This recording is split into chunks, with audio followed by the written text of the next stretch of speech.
Billy. Are you ready? We should be ready. But I don't have a hot drink. How about that? I don't have a hot drink, and I need one. Lovely people, thank you for tuning in today again. It's great to have you. How do you even know? By the way, how do you know that the stream is on? Do you get notifications from Twitch itself? Because I haven't sent out the Discord notification yet. Thank you very much for tuning in, you absolute legendary choice of human beings. Thank you very much. Let us see what we can do, lovely people. Watch this, watch this! Kablam! Core splat, and I was looking at the wrong camera. This is happening. This is gonna happen for quite a while, I think. This is gonna happen for quite a while because I made the camera work in a convoluted way, but hey, it is what it is. I think it's not too bad, right? It's fairly enjoyable. Let me know otherwise. It should be perfectly fine for a while. We still need stuff around it. Like we need some framing or whatever.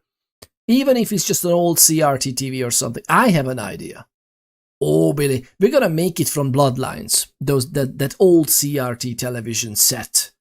You're gonna be appearing in it. I think that's gonna be the key. It's gonna be perfection. You will see. And I love it when you alt tab out of this game in windowed mode. It's just like refuses to play the music, which the whole point was like, oh, hey, let's have the music. It's fine. It's fine. Lovely people, bear with me until I keep you. I mean, we can listen to some of the other music, but I'm too lazy. I am too lazy. Welcome on in the lovely David Deluxe is the first amongst the first. Tocha, welcome on in. Gobiko is here as well. It's great to have you, lovely people. Let me send out the Discord notification at least that the people know we are here, right? How about that? I don't even know what is it. Oh, nice.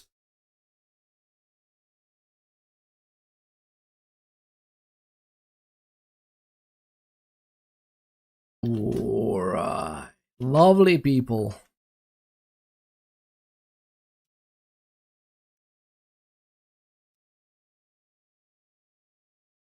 This is fantastic. It's so good to be with you, spending some time with you again, lovely people. It is fantastic. Thank you very much for tuning in as well. After a hard day's work, I wanted to go live so much sooner, but just I managed to fix the camera in a weird way. We are actually using Video Ninja. If you don't know what that is, lovely people, I highly recommend it. It's used for like podcasts and all kinds of things. Let me share you the link. It was called OBS Ninja before. If you know it, it's fantastic. It is absolute joy what it is. Ooh, and you know what we should do? If I send a GIF.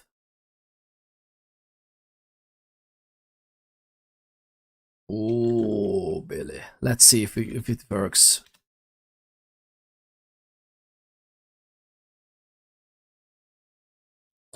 It should be a notification for people, right? I think we sent it out. For the lovely osteopath. Everybody knows. Everybody knows that now.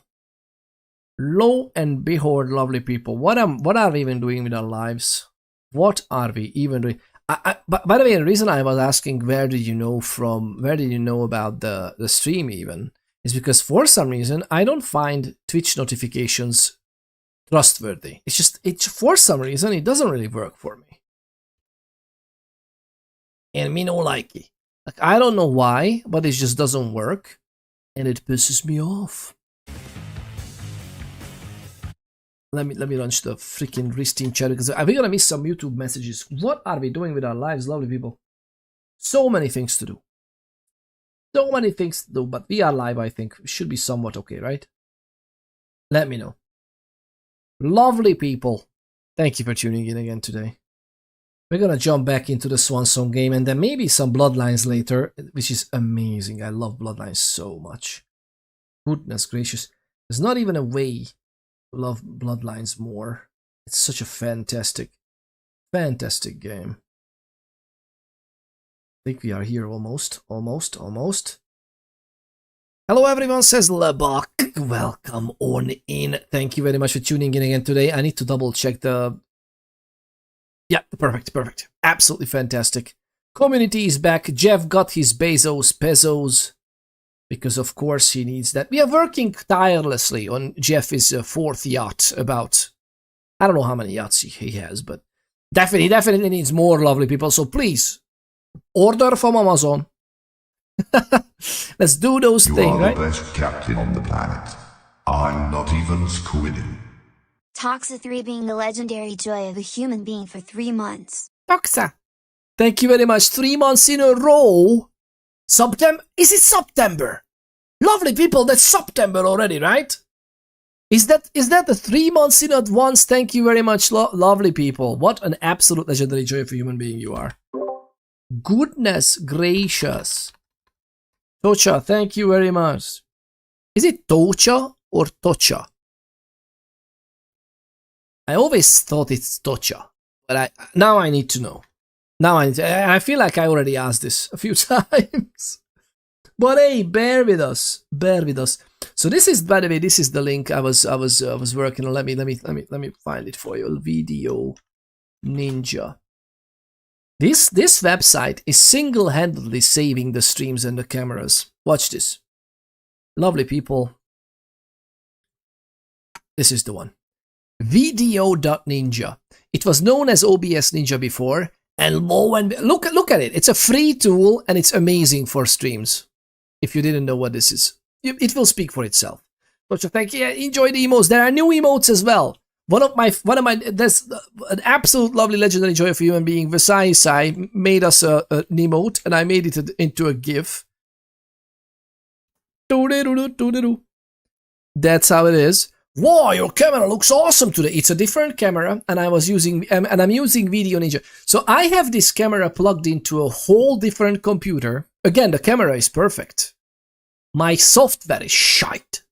So it's plugged into a different computer, and I'm using Video Ninja to get a browser source with the camera video streamed into it. No audio even, but you can also stream audio into it. And there's the link I sent earlier if you saw that. So look at that, and we're gonna be using this like this for a while. I have no idea why I haven't used a camera like this before. Actually, to be honest, I know exactly the reason why I wanted to stream for about 2 hours at this point. It didn't take that long to set it up, but you know, like games were like my work was harder. You are the best captain on the planet. I'm not even squidding. Gabaka Awan being a legendary joy of a human being for 3 months. I'm gonna say it like that. Gabika! Thank you very much for the should I? Okay, tell me to stop. Okay, tell me to stop. Lovely people, we are almost. There's an incoming hype train as well. No pressure, not required, nor expected, but very much appreciated, lovely people. Thank you very much. The lovely Tocha and the lovely Gabika. 3 months in advance. Is that as well?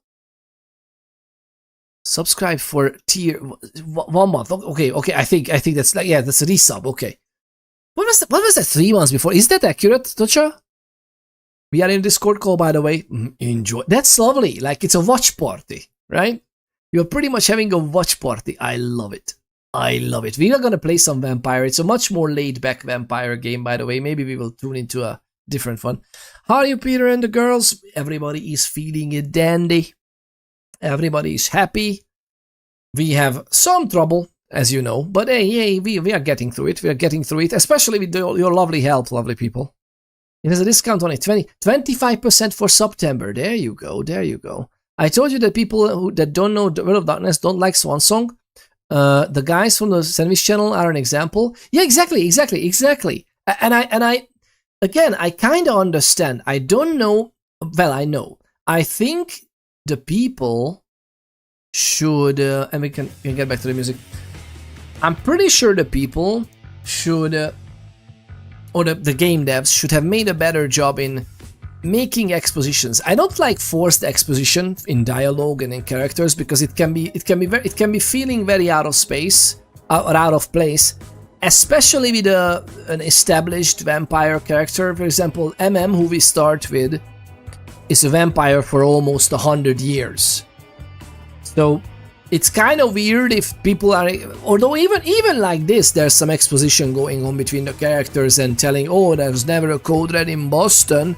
I mean, she knows she lived in Boston for quite a while, and even though, so there's some exposition, but I would like to see a little bit more effort from game devs, you know, doing this. But that's true. That's true. Thank you very much, Lebak, for copying I just wanted to get back to your comment from before, and thank you very much appreciate. I keep looking in the wrong camera. Forgive me. It's gonna be so hard. These are the two cameras. I'm gonna keep looking into the wrong one. But yeah, exactly. It's I feel like whoever is not into World of Darkness that much, but that's fine. Hey, lovely people, that's why you are playing through the game together with me.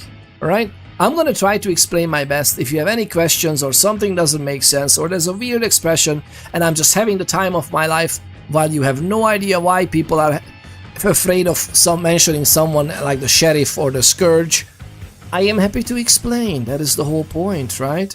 Lovely people, it's so great. Let's hop back into the game. How about that?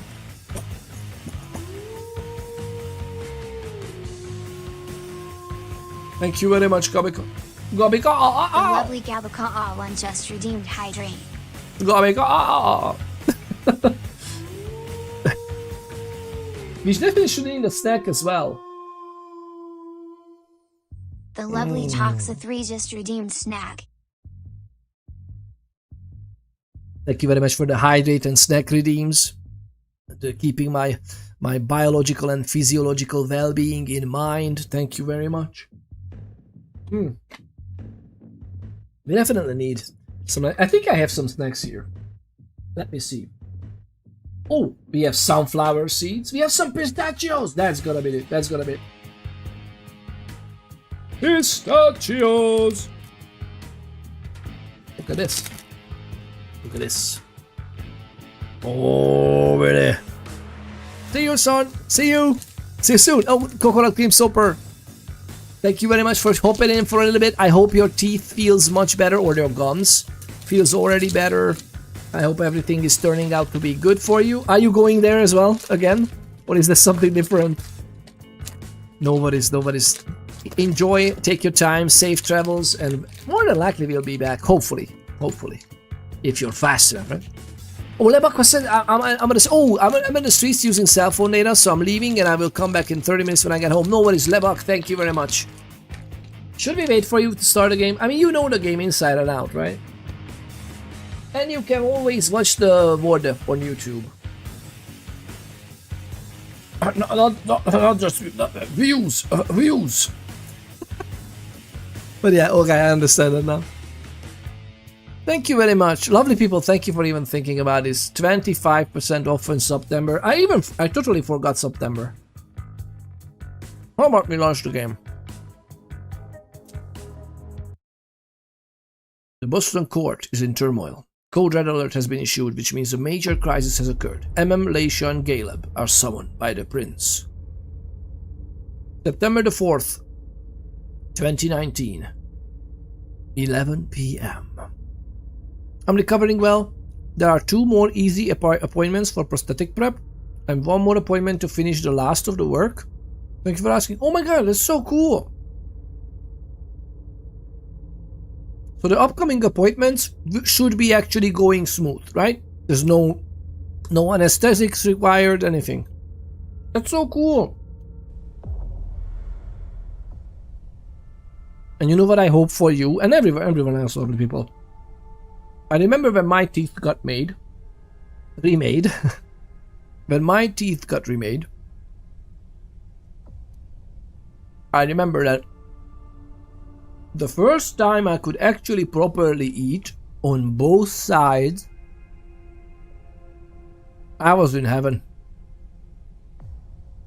So it's like, I really wish for you that you will have an amazing time eating. Oh my god, I can't wait. Yeah, like you will enjoy food so much. It's gonna be so cool. It's gonna be so great, man. And that's a man, woman, guys and gals, non-binary pals. Everybody's included. Everybody's welcome. I cannot wait. My friend and neighbor and I are planning a celebratory lunch once this is all over. Yeah. Don't be surprised if the first few occasions will be a little bit weird. But then again, it should be a perfect fit for your jaw as well, so you should be getting used to it very, very quickly. So maybe even the first outing or the first lunch would be also like, oh Bailey. It's gonna be like that. Okay? I got an amazing class schedule. Gobiko, tell us more if you want to share. What does it mean? Does it mean that you have some holes in it? Do you have some free time in between some classes? Do you enjoy that? Or is it like early finish and maybe a little bit of afternoon stuff? How is it going? And don't give away too much, of course. Don't dox yourself or out yourself in the chat, of course, but feel free to. Okay, so we are here at the Tremere Primogen's quarters, which is, you know, consumable photo. What was? A Polaroid photo. Nostalgia. Recovering memories and images of her lost past is what ultimately drives Leisha. Oh, her lost path uncovered basically recharges us, as that's a goal. This is a part of the tabletop role-playing game as well, is that the way you can recover willpower, or you can even earn other bonuses and or like bonus power temporarily usually, or even permanent bonus power via means of experience points in the game, in the tabletop role-playing game, is via being very well aligned with your goals and achievements and wants and desires with the character. That's very interesting. I love this. I think the 15 is the max. I don't think we can use it just now, or we should.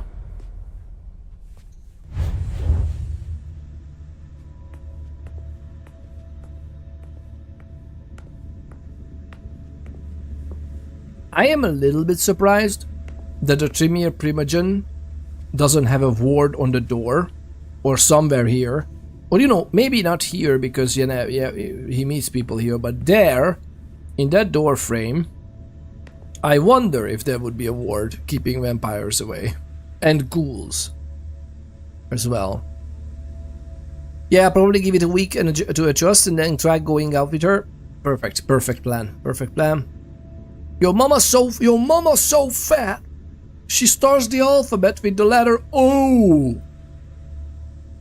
She says O, B, C, D.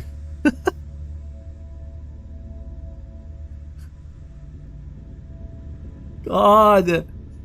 No, I finish work at 4.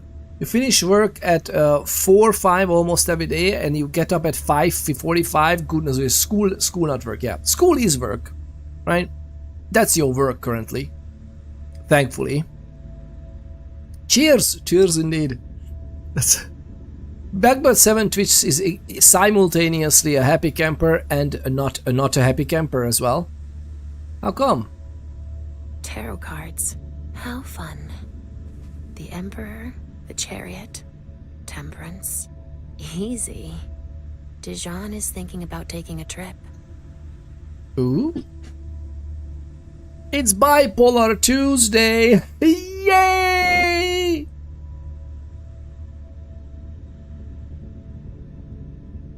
I'm just kidding. That was a horrible joke. God, that was such a horrible, senseless joke, man. It's a horrible disease, right? It's literally causing disease for people.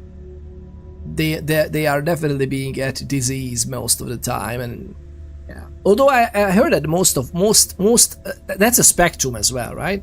And most of that should be fairly manageable as far as I've heard nowadays, right? That is although more than likely those psychoactive drugs also have some side effects, right? And now that we said psychoactive drugs, lovely people, let us welcome together the lovely people from the FBI and NSA and wherever, you know, like, or the drug administration, like they tuning in right just now. Welcome on in. Thank you very much for tuning in. This is a Vampire the Masquerade tabletop role-playing game / computer game stream. we mentioned psychoactive drugs because that's part of the alternate history universe. All right, so no worries. Lean back, favorite beverage in hand, and hot or cold, preferably hot though. A little hint of whiskey. Whiskey, lovely people. Maybe I shouldn't talk about it openly as well, because is that by the way illegal? Like, it's just like how smoking is illegal on screen in many countries, or at least frowned upon. Is it illegal to mention drinking whiskey? Gallows humor are often are a decent treatment. I thought so as well. It's not fun, but gotta have fun with it. Exactly. I sure hope not. we hope not. We hope not. We hope it's not just belonging to the chemists or the pharmacists, right? Tarot cards. Tarot How cards. fun. The Emperor, the Chariot, Temperance. Easy. Dijon is thinking about taking a trip. A trip. The Salem Gazette. Oh, Salem. Salem Gazette from today, September the 4th, 2019. The City Council has found a new home for the Sisters of Salem at the Salem Library. In recognition of the organization's work in sharing and supporting our local history.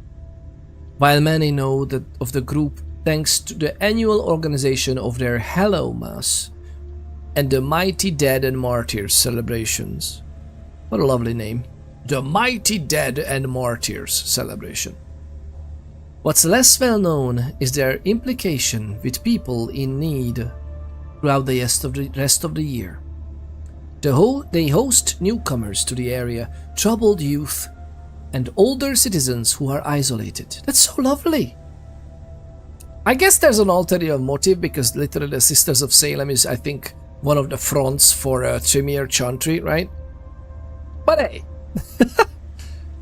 At least they are. Maybe they are a separate Tremere bloodline. I'm not even sure. The Sisters of Salem have an extensive network of volunteers, and they are joined by about a dozen new members each year. But anyway, the place isn't mad. The teachers are funny. I'll tell you about it later. Oh, God, I'm happy to hear that. So some teachers are very cool. Oh, and so by the way, wait a minute. Was there a boot camp that you took part in during the summer? Have you gone to boot camp this summer? What was that? Or they don't do that in?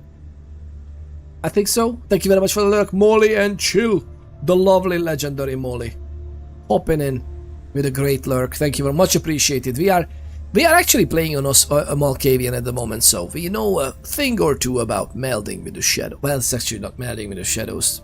It's just mind games, But yeah, Molly, we definitely need to get back to planning that either the Isle of Sipta with Conan Exiles or the Humanid Sea. And I don't know. I don't think we necessarily need to wait for the devs.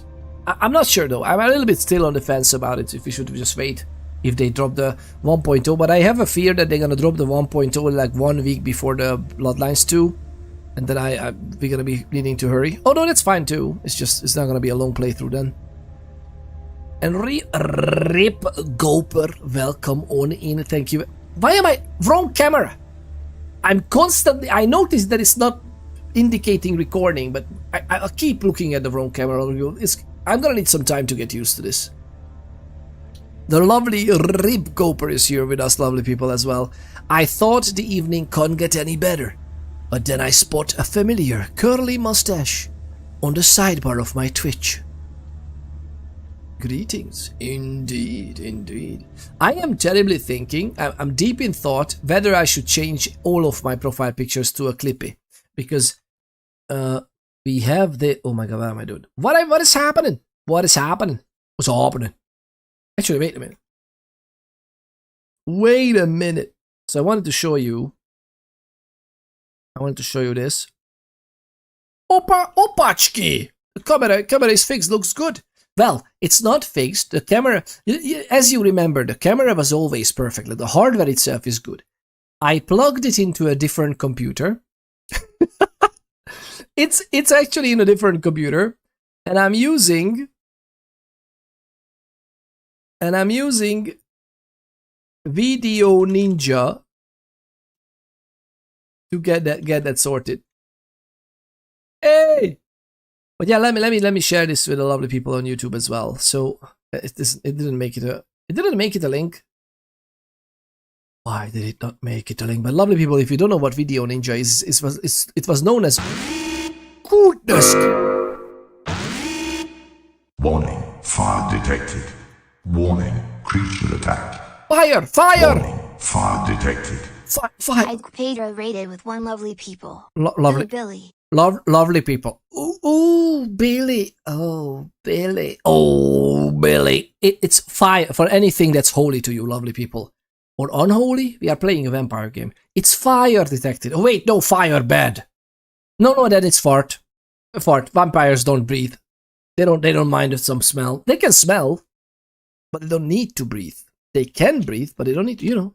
Lovely people. So check out Video Ninja. Basically, Video Ninja is a trick I employ with the camera right now. Thank you very much for the lovely raid. The lovely I don't know, Pedro. It stands for, we have talked about this before, and I think you said yes, but it stands for I don't know, right? IDK Pedro. Welcome on in. Thank you very much for bringing your lovely community with you as well. I know the numbers can lie.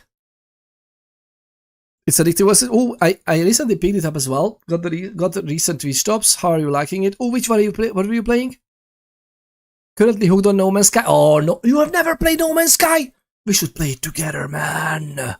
We should play that together as well. I was thinking about picking up No Man's Sky with the new update, because as far as I know, they took the literal one redeeming factor of Starfield. It's not the one. I kind of like Starfield. I think it's a fairly good game, but they took the shipbuilding and then they put it into. Toxa 3 just redeemed you, Billy, quicker. Oh,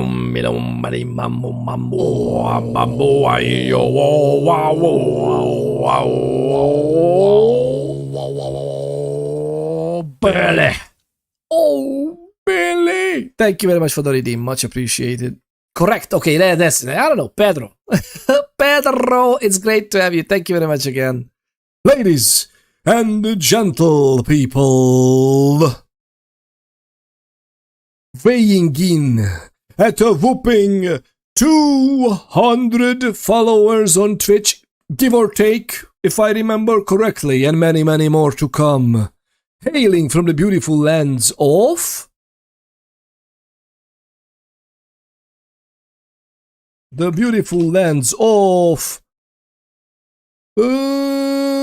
make-believe Sonic the Hedgehog. How is the world called in? How is the world called in Sonic the Hedgehog? And it's a lovely game, by the way. Sonic Adventure DX. I knew I should have watched it. I just realized you are live because I checked my Discord 5 minutes before going live.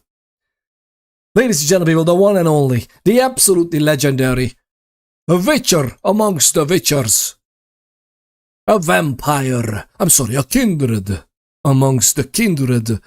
I don't know, Pedro.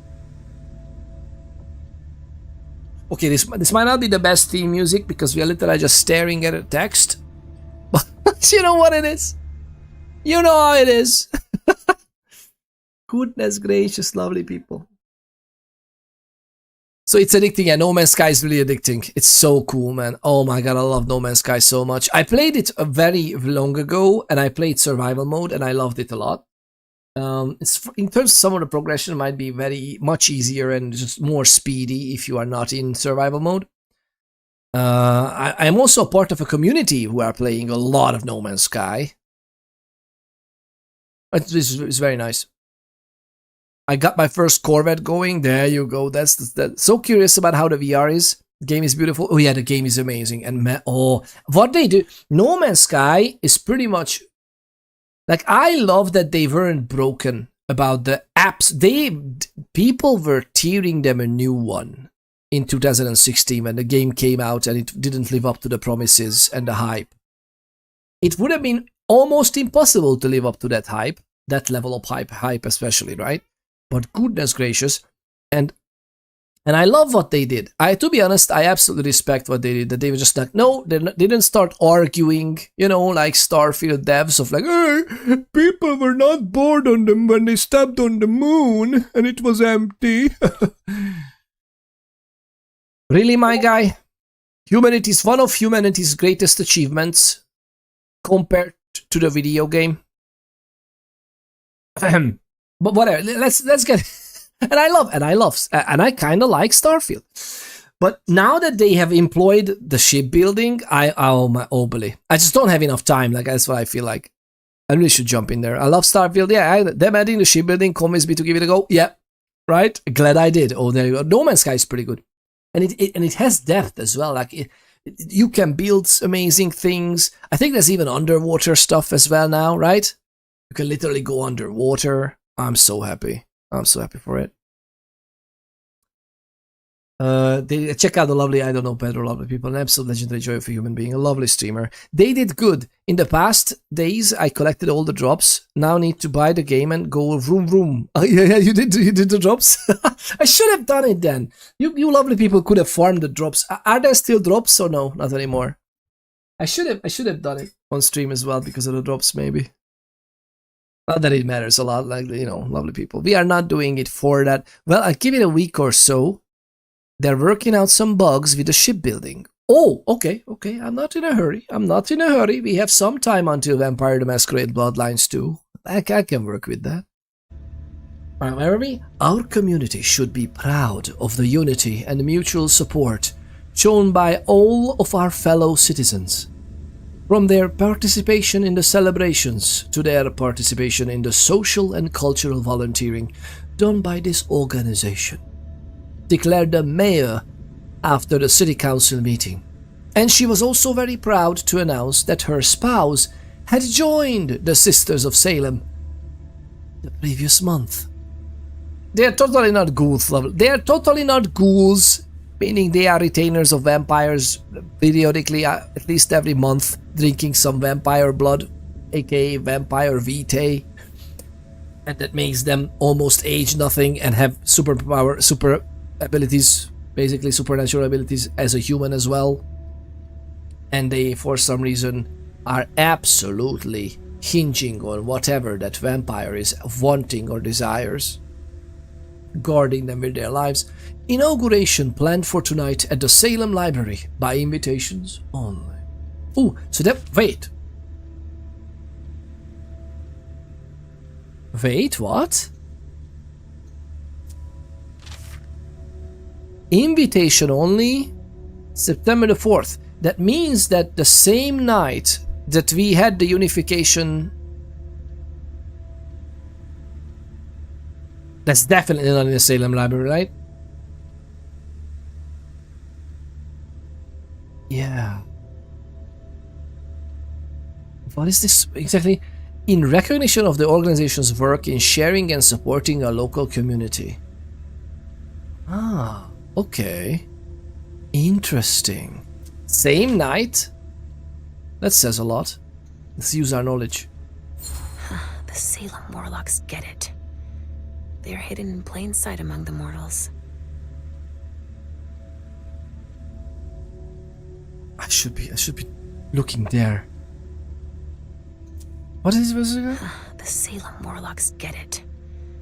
They are hidden in plain sight among the mortals. They are indeed. They are indeed the same night, and they are hiding in plain sight. This is just put out here, what? Butterflies and moths. What a lovely tome. Mama Brigitte. What is it? Mama Brigitte? Mama Brigitte rituals. See, I told you the guy looks like a voodoo mage. What does the voodoo have? Voodoo priest? Voodoo... What is it called? Sorry, missed your question. I'm not sure I had a question, to be honest. You finished... Oh, I don't know, Pedro. I finished Witcher 2 finally. Today I started and completed Power Rangers Returns Rewind. Oh, nice. And also started Sonic Adventure afterwards. Ah, that was a packed stream then. The VOD must be gold. Are you uploading the VODs also to YouTube? Or are you're not multi-stream? Are you multi-streaming to YouTube as well? Lovely people, VR! Exclamation point YouTube if you're interested in the new stuff that we have. The story of Marie Laveau nails it. I love it. But we should definitely... Ooh. Guardian Ravens. Raven droppings. So, I wonder... But yeah, I think it was ages ago since I played Sonic. I remember that Sonic the Hedgehog was the first ever console game. Well, console... But yeah, technically yes, because all the other games I played before was technically either personal computers or Commodore 64 or ZX Spectrum. ZX Spectrum was the very first computer I was playing on, with like a cassette player to load the games from a cassette, from a magnetic tape cassette. It was amazing. It was an amazing experience. With my dad, we were doing that. It was my dad's computer, obviously. And then we pretty much fairly quickly got onto PCs. And my very first own PC was a 386 Pentium. Oh, lovely times, lovely people, lovely times. There's a and my first ever console was a Sega Mega Drive. I think it was known as Sega Genesis in the States. I'm not sure, one or the other. Like I think it was called differently in the US than in Europe. But mine was called Sega Mega Drive. And goodness gracious, Sega Genesis, yeah. And on that, the first game I played was Sonic the Hedgehog. The first one and the Sonic the Hedgehog 2. Oh, really, shout out to the Sega Mega Drive, indeed. Shout out to the Sega Genesis. Same thing, by the way. Was it the same thing? That was the game for that console. It was amazing. I mean, to be frank, I pretty much loved Mortal Kombat and Indiana Jones, alright? My Sonic is... I always was more of a Sonic guy than a Mario guy. I mean, I don't dislike Mario. But if I have to choose... Sonic over here. So how's Sonic Adventures DX, by the way? I'm not actually, maybe I should start doing it, honestly. Never look too much into YouTube. It's very easy, like you can just create a brand account for yourself. Like even if you have a current YouTube account that you use personally, you can create a brand account under it. So you are the one logging in and controlling it. But everything else about the brand account is branded, like, I don't know, Pedro, etc, etc. And you can tie that account, connect the accounts on Twitch, and then from Twitch, it's literally just 2 clicks to upload the VOD over there before your VOD disappears on Twitch, because Twitch has a time limit for the VODs. YouTube doesn't. Oh, that's so lovely. That's a lot. Are you trying to play through all the games in the world? Every single one, I hope, Pedro. What's the plan? You could say that. What's just some suggestions from chat? Power Rangers is super short, but super fun. I don't know that Power Rangers game. I don't know that one. For that console, yeah, mine was a Nintendo household, but my friend had the Sega, so we were solid. Oh yeah, I had friends as well with the SNES, the SNES, Super Nintendo. And we played some Mario as well. What did we play on this? We didn't play Mario a lot. We played something else on the Super Nintendo, and I don't remember what, to be honest. We played many things, but not Mario. And it wasn't Zelda. Well, maybe it was Zelda for a little bit, but there was something else, like similar to this thing. You look like you could use some coffee. The lovely Levinte_F and shared 20 biddies. Hello, how is it going? Thank you very much. It's going nice. It's going nice. I'm having a lot of fun with this, sharing the gaming experience with these absolute legendary choice of human beings. And we are reading about bird poop. So, it's like on average Tuesday. It's awesome. Especially if you're a fan of Power Rangers and the Teenage Mutant Ninja Turtle games, or the new Teenage Mutant Ninja Turtle games are amazing. We should stream that. I should stream all kinds of games as well, lovely people. Because at least when I'm live, I do something. Okay, we should play the game, right? I have a big mouth and look what I'm doing. But yeah, as you know, Zelda, Street Fighter. We played a lot of Street Fighter and Street Fighter 2 Turbo. Oh, that was one of the best Street Fighter games ever.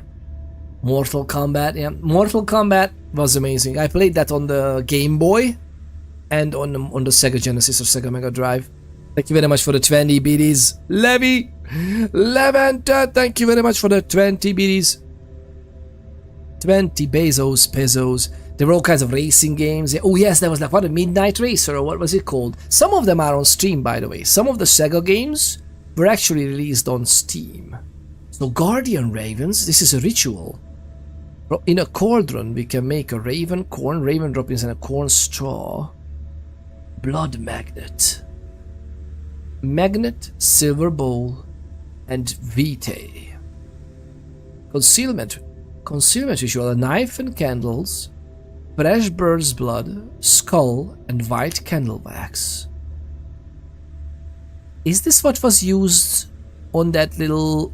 That was not an illusion, right? It was not concealed. It was more of a premonition, like it was more of an imprint of an object on the bed in the other room. Donkey Kong. Oh yes, Donkey Kong. Yeah, as well. For the SNES, there were some other RPGs like Secret of Mana and Illusion of Gaia. I think we played both. I think I may have played Illusion of Gaia much later as a PC. Is that also on PC?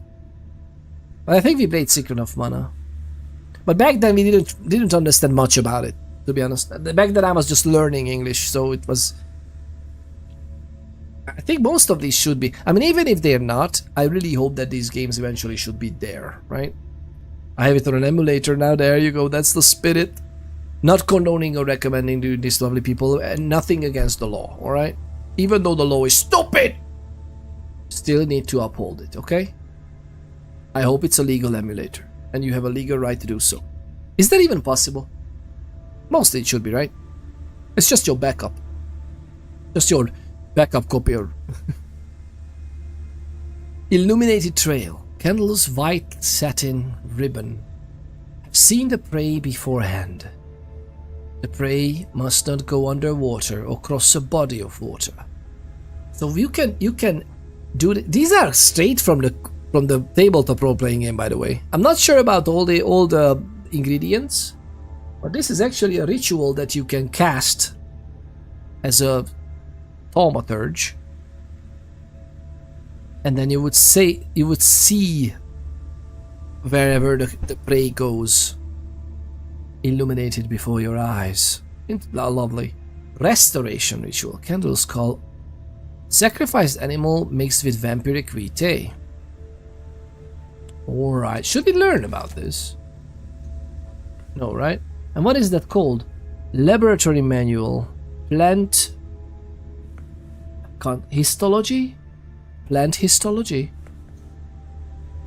So Mama Bridget's rituals is also here. Baron Samedi. Oh, the story of Mandalorian, as you said earlier. And there's a Tremere tome in the middle, which I really shouldn't be even close to, or I would be absolutely massacred. Interesting that you can't go obfuscated. Let's assume we are obfuscated, okay? Let's assume we are having that as well. That would just make me feel more in tune with us. Just like New Orleans. This is definitely Dijon's place. Oh, hi! What? Okay, I need a lamp like this. We need a lamp like this, lovely people. What? Where does this even light up the place? From the tummy? That's like a tummy? If this is a ghoul, I'm gonna be livid. Okay, but again, this is what I don't understand. This is a freaking Tremere. Obviously based in voodoo, right? Obviously based in voodoo. The guy looks like it as well. From New Orleans. Everything adds up. Literally has a gator as a lamp. How is there no ghoul alligator here? How is there not a pet ghoul alligator guarding the premises, as well as all kinds of anti-vampiric or anti-kindred, as well as anti-ghoul wards on these door frames? Like, you can literally just waltz in here, like the prince's agent. Oh, hi.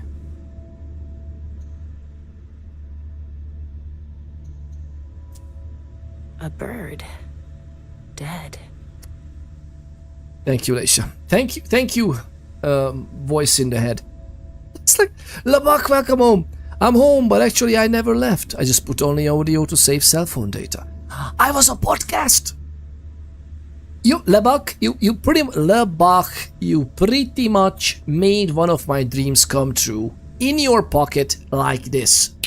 How amazing that is. Welcome back. Thank you very much for tuning in again. What an amazing joy that is. I always wanted to be a radio host or a podcaster, and I was a radio host back in high school. Like, we had like a school radio. Sometimes we had recordings, and then the recording was playing, but mostly we did live shows as well. And I was doing some radio then, but it was not a lot of, like, I think we did one or two shows in which we talked more. But other than that, we were like DJing music, and there were some sentences in between the tracks, but other than that, it was just like a hello and a goodbye, basically. But it was fantastic. I love learning, because I basically was learning the studio activities, audio and all kinds of things. And I know it doesn't sound like that because I still am too lazy, as well as I don't have much time. So I'd rather spend it with you, lovely people. That camera. So I'd rather spend it with you and games than actually fiddling with all the settings. So I'm still not satisfied with how the Steam audio sounds and everything. So let me know if I really should pay more attention to it. But, you know, it is what it is. He must have done a warlock ritual.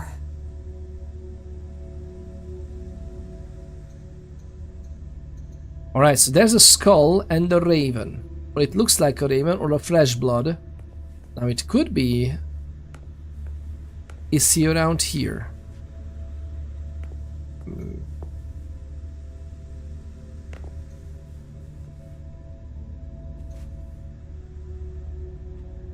Just one more thing.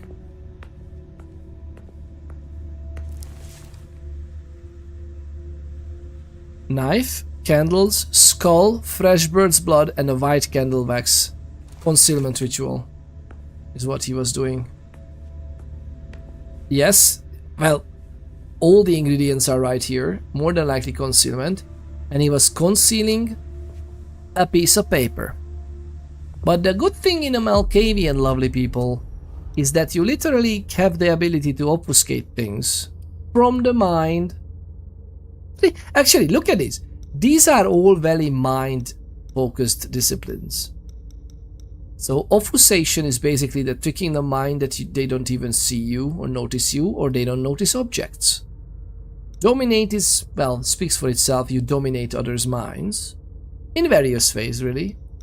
And auspex is basically revealing the unseen. In our case, we can reveal this piece of paper. But before we do that, let me check if we miss anything else. Oh.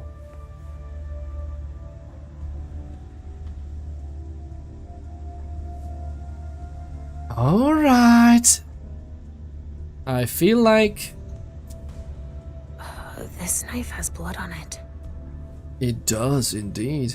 And let's see what type of blood. Huh. It's from an animal. And it's still fresh. It's still fresh. It is indeed a fresh bird's... Or a bird's fresh blood, rather. I know that we have a mirror image as well.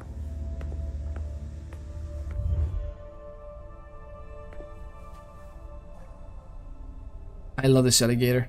There was a chronicle, I think. Stitch of Fate. By the way, Coconut Cream Soper, have you started watching LA by Night? Here's another one for you, lovely people. If you don't know what it is, like, if you look it up, LA by Night is one of the best actual play series. It's actually directly done by some World of Darkness people. It's very good, very good. That's amazing. There's a Seattle by night as well. There's also New York by night. I think New York by night comes first before Seattle, I think. And Seattle by night, actually, as far as I know, I mean, all of these are, as far as I know, also canon, by the way, because they are done by official Vampire the Masquerade people. Now, fun fact, this is not official canon, but they definitely were endorsed and won some awards as well. Look up this one, Stitch of Fate. The Stitch of Fate is an amazing, and they are amateur role players, but you know, on-screen personalities. Actually, one of the lads from Stitch of Fate was the community manager for a while for Bloodlines 2 for the Chinese room. He's not working there anymore. But he has his own channel, and he was talking about some stuff and everything recently, even about the game. So it's a very cool dude. A very cool British posh guy. But yeah, Stitch of Fate is very good. Once upon a time, I started working on a Baltimore by night campaign. Oh, that sounds really nice. Have you used any lore sheets or lore snippets from the books for Baltimore, or have you tried building it up from your own? Like, have you used some known characters and mixing with your own, or what was the approach? I don't know. I don't remember anything specific about Baltimore from the lore, but that doesn't mean that there wasn't anything. To be honest, I know more about the European counterparts, apart from like Chicago and whatnot. Not yet, but I've got a bookmark for this week. Oh, yeah, it's amazing. Love it, people. If you want to watch, it's really good to just binge. Like, it's good to watch. The actors are really cool. They are actual actors. It's really cool. Some of them are actual horror actors, by the way. I love them so much. Goodness gracious. Some of them are having a Twitch channel too. It's amazing. It's amazing. Once upon a time, I started working on a Baltimore. So, says Coconut Cream Soper. So it's been quite a few years now. Yes, I checked that there wasn't much about Baltimore. Then looked into DC and New York and the East Coast lore. Oh, that was so good. So good. It's a fantastic one. Alright, what is this? Well. What have we here? What have we here? What are you trying to hide from our prince? My dear sisters, I hope this letter will reach you quickly. Things are critical here. It appears that we've been the target of a major incident. A code red has been issued, and we have not heard from those who had already gone to the party our prince had organized for the unification. This could be in our favor, because it's possible that the Hartford Chantry is behind it. Although I have faithfully served my prince's interests while negotiating this treaty, these new suspicions could serve our interests in relation to a potential alliance between Boston and Salem. Rest assured that... Has he stopped writing it and then he just went out and just concealed midway? He didn't finish his letter. No, okay. But that'll be enough for Hazel to make up her mind about him.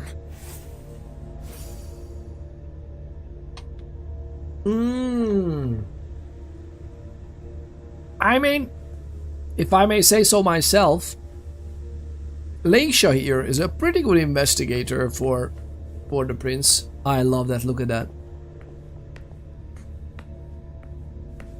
That's a beautiful tortoise shell.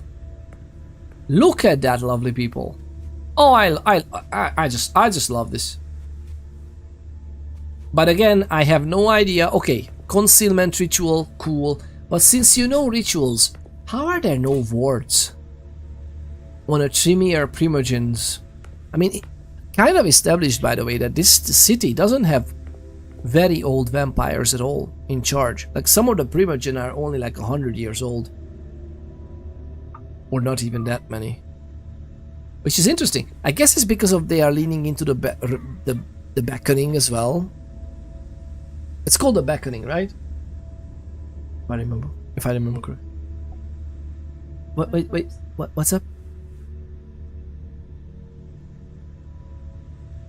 Oh, they got put back into the...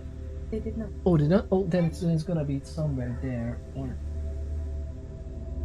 Didn't I put it under there? Like in that box. What's up, honey, my love? I'm not sure it's gonna work out today, honey, my love. Sure. Because, yeah, I would like to be fair for both of you. If you wake up, then surely you can find me. But I think it's gonna be... Sorry about that. There's a little intermezzo with the family. I started researching Baltimore history and figuring out ways to weave word lore around it. That's the spirit. That is the spirit. Okay, so we kind of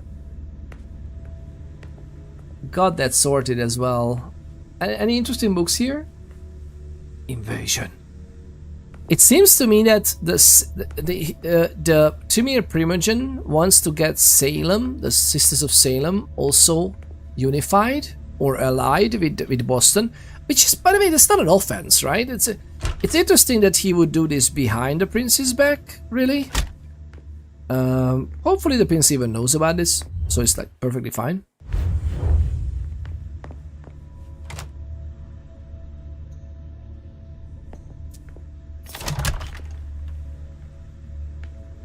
Didn't mean this. Didn't mean that. I didn't mean that yet. Not just yet.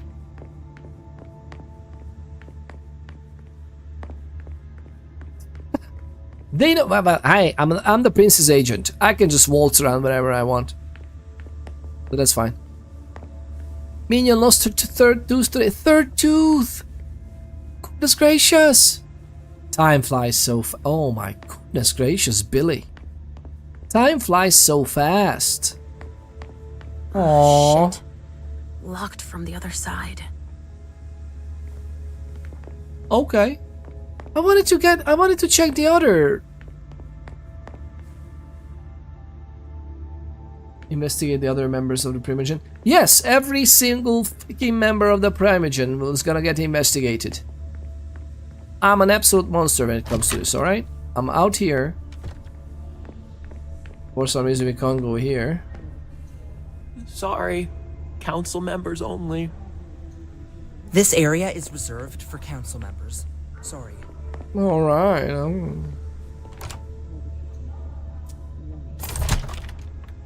Hazel told me to keep a low profile here.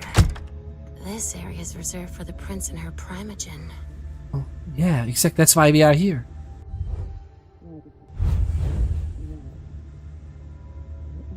Why can't I obfuscate then? I want to obfuscate. Let's assume we are obfuscated. I am pressing the button for it, but Shit. not. Hilda's in her office. She's going to see me. No, she won't. Unseen passage. Unseen passage allows you to move around without being seen. In this state, it is not possible to physically interact with the environment. You may, however, stealthily read a document or examine an object. This power will be activated automatically if you enter a location that is prohibited. Oh, automated love it. Activated automatically. Are you low on Vitae? No, we are like, this is the hunger. The maximum hunger in this game is 10. I think they just doubled it kinda compared to V5. And we are at 2. So no, we are absolutely fine.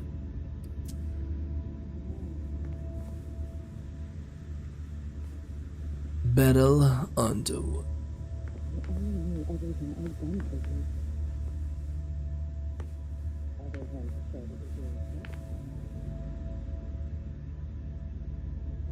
Automatic casting, nice, yeah. I mean, the game automatically casts this for you, but and when I opened it, they would have seen me.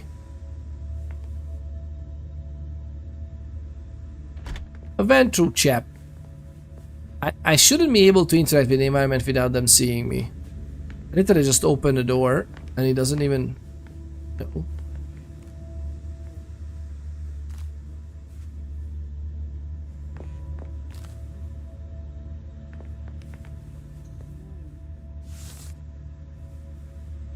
That's interesting. I just let's assume that this was actually out here, and then we can actually read it because it's literally in a pile of books or a row of books, right? Pumpkin chai. Ooh, what's that? What's the pumpkin chai? They sent it home in a tiny plastic treasure chest. Too cute. Oh, that's so cool. So she can put it under her pillow, and then the Tooth Fairy can come. Do you hold this tradition or no? Like, I decided that the Great Fire of 18 was actually caused by a kindred civil war. Good thinking.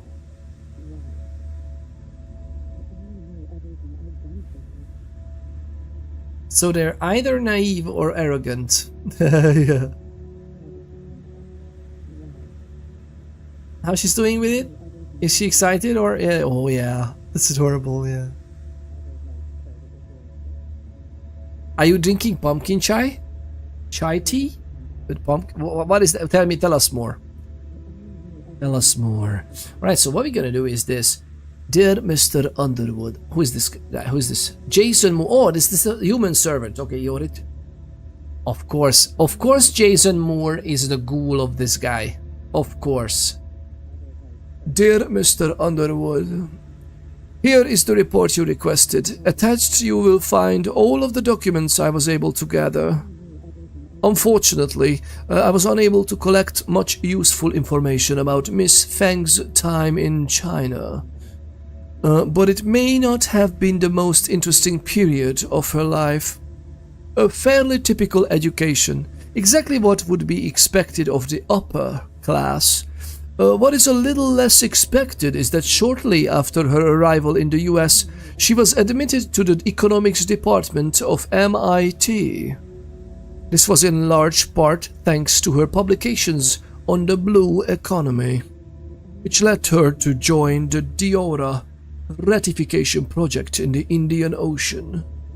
At the same time, she defended her dissertation on blue biotechnology, which I recommend that you read in its entirety. You can imagine that someone of her ilk was highly sought after.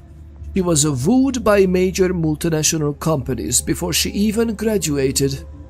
However, she refused all their offers and instead founded her own startup company, Newman Feng Blue Tech. From one round of fundraising to the next, the company quickly became a reference for any group that was looking to make over their image to appear a little greener. If you browse their website, you'll quickly realize how important many of their clients were.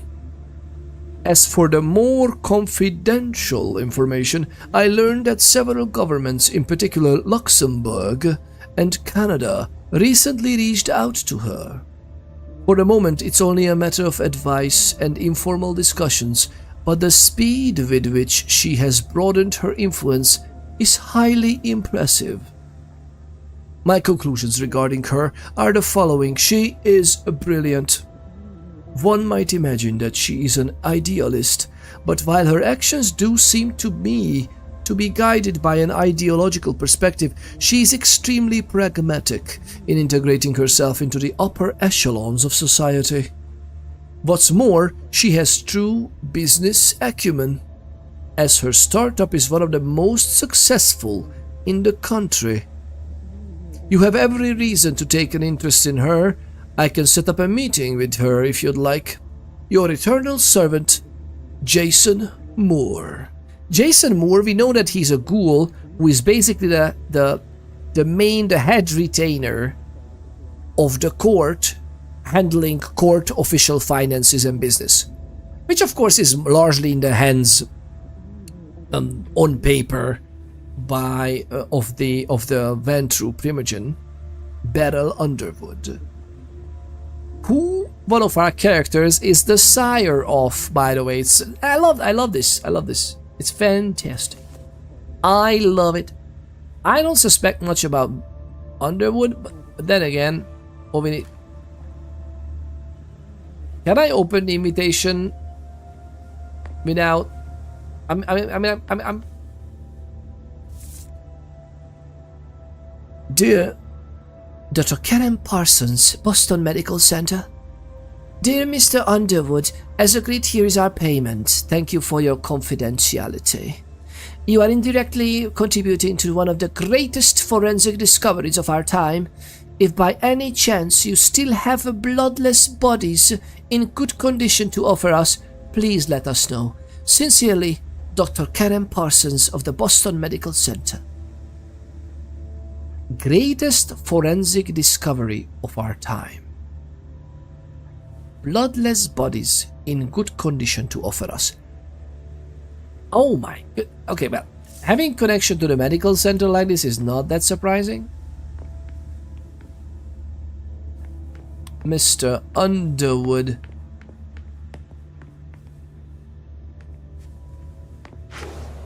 What? Okay, apparently this is not a problem. I mean, there is a level of obfuscation. Maybe we are there.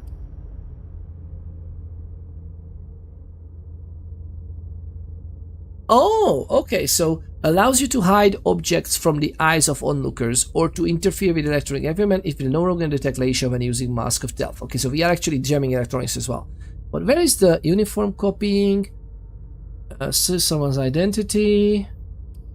Enables vampire impersonate that person.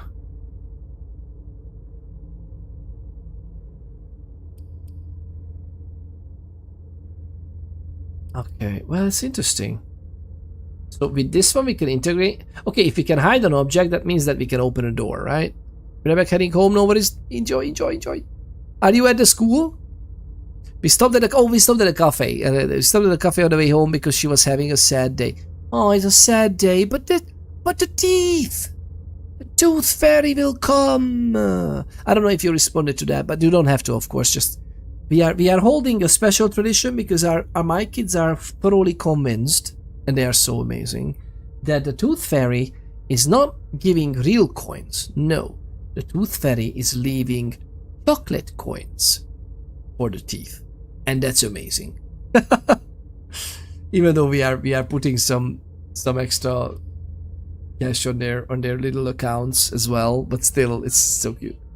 They are expecting chocolate from there as well. Little chocolate coins. I don't know if that's even a thing there, making like, you know, the wrapping of the coins. Hey, can you come and hug and kiss them goodnight? Of course. Let's do. That's interesting how the bathroom and the.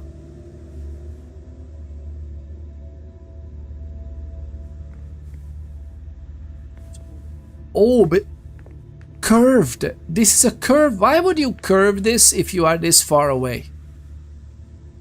Because if you're sitting here, curved is great. I'm actually thinking about picking up a curved monitor. I'm not sure about it yet, but I'm thinking about it because I want a huge one. Oh my god, always looking at the wrong camera, lovely people. Bear with me, all right, lovely people. Bear with me. I will try to do this. Do we have the redeem for that? I'm not even sure. Do we have the redeem? I think we have it here. But yeah, we may not have it turned on because I need to still set up the... Yeah, so lovely people, bear with me. I'm gonna get used to looking at the right camera as well. But the main point is, the main thing... Oh my god, no, my mustache is somewhat okay. I'm gonna go and hug the kiss goodbye, alright? And I'll be right back. Do you think I can... Oh, this is such a lovely effect. I like it. It makes it very obvious for us that we are obfuscated, but at the same time, I just love it. This is great. Thank you very much again, lovely people, for the lovely support. I'll be right back. I'm gonna bring also a hot drink for myself and kiss my kids goodnight, and then we're gonna continue right from here. All right. Be right back. Cheers.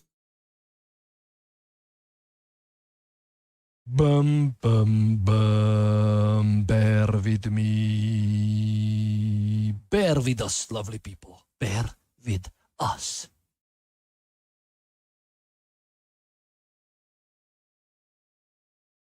Lovely people, how are you getting on? How are you getting on, lovely people?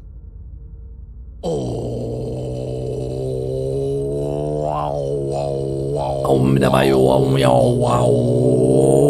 Billy. Oh, Billy. Oh, Billy, we are back. We are back. How are you getting on? Heading home, some of you. Alright, lovely people. So we are here.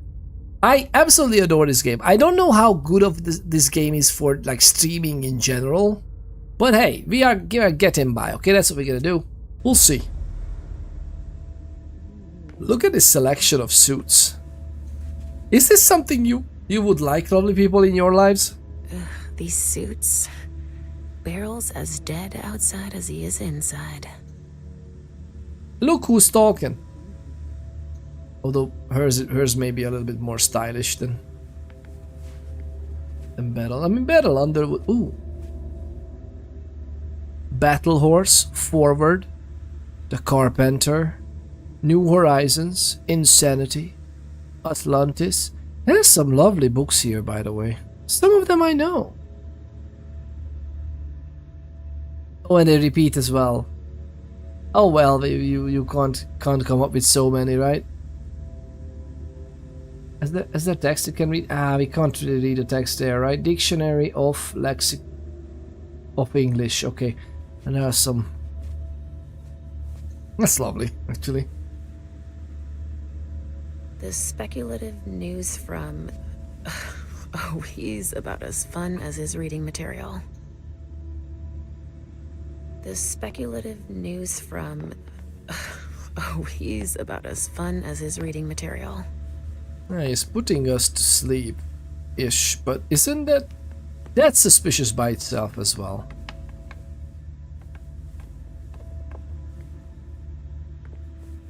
In the vicinity, they have the havens in here. I mean, it's kind of understandable, but this means that we can move back and forth fairly easily.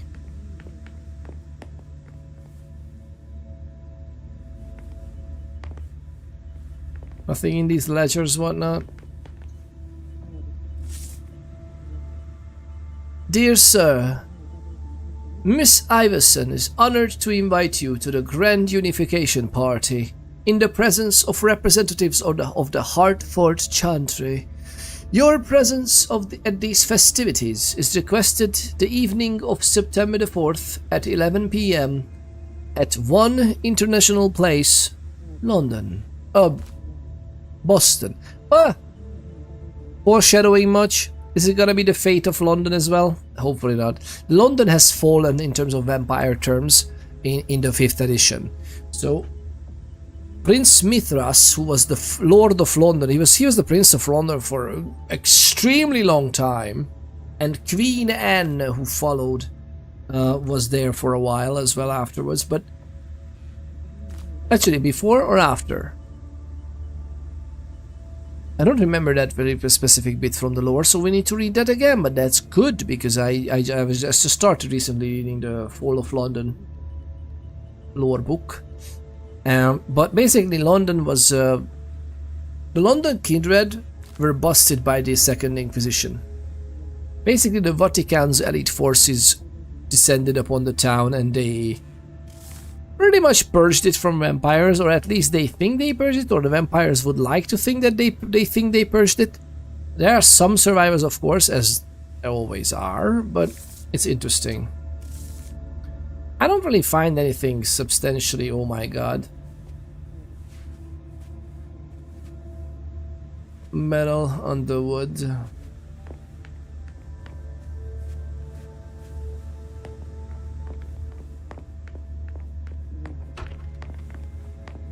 Alright, well. Can we listening to Macadams? Maybe not. Well, come on in. Govy Goals Golfin. I still love your nickname. It's such a good nickname. It's alliterating as well. I just love it. Richard Dunham. Oh, Richard Dunham. Did I just freaking Richard's apartment. bashed in the door? Richards. Isn't Richard the Malkavian Primogen? He didn't change a thing, as usual. Richard Dunham, but that means that Laisha, we don't know her sire. Richard Dunham is the Malkavian Primogen, indeed.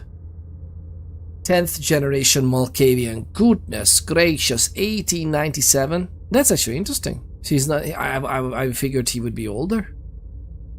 Biltmore is the sire.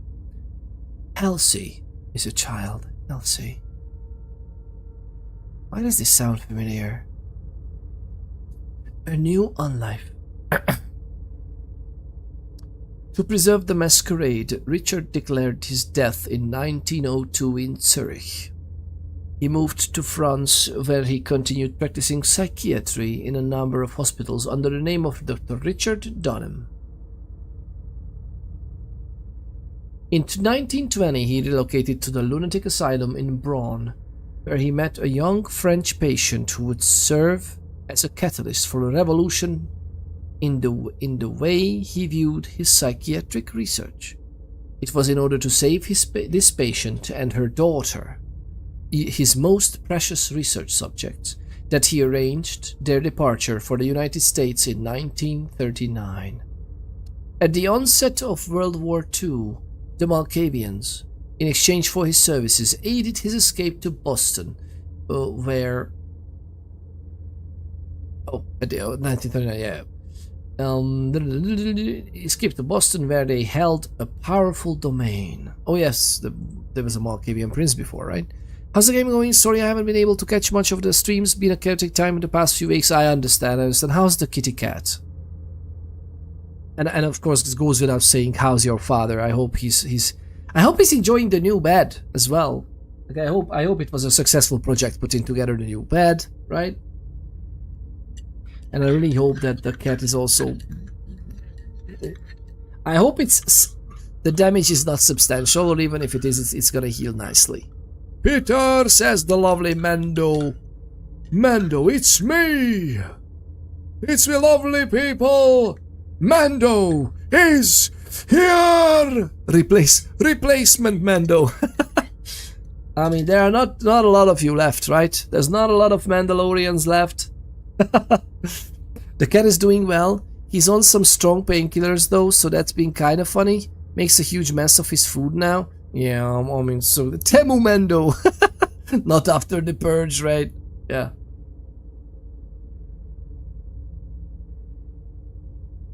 I mean, is it Temu Mendo or is it Premium Platinum Mendo? Because, you know, we've never...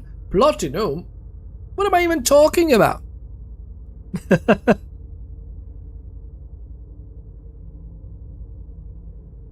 How dare you call me? I'm a ... Mando. I love it. Welcome on in, by the way. Thank you very much for tuning in again today, lovely people. It's great to have you. But yeah, the kitty cat is a strong pain. Is that a fracture? Is his face fractured? Welcome aboard, Exodus? Captain. All systems online. Some systems need attention. Gameplay systems mainly, right? Thank you very much. Totally not systems in the Malkavian mind. we are. I'm constantly looking into the wrong camera, by the way. Cat has a fractured cheekbone, but it's okay. It's fractured, but it's not required surgery, right? That means that it's gonna heal, and of course we don't put the oh my god, a cheekbone. But thankfully not the jaw, so he can eat. Not shattered or chipped. Oh, that's also great. I'm so sorry, man. That must have been a horrible experience for you as well. Like, you are totally immersed in the game and just swing. Is that how it's happened? Like, how did it happen?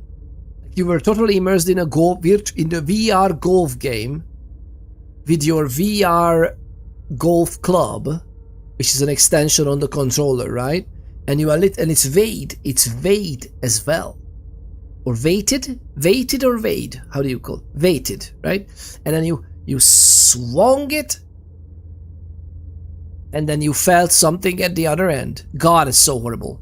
Pets and VR are such a terrible combination. Oh yeah, pets and kids and VR and even the Nintendo Wii. Remember the Nintendo Wii? Remember how, just if you look it up, in small children, yeah, exactly. If you look up Nintendo Wii on YouTube, I wonder how, well, I know full well how many videos are, at least some of them are just destroying property, right?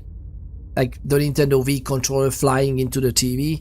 I always find it extremely funny when literally every Wii game spends like a few seconds in the beginning when you launch it to wrap the thing around your wrist because it may fly away, and people are like, I know better, and then they literally break their TVs. But that's the better thing, right? Because that can fly to hit someone else in the family in the head.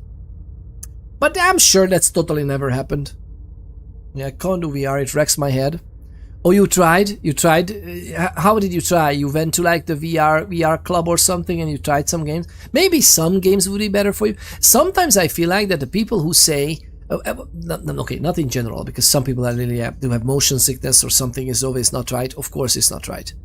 But I remember that with the right accessibility features, I had some friends who thought that they are getting really sick in VR, and then we tweaked the, well, not VR, I was not there, but I was suggesting it, and they ended up tweaking the view angle, vertical as well as, well, of course this moves together with the aspect ratio, but they tweaked the view angle, they tweaked the motion itself. Like, they did some tricks here and there. Some people it helped that whenever they see their own body, it helps. Even if it's not their own body, actually. Like, it's obviously a made up one. Although there are some augmented reality systems in which your own body gets green screened, kind of like rotoscoped from the environment, and whenever you look down, there's a camera that gets your image, and you can actually see, like, it's kind of like a transparent your body superimposed on the picture, overlaid. That's pretty cool, I think. So you could see about, because some people just need that oh, okay, I'm rooted, then it's me, or something like that. I've seen people punch each other playing a V-boxing. Oh yeah, absolutely. But that's the thing, is like, of course you do, right? And again, even interesting that in the V-boxing, you don't need to, like, you don't have your eyes, you don't have your senses dulled, so you should be able to see what you're doing. But in the game, you are looking at something else. Of course it happens. Accidents happen. I'm so sorry. Waited, yeah. That's exactly right. Oh, that's how it happened. We had the VR system on PS4.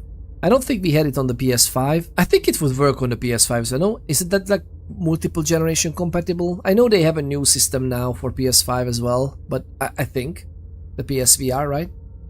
They updated it. I hope your cat recovers quickly. Oh, yeah, I do as well. I definitely do. Was in Texas, so I think it had to be a PS4. We kept adjusting settings, and it just kept getting worse for me, so I gave up. Hobbs played it just fine.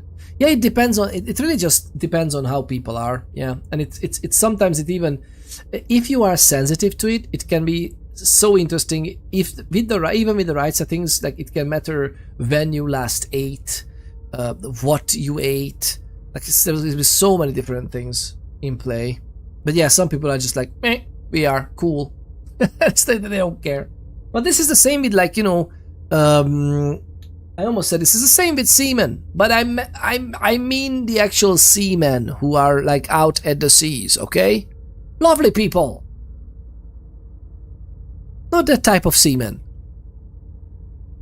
So That's what she said. Stop it.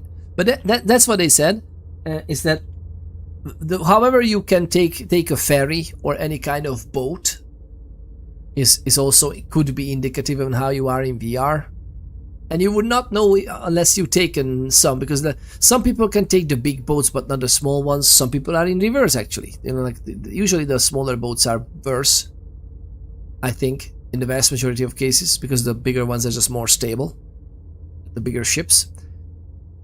Should be about 4-6 weeks, yeah. Like a fractured bone, yeah. It's about 4-6 weeks minimum, yeah.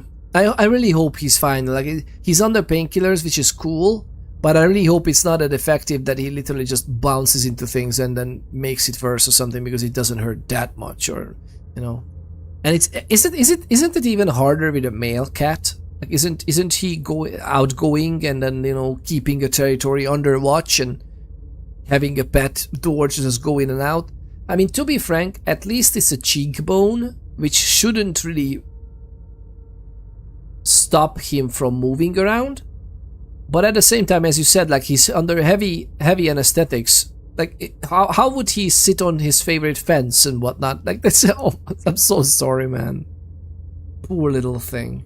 And how would she know? How would he know, and how would you know, right? That's the thing with the VR, that I never really jumped into VR because I never really felt like I have the space for it. I think now I may have a space for it, but even that space I'm using for various other things as well. I keep looking at the wrong camera. I don't know. This is a thing, lovely people. We will figure it out. We will figure it out eventually. Halsey, isn't this our daughter, by the way? This is literally our daughter.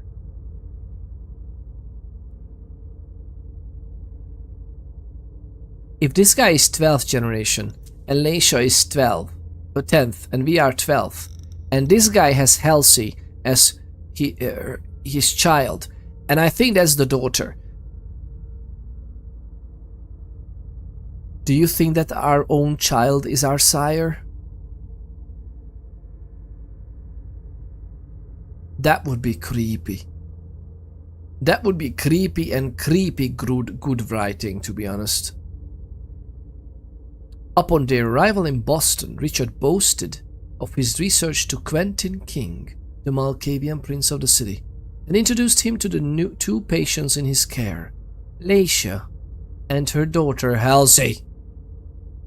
The court was just as fascinated as he was by the abilities of Richard's two patients, and in particular Leisha's visions. Her gift allowed the three of them to benefit from the interest and protection provided by the prince, who saw Richard as the greatest psychiatrist of all time, the one who would usher in the era of the children of Malkav.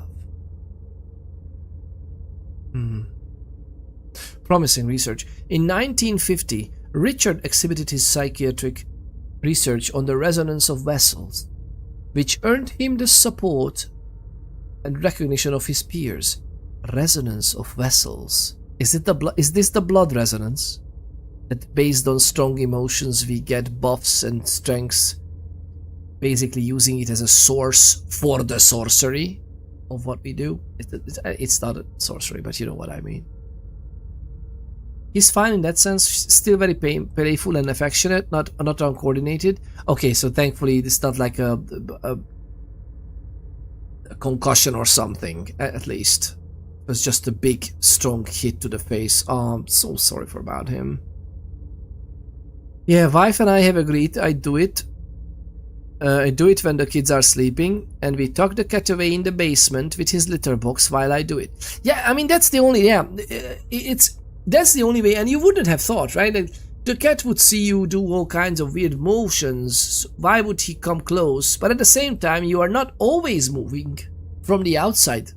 Like, even if you are adjusting something and do something from the outside, you might look like a very decent, like, hey, buddy, I'm gonna even go up to you. God, this is so unlucky. I'm just happy that it wasn't a worse accident, to be honest. I'm just happy it wasn't worse.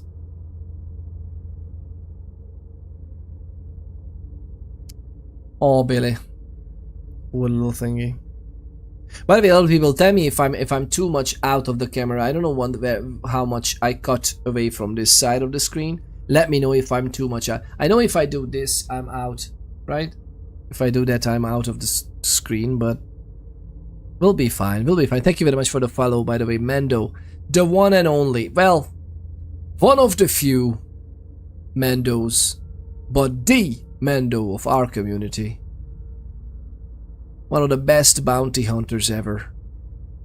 Mando1815, thank you very much for the follow. I was convinced you are already following, by the way. Me too, man. It really could have been so much worse than it was. Yeah. I'm so happy that it didn't yeah, I mean, you had to run to the vet, and he must have been in horrible pain and everything. But what? By the way, how did he react to you trying to help him afterwards? Did he understand at all? Because it's always one thing with animals, like taking your kid to the doctor, although it's heartbreaking, But you know, you can communicate mostly. Even if she's very little, you can communicate most things, and you know, it's like a, you would know, I would know what to do. But with a pet, oh my goodness. Even though we had pets, and I took my family way too many times to the, it was needed, but way too many times to the veterinarian. Blackbird 7 Twitch is back. Why were the Egyptian children confused? Because their daddies were mommies. God, man. I love it. This is great. This is great.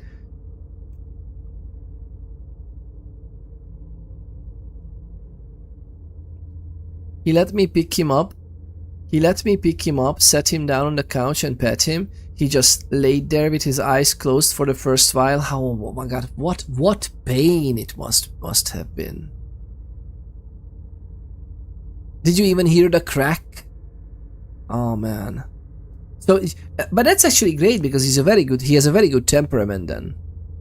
He knew that you didn't want to hurt him. It was not you who hurt him. Maybe he even understood that because you were masked and doing something else, and it was an accident.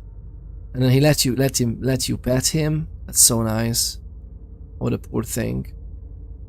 I'm also happy that honestly this turned out this way, because I'm always worried about, like, whenever something involves physical trauma to the body, I'm always worried about. Lots of the movies and films and even in some training materials, you know, like, oh, this is how you rush to the help of your pet or your loved one. Like, yeah, but first make sure it's not a nerve injury. Make sure it's not in the spine, you know, before you just rush to help and move people about. Like, that's what I would have been horribly afraid. Like, you know, if you hit him and I guess nobody was around as well. So at first you must have not known where you hit him, right? Heard and felt. I thought I'd hit the bookshelf. How did it turn out that you did it? Or you just took the goggles off to see if you did some damage? I'm so sorry, man. I'm so sorry to make you relive it. Like, yeah, I'm just chatting here instead of playing the game, and I'm making you relive this horror. I'm so sorry. Feel free to shoot me down, and not in real life though, please. Although blunt damage is just superficial damage to a vampire. I mean, please don't shoot. Cats are really good at hiding their pain, sometimes to their own detriment. Oh, yeah, absolutely. And like prey, you know, these are predators. Predator animals are very destructive to their own body many times, without, and also, like, you know, their life usually hinge. Like, basically, imagine this: that their life is being a predator, without many predators really predating on them. Preying on them, predating. It's a completely different word. So many other predators preying on them. Now, if you become ill or hurting or obviously sick, that can change really quickly whether you are the predator or the prey. So they get very good at, I'm good, I'm fine, I tell you. Let's go hunting. Yeah, I was checking him all over when I got him on the couch, and yeah, took the headset off, saw him like recoiling on the floor. Oh gosh.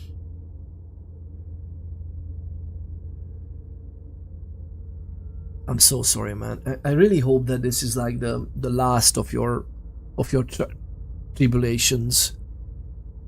I know there were so many things going on in our life recently, and well, we're with you. I hope you know. Like, if you need a set of ears, hit me up on Discord. I'm happy to jump into a voice call if you need someone. It goes without saying. I hope you know. It's like, life sucks, man, sometimes.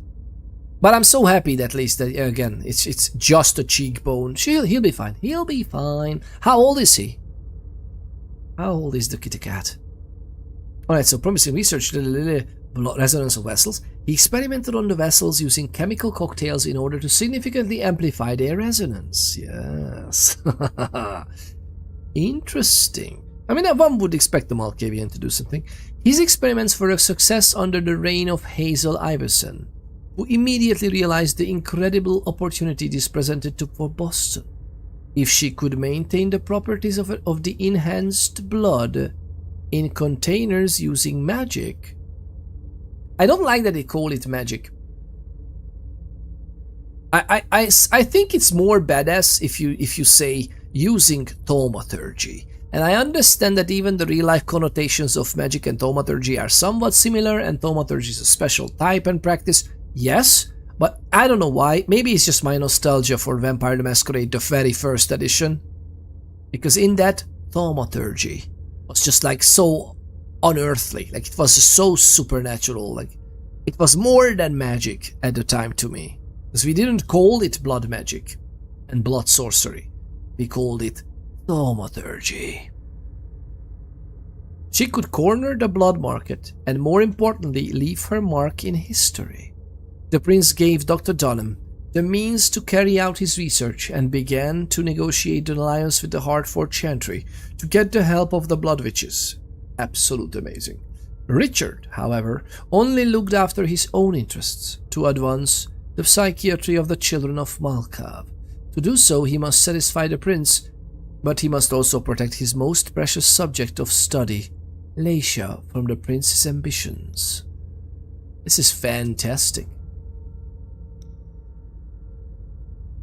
The 8th generation Toreador. Oh, she is the Prince of Atlanta! Why didn't I remember this?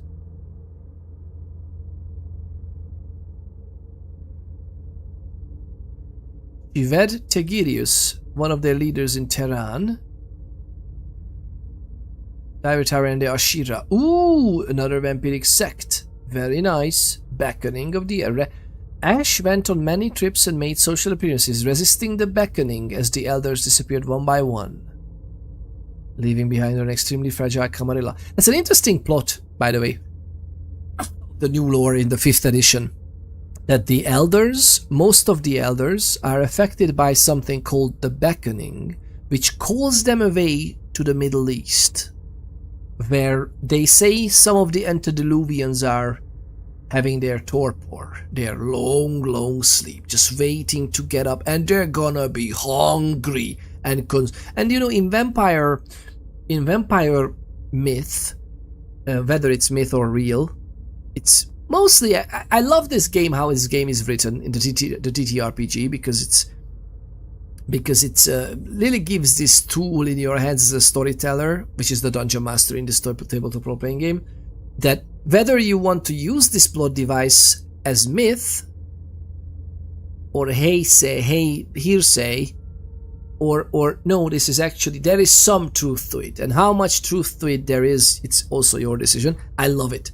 And there's this thing called Gehenna, which is basically vampiric end times, when the forefathers awaken from their century-long and thousands of years-long slumber and consume their childer because they are hungry. And it's so it's wonderfully written. I just love it. And some vampires, even though they are elder, and look at this season 8th generation, 6th, she's alive for almost 400 years. That's not even too bad. She's obviously an elder, but not even too bad. I thought she was older. But yes, so Freja, she is actually resisting the beckoning, maybe because it's not too bad. Although even younger vampires were sometimes be affected by the beckoning, and they just need to go there, wage a holy war. Alright, come on, and let me know if I am explaining it, Rice, because, you know, maybe I'm not, like, who knows. The lovely Fex the Flex, what a lovely nickname. I always look at the wrong camera. What is going on? I'm gonna have such a hard time getting used to this. How are you getting on? Thank you very much for tuning in today. Fex the Flex. Well, I said, are those your emotes as well? Fex the Flex has their own emotes. Look at that. The Bob Bop is yours as well? No, that's okay. The Bob Bop, that's a limited time emote. How are you doing? Thank you for tuning in. But yeah, we are just talking about. Thank you for sharing your emotes as well. This is some lovely stuff. There are some lovely stuff amongst your emotes. There's a. Is that a rubber duck, or that's a cartoon duck? I got it from watching DJ streaming. Oh, that was the yeah. Isn't that random what you get? The duck emote, yeah. Because lovely people, in case you didn't know, you can actually click on emotes and it would tell you even the artist, if it's attributed to an artist. It would tell you which channel it is from. You can actually click on the channel. You can drop a follow to the channel just from the emote. So yeah, it's very cool. Like chat has some cool functionality. Welcome aboard, Captain. All systems online. Some systems need attention. Some systems do need attention, especially TTRPG systems. Am I right? Thank you very much for the follow. Much appreciated. Much appreciated follow. So Govy Goes Golfing said that what was that? They come in threes. Yeah, exactly. We've had both twins in the hospital. Yeah, oh god. And now him within the last month. We're done. Oh yes, fingers crossed. All of this come in threes, yeah. I mean, here we are. I have this neck issue which requires surgery soon. Well, I would have loved to be already over it, but you know how it is. Medical systems, am I right? So we have this neck issue. We have a problem with the house now, and one of our kids also require an adenoidectomy.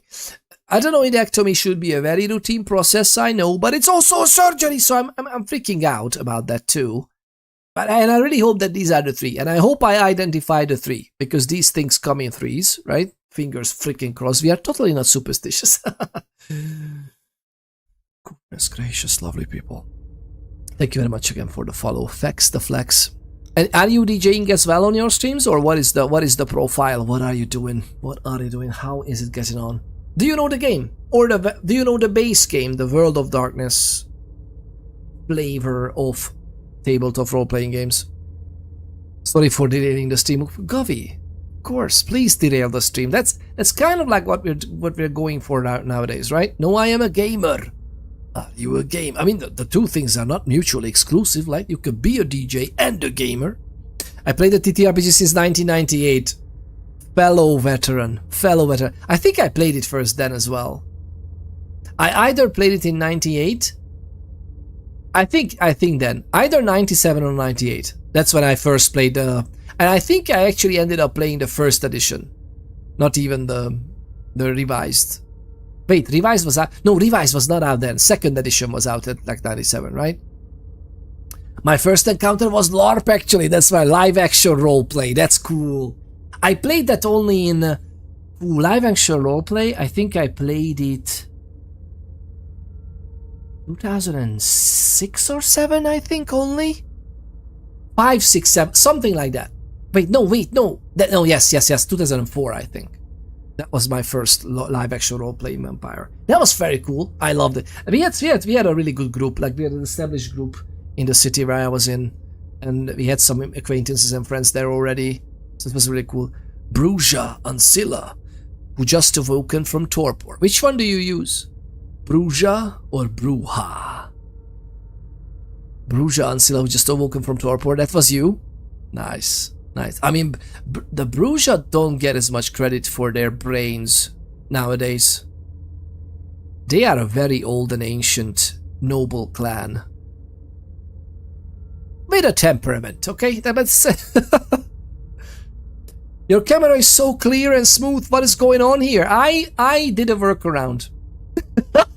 I completely hacked the system. This is what we did. And I keep sharing this link because I think this app is for free and it's freaking amazing. Especially if you want to do like a podcast type of thing, so you need multiple people's cameras in your OBS. This practically turns anything into a browser source, but I'm using it for camera. So I'm having the camera, the same camera by the way that was horribly playing tricks on us, and not because I'm a La Sombra, okay? I'm a Nosferatu. No, I'm just kidding. So, we had camera issues, but I have the camera now plugged into a different computer, and I'm using the Video Ninja, which was known as OBS Ninja beforehand, to have the camera picture streamed to my OBS, basically, as a browser source. So we have the camera. What you can see here is actually a browser source image or video. Stream the video. They are indeed. But my guy, the mustache is of epic proportions. Oh, thank you. We are working. My kids are working hard every day, hanging on them and pulling them from each side to make it look decent for presentation. So thank you. Gavi says, I didn't even notice until you pointed it out. Dr. Sparkle Pen, by the way, Dr. Sparkle Pens, the doctor of Sparkle Pensonomics. And I remember your previous nickname. You will never wash that off. Well, actually, you kinda did, because now your pens are sparkly. Whatever, the lovely Dr. Sparkle Pens was the doctor of Poopy Pensonomics before, okay? But then he became PG. I don't know why. I mean, we are a very family-friendly stream, so I know you felt pressured. That's why we are playing horror games. No human civilization could do this. I think he reverse engineered some alien tech, right? I found, by the way, this tool is free. How amazing that is. And for any streamer who wants to use it, there you go, video.ninja. I want to believe. But it's a great idea, well done. I don't know why I was actually thinking about this so long ago that maybe I would just do it from a different laptop then. I don't care. It's just a camera. And we have the network bandwidth, thankfully, and I just kept putting it off. And today I was like, okay, you know what? I had enough. We are not playing the usual horror games, which goes well with the faulty VHS Line camera. So what was this? Okay, we will read this later. I'm not gonna read Victoria Ash just now.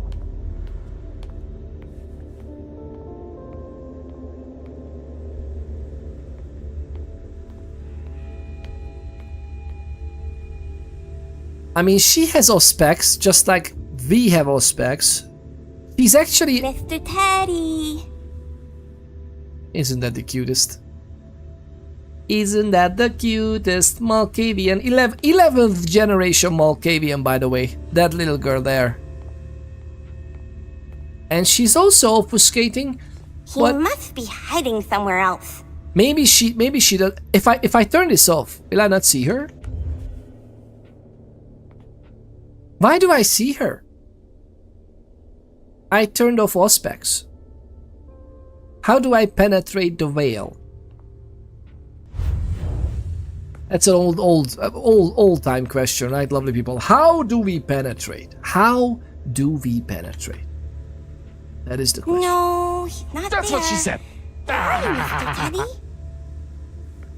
Teddy? You need consent from the veil first. Exactly. Exactly my thoughts. My thoughts are with the veils, lovely people, right? Not because we are running a fundraiser currently for the family. No, but my thoughts are with the veils ever since Dishonored, really. My god, I was crying, by the way, on that game. I'm not too hard to be made crying with a good story and something that tugs at my heartstrings. I'm not ashamed to admit it.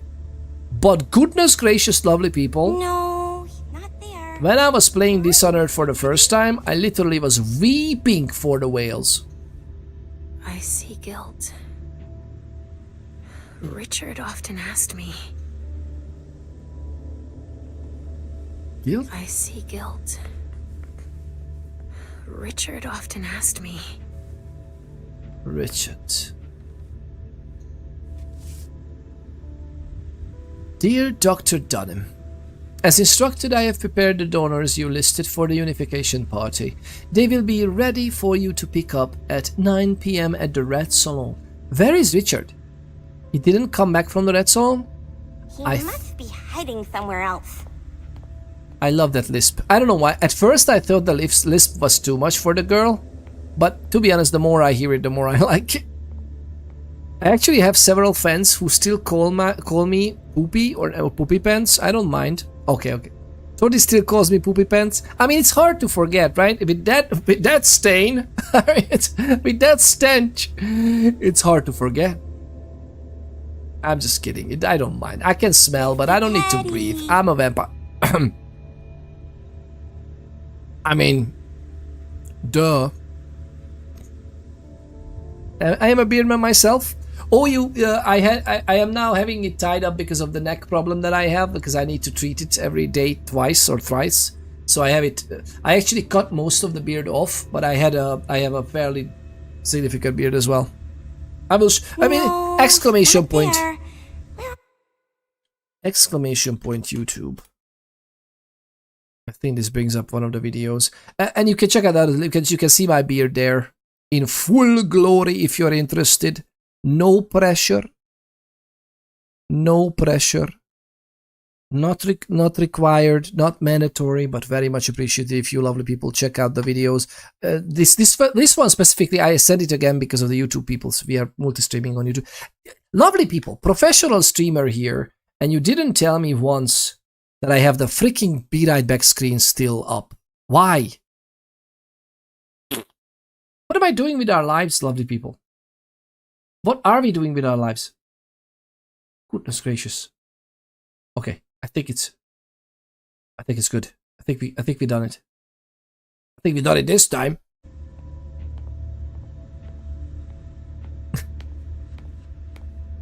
So I don't think Richard Dunham also came back from the Red Salon, right? I think that your guests will be impressed by the quality of the vintages you're offering them, and I hope that they will fully appreciate the fruit of your labors. Betty. Betty, is she a ghoul, I wonder? Mr. Teddy. It's so cute that she's in this room.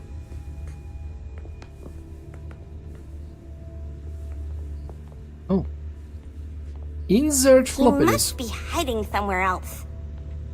I guess we don't. First things first. We don't have a. Do we have a floppy disk? We don't. We just have notebooks and whatnot.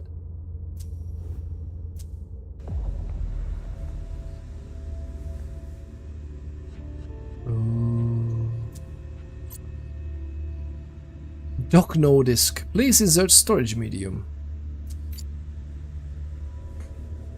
Look at this monitor, by the way. It's 2019. The doctor. No, he's not there. Where are you, Mr. Teddy? That's a good question. I love this chair. Oh, Billy. This is some good chair. I can't interact with these because we are in this. Well, it's interesting that the game lets us interact with the doors. He must be hiding somewhere else. Normally. Oh, let's check this one. Oh, hello. Richard always liked masks. Like all children of Malka. Teddy. Like all children of Malka. I wonder if she sees me as well. Although it's interesting that we see her. Or is everyone, since we are obfuscated, since then everyone else has this smudgy appearance? That is possible.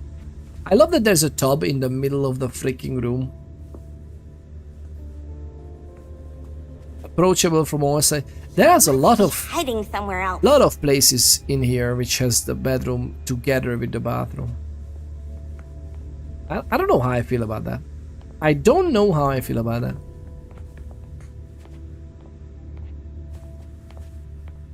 I don't know if she doesn't notice me. I don't necessarily want to be noticed by her.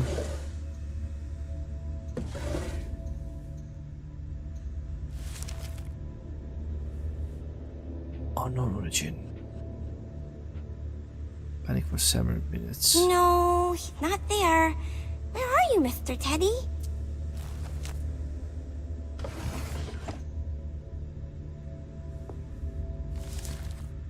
Unknown origin. 30 members of the court caught in a sudden collective panic for several minutes. Quentin King or Prince called for investigation. Closed without any conclusive findings in 1988. He must be hiding somewhere else. Oh.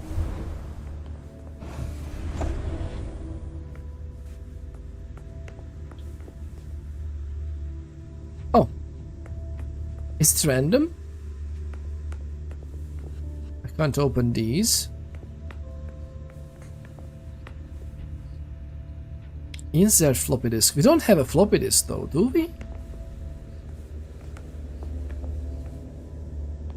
Oh! No, he's not there. We shouldn't touch Where each are you, other. Mr. Teddy?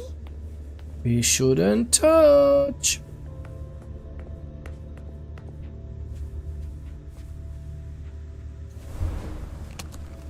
Open. So. A floppy disk. That's all Richard knows how to use. Maybe I'll find a way to read it. I've missed so much. What's the distortion field? That's called obfuscation. That's basically the exclamation point lurk. Close it back! Close it back!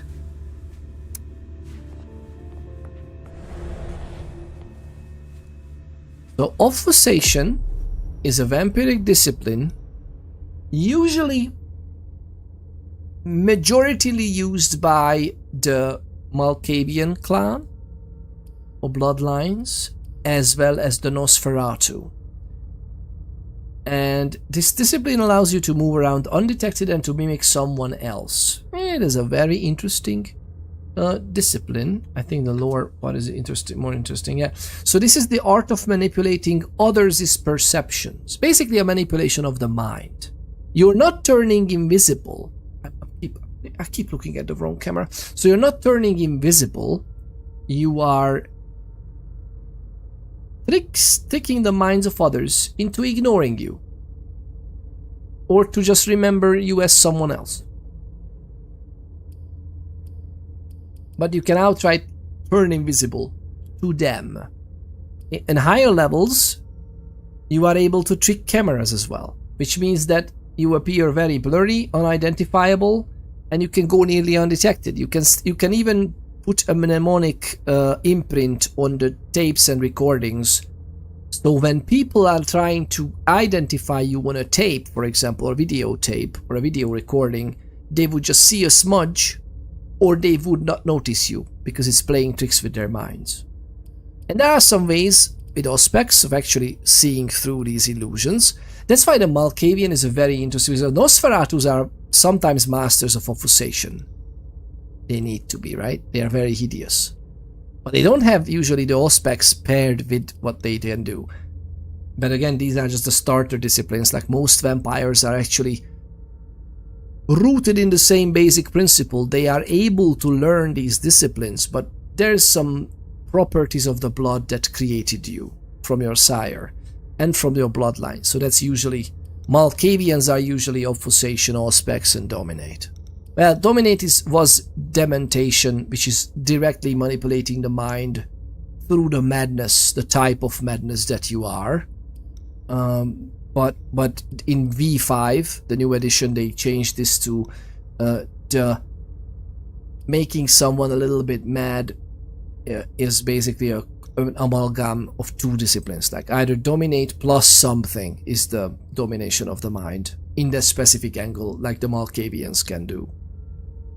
But yeah, obfuscation is very amazing. It's a fantastic tabletop role-playing game. And since you are also an avid enjoyer of Dungeons and Dragons, as far as I know, I'm sure you would love it as well. Very good. I'm just trying to avoid her.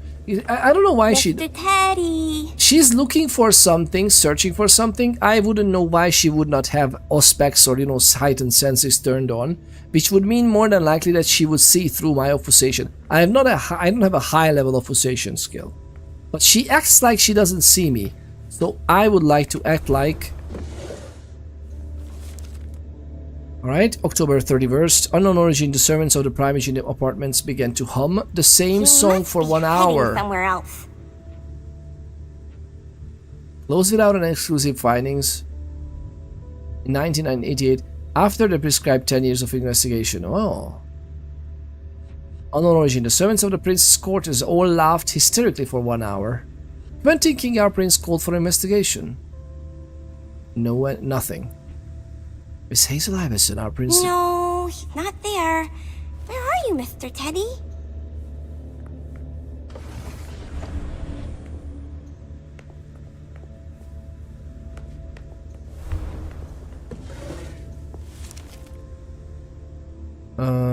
Sudden and brief mental He intrusion. must be hiding somewhere else.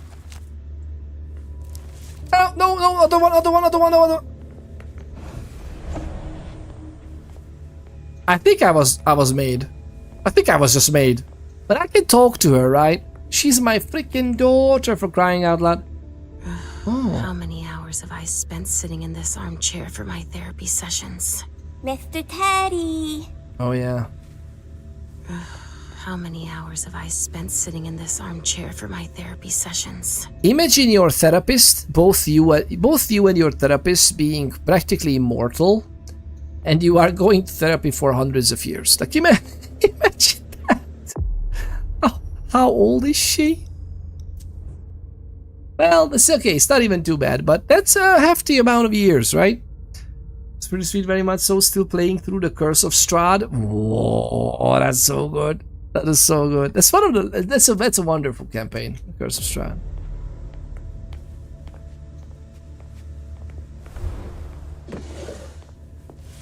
So what is this like? Hazel Anderson reported a feeling of sudden and brief mental intrusion during her speech. Our prince called for investigation. Closed after investigation. Report delivered in person. Oh, unknown origin. Feeling of imminent death felt by several members of the court, lasting several minutes. Report in person. Unknown origin. Servants in the Prime Minister's apartments began vomiting for several minutes. The vessels present experienced uncontrollable crying fits throughout the night.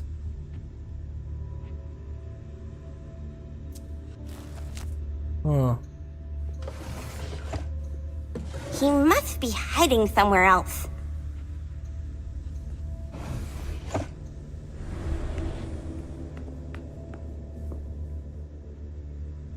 Gonna wait another cycle. Should we talk to her? What do you think? Okay, wait a minute. We have keys for this area. Actually, wait. This is not locked. So she was just in here. She's the child of the. Not there. Where are you, Mr. Teddy? How did we become? Like, I don't know. I don't quite understand what happened to our family, and I find it very intriguing. I find it extremely intriguing, and I love it. Inventory. What is this? A floppy disk found in Richard Dunham's briefcase. A specific device is required to read it. Oh yeah. I love that they are still floppy disks, by the way, lovely people. I was just we spent some time home at my parents' house, and I found some old floppy disks as well, and we have some computer equipment lying around from my youth. And we have some, actually one or two of my computers that is still in use by my father still have floppy readers in them. It was so fun to just check out some old stuff. It was a very eerie, interesting feeling. One of our party was just corrupted by the Ember Temple. Not sure how much you've played or how much context you have. I don't know much about the Curse of Strahd. I just know that it's really cool. I have some D&D knowledge, but I played very little. Like for some reason, I played a very little D&D, and then immediately after, I practically pivoted to World of Darkness. Like I was playing Vampire a lot. I played some Werewolf. I played Mage, but primarily Vampire the Masquerade. I just love Vampire the Masquerade so much. I know of other splats as well, and I know of other things, but mainly I know more about Dungeons and Dragons from the computer games like Baldur's Gate, the original ones, or Planeswalker. What is that? What is that? What's the name of the game? Planeswalker. Planescape Torment.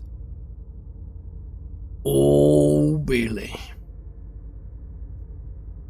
It's excellent if you have a good DM. If you have a good DM, a shitty story is good too. If the DM can make it good, anything is good, right? But yeah, I'm so happy for you. That's a lot. How many people? How many players? And how many? How is that going, by the way? How many players? And I guess you have a static DM, right? Mr. Teddy. Mr. Teddy. Did I miss anything in here? I find it interesting that everybody is sleeping so comfortably here. I mean, they are literally primogens, for crying out loud. It seems to be a stable chord, though. It's very interesting how... No, he's not there. Where are you, Mr. Teddy?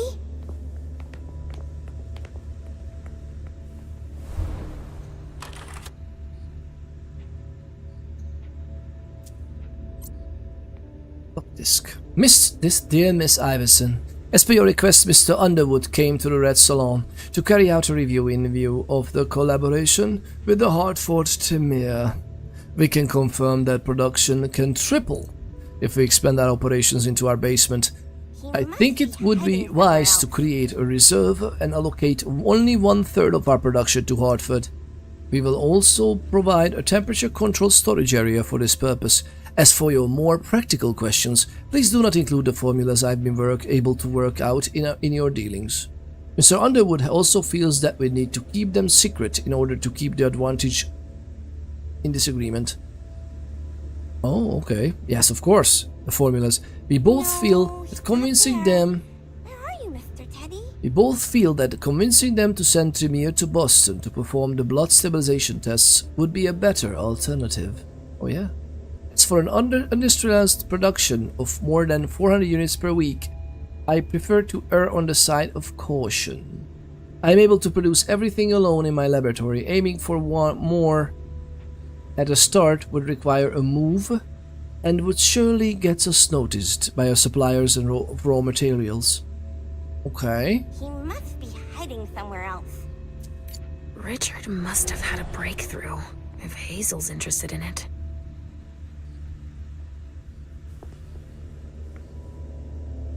Isn't she coming over? 5 players. Myself, 1 from the US, 1 in Sweden, and 2 in England, and DM is in Belgium. Oh, that's lovely! For some reason I thought that you have like an older friend group from the area you live in, and you usually play together in person as well. I don't know why I thought that. I figured you would be like, you know, a Canadian chap with a Canadian gaming group, established in like, I don't know, high school years or university years, and then you're just at it since. I don't know why I thought that, but that's great. That's why I love. This is one of the reasons. Hiding somewhere else. This is one of the reasons I love the internet so much. Like it if used properly, not only as a freaking sales funnel to everything, and I know we are literally fundraising for whatever our family is going through. I get the irony, right? And I'm on Twitch, which is owned by Amazon, but like if the internet is not just a sales funnel, then it is so amazing. It's so amazing. Only Richard would still use that. Alright, so what does it say? Yep, and would surely result by surprise. I hope to have provided you with the missing information for your discussions on this agreement, which, in addition to the giant step forward that it will make possible for science, will undoubtedly be the dawn of a new Boston under your reign. Sincerely yours, Dr. Dunham. Somewhere else. I love this. Should we talk to her? I think I could. I mean, to be frank, I wanna come in without this, and let me just talk to her. Oh, hi, honey. So, did you find your Teddy? No, not yet. I'm not sure he's here. What about you? Did you finish your job for the prince? Yes, I found something that might be of interest to Hazel. Does that mean we're going back to see the prince then? I'm not done yet. I love that the game tells you these tricks. Like, it's obviously a point of no return if you say yes. So no, I'm not done yet. No. Not quite, Pumpkin. I want to take another look around. You wait for me here, but be good. I will. I love the idea that she's an 11th generation Malkavian by VR 12th. Like, she literally is having... She has thicker blood. No, he's not there. Thicker vitae. Ah, This is something I wish I have in my house. We were actually just talking about this with Mama Ponders, of having this type of bookshelves basically to the ceiling, below the ceiling, as long as we can get away with it. This is incredibly good looking. I love it so much. Mr. Ted. I mean, I understand that this mostly needs its own ladder to be utilized if it's like this, where we don't have this high ceiling. So it would like 1 or 2 shelves which I can reach basically, if nothing else than from a step. But yeah, let's check that out, because I think we can get into this one. I know that this might not be the most action-packed stream, right? But I hope that something goes through my passion about this tabletop role-playing setting. I honestly think that the reason I love Vampire the Masquerade the most is because it's if utilized well, you pretty much can explore yourself in a very personal and internal way. Like it's basically your personal horror story of, you know, a beast I am, lest a beast I become, is so nicely depicting this. Maybe that's why I especially love playing Nosferatu, but not only. Like I love Nosferatu and Tremere is my 2 favorites ultimately, but I really love playing all kinds of. I don't think I played the new Banu Hakim yet. It's not that new. The Banu Hakim was actually present in earlier editions too, in a way. Previously, the majority of those type of bloodline was called the Essamite, and I played an Essamite before, but I haven't played the new Banu Hakim yet. I don't think I played a Hekata either, because I played Giovanni before, but Giovanni, well, what happened happened. Again, I keep looking at the wrong camera. I'm so sorry. But yeah, it's interesting. I think apparently then we can go in. Oh no, we can't go in. That was all the thing we... Oh, okay, so we actually explored all the things.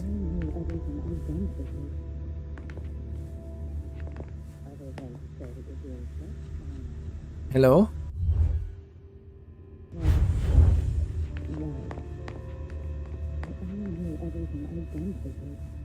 How am I not able to eavesdrop?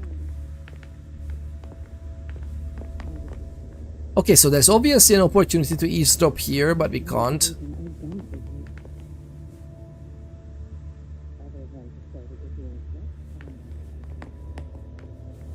Yeah, exactly. We would like to auspex heightened senses, increase our senses of our hearing. Ugh, impossible. It's locked. Okay, so this one is logged. Wait, something doesn't add up. If we are that far away from this door... Oh, there's obviously another compartment somewhere there. But I don't think we can open that. I don't think that's for us to explore just now. Or yeah, we can't see it. But, isn't there a way to... I wager there's no way here. I did used to, Siskovi, to have a local role-playing team, but it fell apart when I was getting set to move. Oh yeah, but I mean, locally playing together would be falling apart, but I would hope that... Okay, here I am saying this, and I don't really actually play together with anyone. I've played together back in that high school or university years either, even though we could, technically, via the internet. This group got together during the pandemic, and we've just kept playing together. That's so cool. That's so... And you have the same GM ever since? And did you get together from a... Did you get together from a...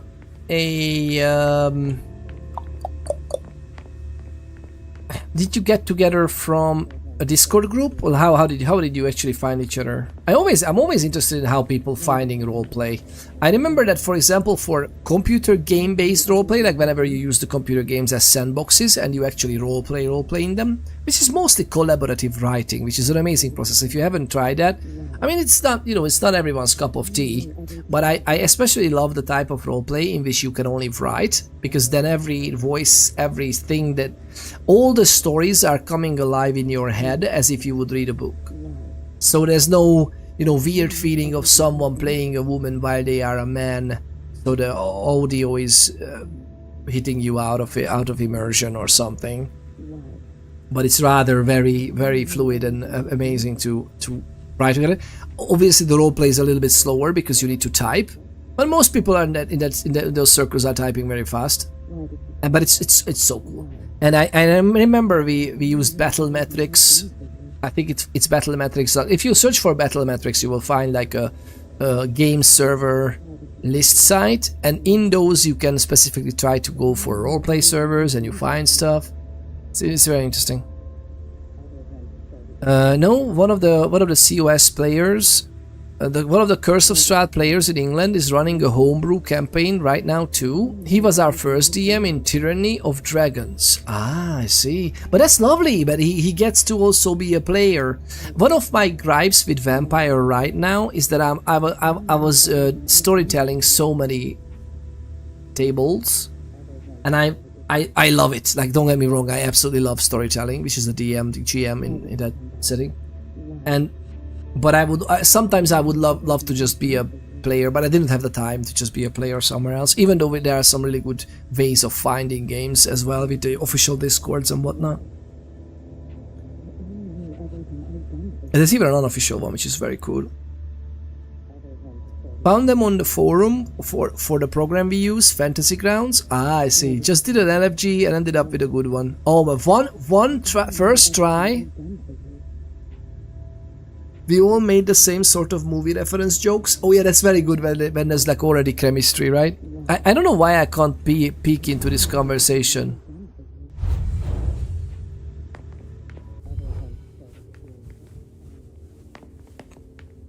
So weird, I can't eavesdrop. It's weird. Okay, I think I will want to meet with Beryl Underwood.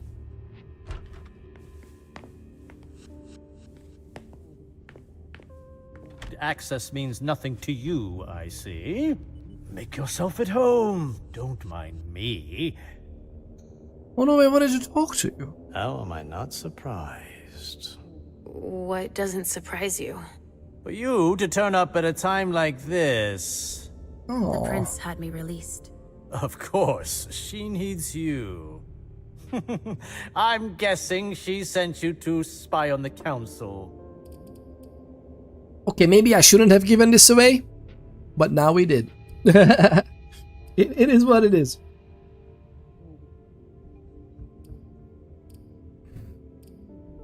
What is he imagining?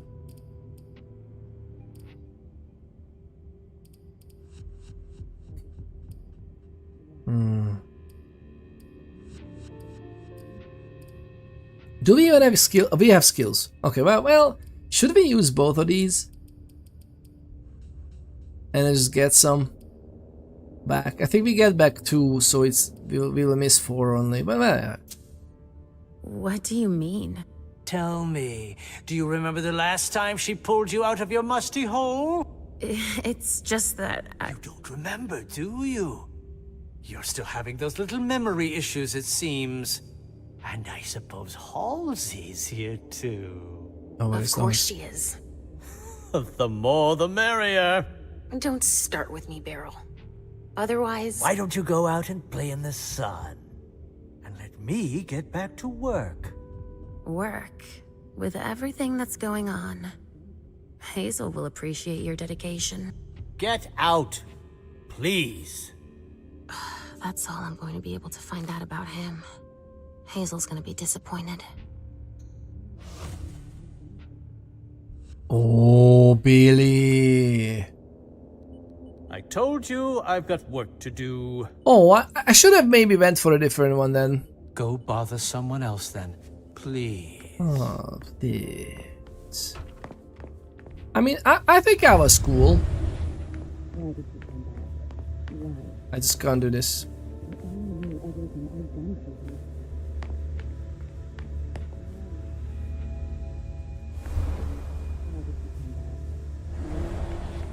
Yeah, auto looking. The weird thing is that usually the game, whenever the game before showed you these muffled noises, it let you actually eavesdrop. And I don't quite understand why we are not let eavesdropping right now. Oh well.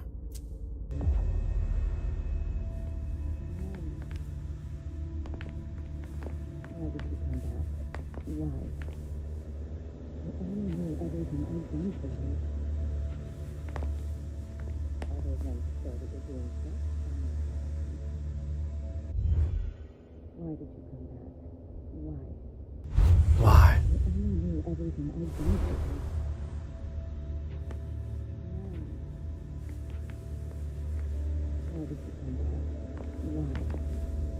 There's obviously an activity button. Why can't I activate this? Am I missing something here? This pisses me off so much when the game is just like not telling you anything. Like, yes, I understand that there's someone in there that I want to hear. Like, I will literally have heightened senses. Can't we try and eavesdrop? And there's an interaction thing as well, which exactly worked the same way in the previous occasion when we eavesdropped. Yeah, okay, we're not gonna spend the whole time with this. Would be nice to know, though.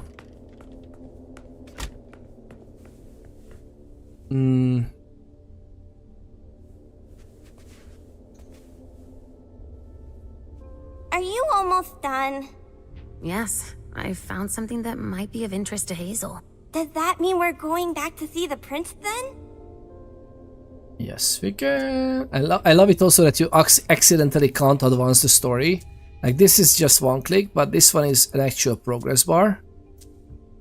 Let's go, Sugar Fangs. Sugar Fangs. A good name. Leisha.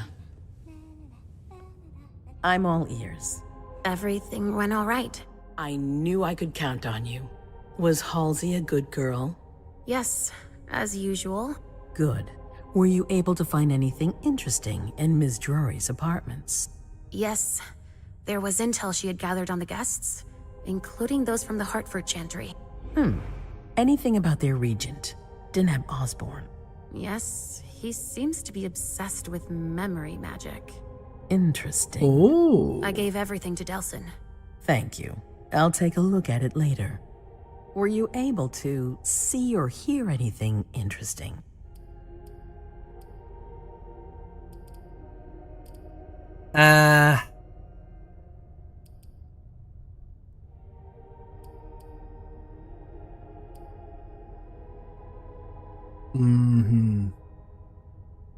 Let's go with this.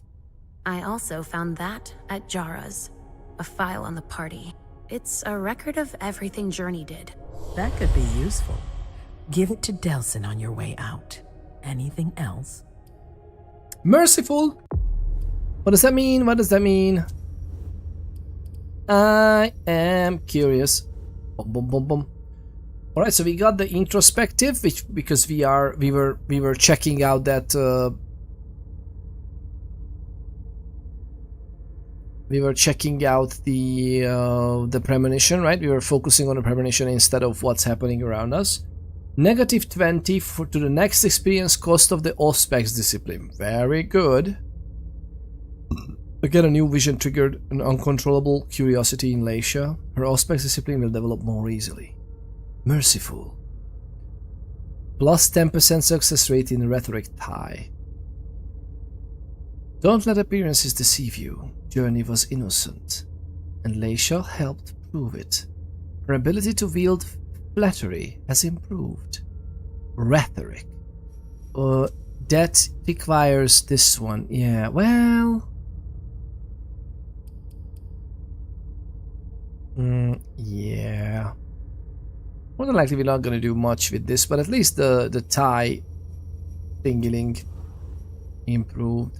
We didn't use anything with her yet. Basically.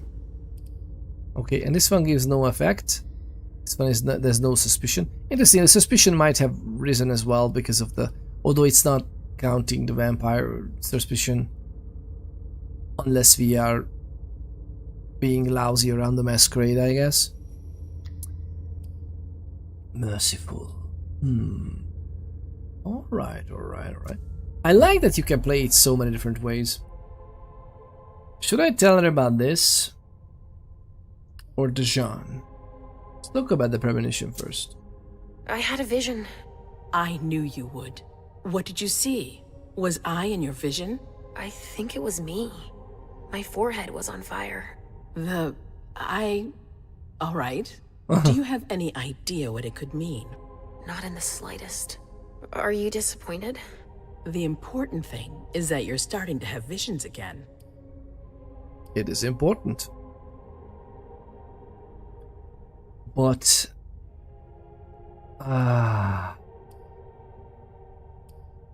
I'm not gonna talk about MMN Journey, okay? Or should I? No, I'm not gonna talk about them. I went into Dijon's rooms. At Dijon's, I found a letter addressed to the Salem Chantry.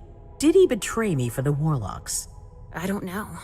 It just said that he's participating in your project, but that he would have preferred an agreement with Salem.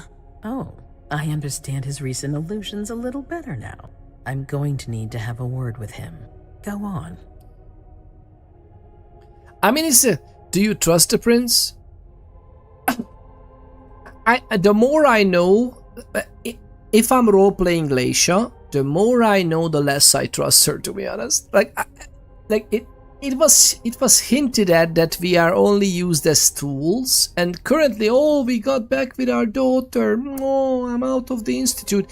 It was pretty much experimented on by Dr. Richard, right, Dunham, without having contact with my daughter, which was very weird. I mean, kind of understandable, but very weird. 4 years. For me, I would give her only the information required. Good. Never trust the prince unless they are you. Ooh. I mean, to be honest, yeah. Yeah, because even if you would outrank a prince, right? Then, let's say you are an Archon. Then also you don't have a reason to trust the prince, right? Interesting position to have. Interesting position to have. That's all I was able to find. I knew I could count on you. Thank you, Leisha. Exactly. Richard still wasn't there. Were you able to find out anything else? Yes, one of my servants just came back from his bar, the Red Salon, as that's where he does his research. I had hoped to find him there. But she confirmed that Dr. Dunham had gone to the party early with a few of his vessels. I'm sorry, Leisha. No. If he had been destroyed, I would have felt it. I have to go find him.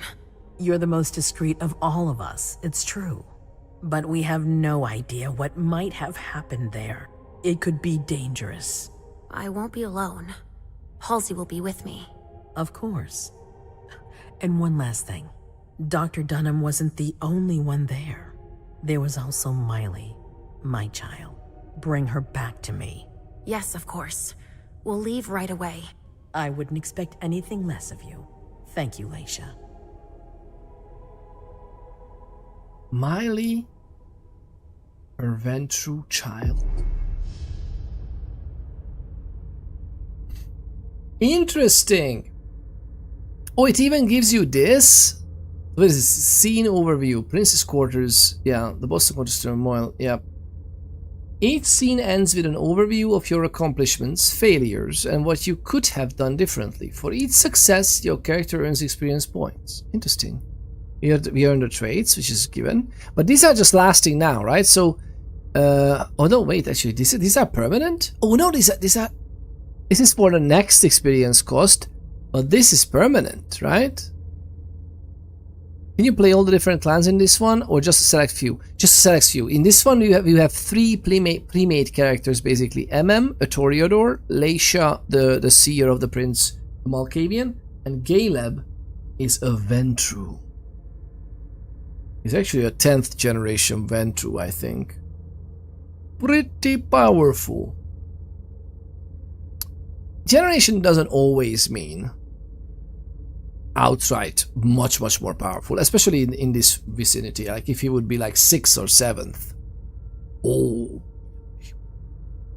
actually, wait a minute, he's 8th generation, no? So he's pretty powerful. You let the premonition overtake you. Boom. We got the introspective trait. You gave the prince the documents that would certainly clear Journey's name. So that we were merciful, because we're not gonna be the cause of Journey's death, right? You found a letter from Dajan Siaka confirming his preference for the Salem Chantry. And you told the prince about what was in Dajan Siaka's letter. Now the thing is, we could have kept it in order for us to have some leverage over Dajan Siaka, right? If that's even implemented in the game, I don't know. There was no failures technically. Yeah, because we didn't even... I wanted to ask those questions which we would certainly fail in terms of the rhetoric and persuasion, but we would even the failures also count as attempts, and every attempt advances the skill. You could have spied on the conversation, obviously. Could have discovered Beryl Underwood's preoccupations. Again, that's... This... Either we missed something in his quarters, the Primogen's quarters, or we really should have just either rhetoric or persuasion should be at least level 3, but maybe even 4. I don't know if you can get it to level 4 at the first scene, to be honest. You could have learned what was on Hilda's... Wow! Okay, see? This is something I absolutely loathe in games sometimes. We were turned on Auspex, looking at the activity button in the middle of the screen. You were here, lovely people, you saw it too. I was on the other side of the wall. We went so close, so that we are as close as possible. We heard the murmurs. I turned on heightened senses, and they were still not activated. This eavesdropping just wasn't activated. I wanted to eavesdrop, yes. I'm not too worried about this, that we didn't turn them mostly split. Duh, that's okay. But goodness gracious. I was going to say, don't you want a lower number for generation? Yes. So the 8th generation is pretty cool. In the V5, as far as I remember, the 5th edition, most vampires start on the 12th or 13th, I think. 12th? 13th could still be technically okay-ish, but I think 14 and below, or above, rather, that's Thin Blood territory. And I think that's the same in the 20th anniversary edition as well, the Y20. Some people call it V20, but it just confuses me if I call it V20. Yeah, so I think both MM and Leisha are 12th generation, but Caleb is like 8th or something. He's like, who's the big guy? Okay, I know we have experience, I guess, so that's cool.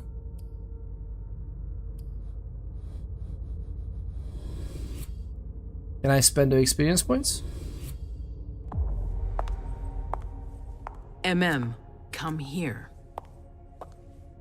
Thanks, MM. You've brought me Journey.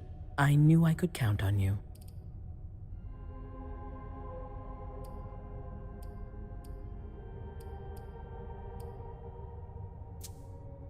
Jay is waiting in the antechamber. She's nervous. Tell Delsin to go easy on her. We'll see about that. Delsin seems to be interesting. I'm guessing he's the sheriff. Did you need me for anything else? Not right now, but I will soon. I have one more favor to ask of you. All right. I'll be waiting in the next room. There's a problem with my heart right now, lovely people. Do you think... Yeah, that's the alternative. You could have tried to go on his journey to flee. Otherwise, we didn't even... Okay, this was like pretty nice. This was a pretty nice round for MM. Also, you totally have my blessing for the Clippy. Thank you very much. Thank you very much. It's gonna stay as it is. Look at this. Look at this for Sai.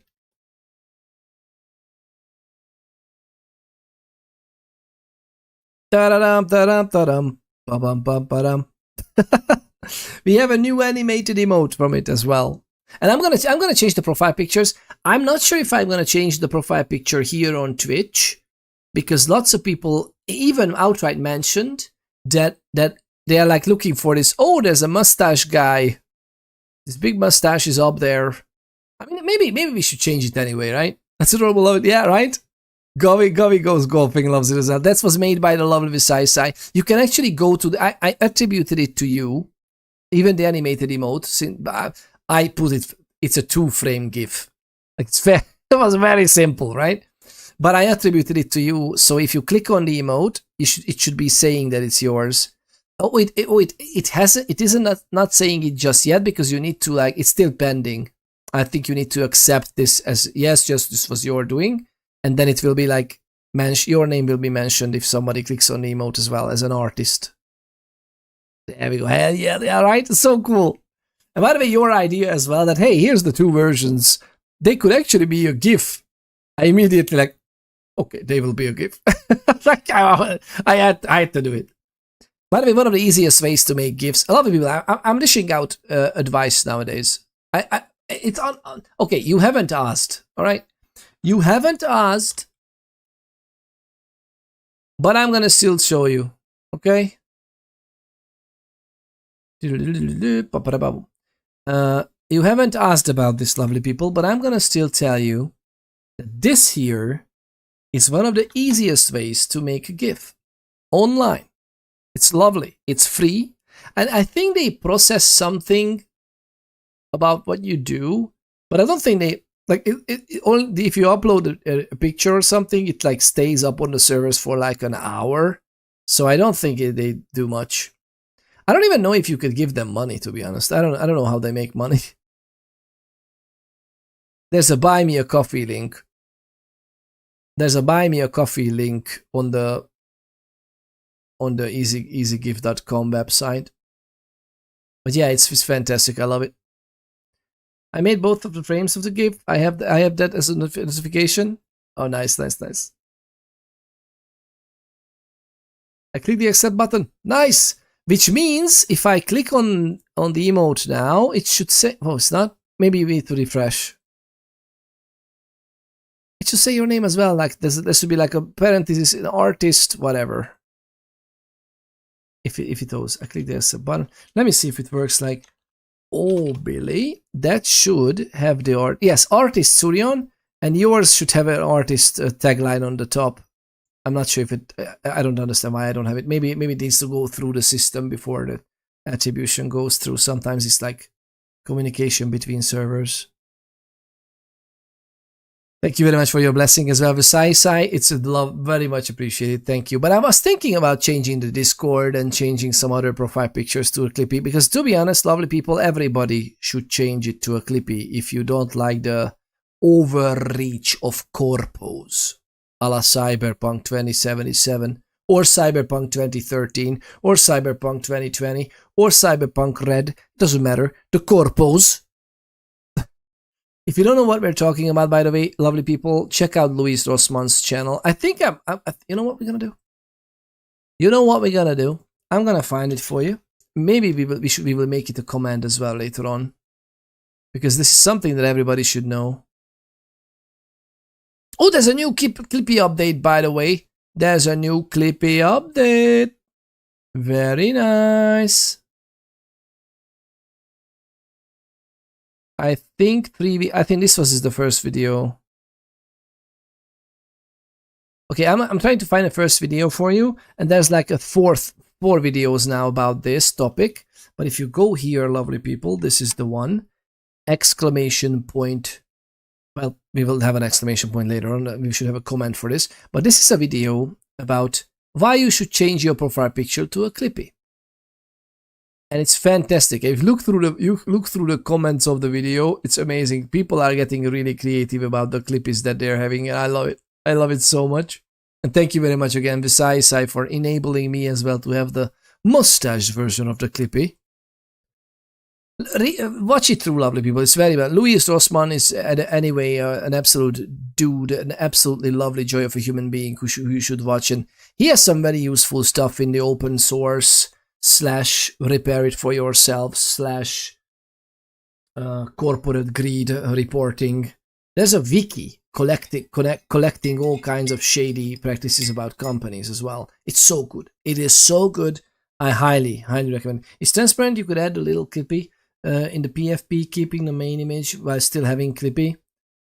That is also true. That is also true. I can put the Clippy on my forehead, basically, right? A Clippy tattoo on my face. Yeah, this is what it means to be a Clippy vid. That's the new one. That's the new one. That's a fresh one. This one what I shared is the 3 weeks ago, the original one that he started. But that's true. That is true. Thank you very much again. So what did we do? We obeyed the prince. Yeah, we brought Journey. Otherwise, we could have the alternative, right? Journey followed you to the prince. You spied on a conversation about Journey. That's cool. We were able to retrace Journey's steps before she left thanks to her scent. Okay.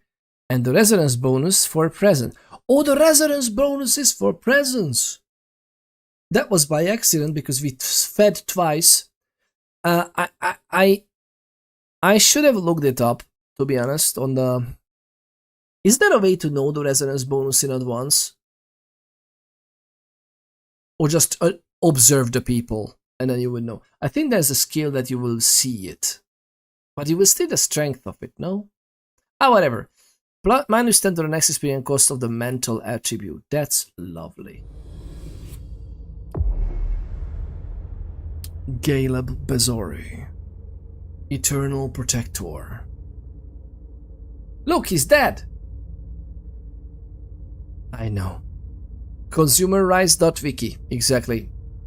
And that's linked in under every video he has as well. Like if you go to that video I shared, you lovely people, there's gonna be a link to the ConsumerRise.wiki. I think there's gonna be a link to also some free open source and actually true free software alternatives. Free as in freedom. If you don't know what that is, sfs.com. I think it's .org. The FSF. I'm sorry, FSF. Free Software Foundation. If you're interested in what's the difference between open source and truly free software, because there's a huge difference. But yeah, that's a very good wiki site to have, right? It's a very good wiki site. Of the apocalypse. Golfing just redeemed Sing mode for 3 minutes. The Sing mode for 3 minutes. What could go wrong? Ooh, with a Sing mode for 3 minutes. What could go wrong? Caleb Bezori, the Eternal Protector. Mortal kings had their lackeys. The princes of Boston have Caleb. While rulers come and go, Caleb remains. And his presence tonight is not reassuring. He's an 8th generation, 8th generation. When true joy. Should I go with investigator? Should I go with the veteran? Knowledge and skills, dialogue and physical, almost everything. I kinda wanna go free. Maybe we should check it out. Oh, let us check it out. What you gonna do? Ooh, everything is here, but we have a social instead of mental. As opposed to. As opposed to.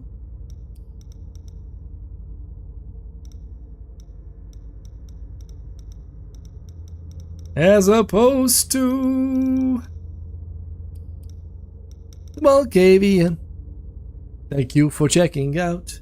Thank you for keeping track. Thank you for keeping track of the what could go wrongs. Wait a moment. Will this be calculated into the end result?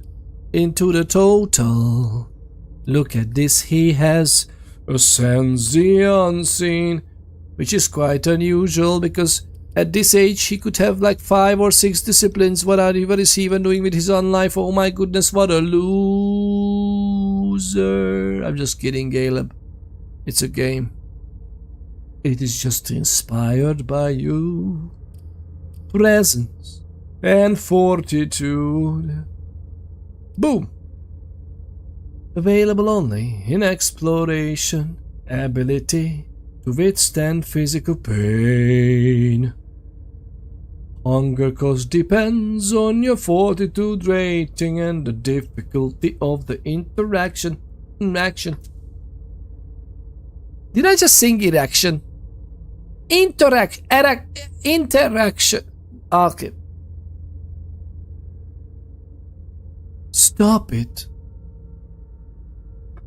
Interaction.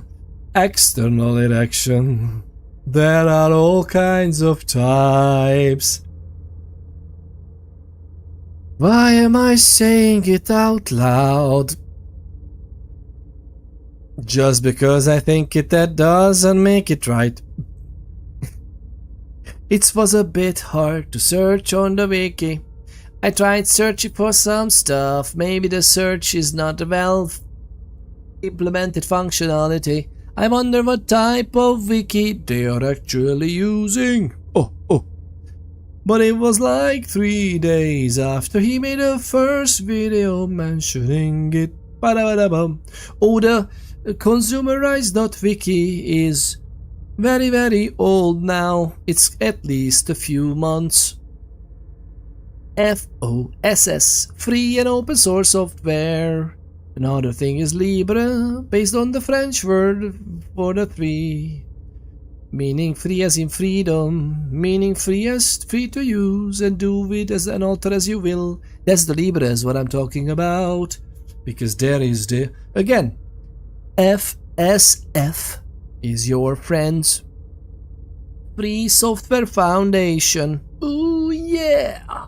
And most of the new Linux, like GNU, that is part of that, GNU libraries and command line thingies. Interaction. I think my video is like 20 seconds behind chat. Time to reload. Maybe. It sometimes does that. Presents. Number 2, I don't care. I don't care about the fortitude. Cancel all. Wait, security.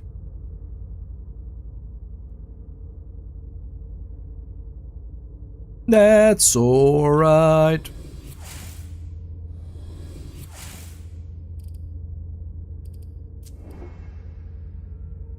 Jack of all trades. Oh yeah, everywhere. Oh, social and everything. Jack of all trades. That is so weird. Although it gives us a little bit of extra willpower because these things cost less. I'm not sure how I feel about that. Veteran. Physical and mental. Intimidation and fortitude is quite high. But wait a minute, I don't want this. Although maybe we should do some dominate. Oh! Oh! 3. Let's go, let's go, let's go. Ba, ba, ba, ba, ba, ba, ba. That is so interesting. What can we do?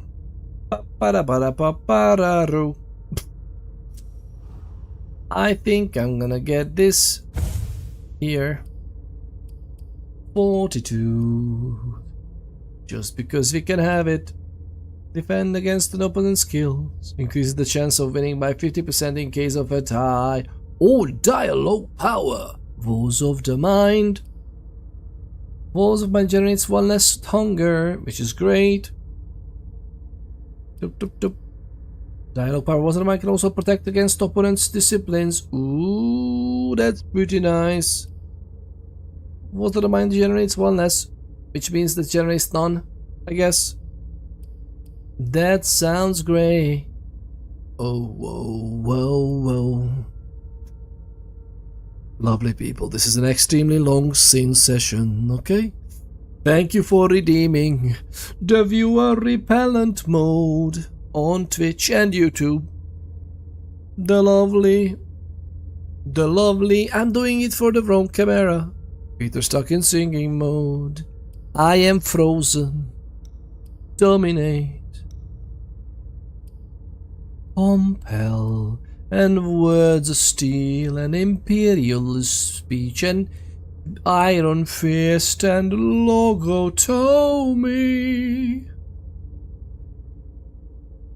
I know how you feel. Lobotomy.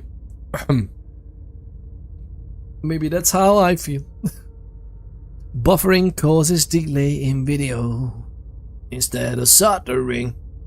It's not great for live interaction, but makes the quality of the viewing experience much higher than interruptions.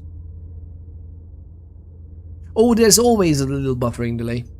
Lovely people, you can feel free to unmute the browser tabs. Come on back. Unmute. You can unmute the Twitch player as well in case you mute it. Come on in. It's fine. I'm not. The viewer repellent mode has ended, okay? Come on. But yeah, it's sometimes it's at least a few seconds, sometimes even 10. It's hard to tell sometimes, and it depends on the device you're using as well, the connection you have. It depends on many things.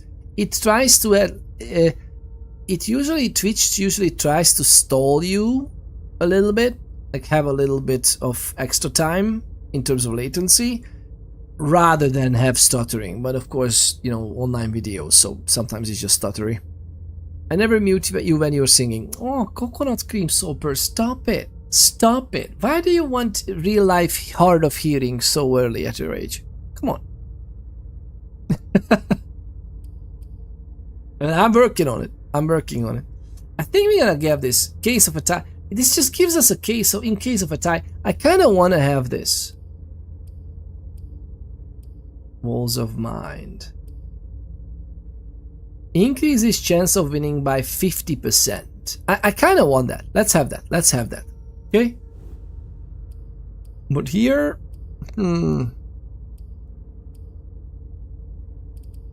These are both social. Mental is, by the way, dominant discipline, which is kind of cool. 15. And 2.230. Do we need this? Deduction, education. We can get education points too. I don't care for technology and security at all whatsoever, but maybe education. We don't know what would be useful. I'm guessing most of these would eventually be useful, right? We can't even, if we put this here, we don't need anything else. Psychology is psychology. Meh. Mental, social.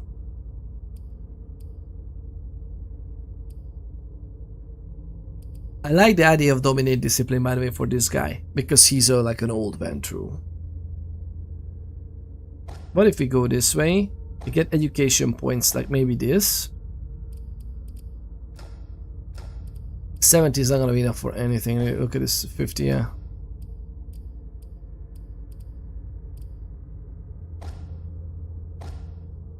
Education 2 and persuasion 2.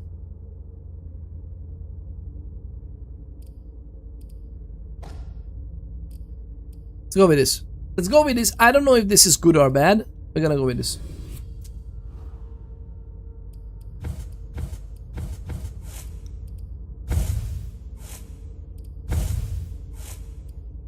What is this? We actually got a modifier for this. I don't know why exactly. This happened with the previous characters too. We got 20 extra points. But I don't want to spend it to the low level things. Maybe social. Could we get into social? Get on to social. How about this? I don't know how this works. It might be a bug. I don't understand. Whatever, let's go. Don't worry, Peter. It won't damage our hearing. We don't keep you at above 90 decibels. We take care of our ear holes. Very good. I almost, again, wrong camera. Very good. Caleb Bazori. My prince.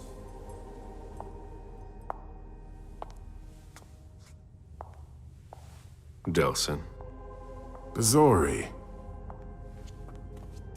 It seems that the Camarilla is in danger. I am at your disposal. Your sense of duty is a credit to you, Caleb. You haven't lost your touch, I hope. The code red is linked to the unification party with the Chantry.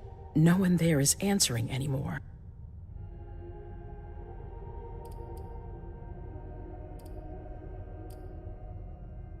Who was there from our side? How many of us were there? Probably a good 20, give or take. Dr. Dunham and our top spy, Jara Drury, were already there. We might have lost 2 members of the Primogen.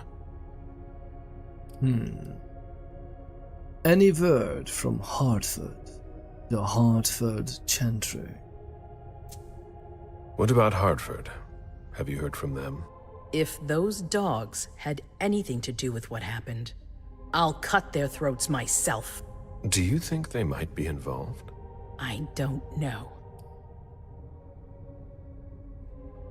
Fair enough.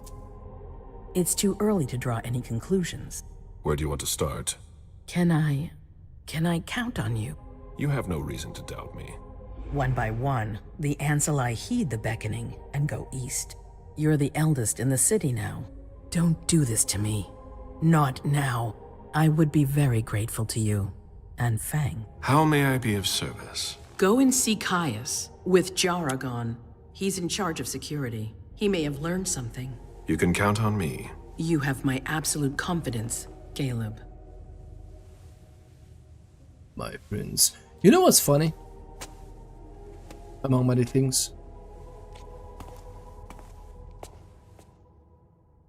Do you think Delsin is Gangrel still, or is he just a Bruja? Or, who knows? Could be anything really. But he's definitely a presence.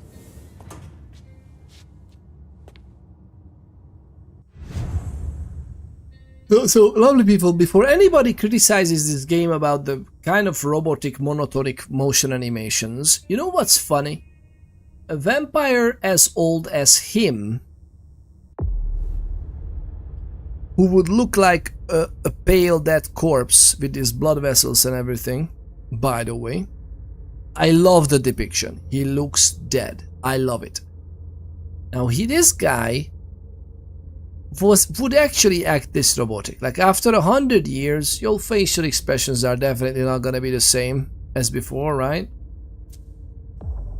Oh, just again, what is it? Education, persuasion, and we are doing fortitude for extra stuff for otherwise presence domain. Okay. And we came downstairs to the surveillance room, right?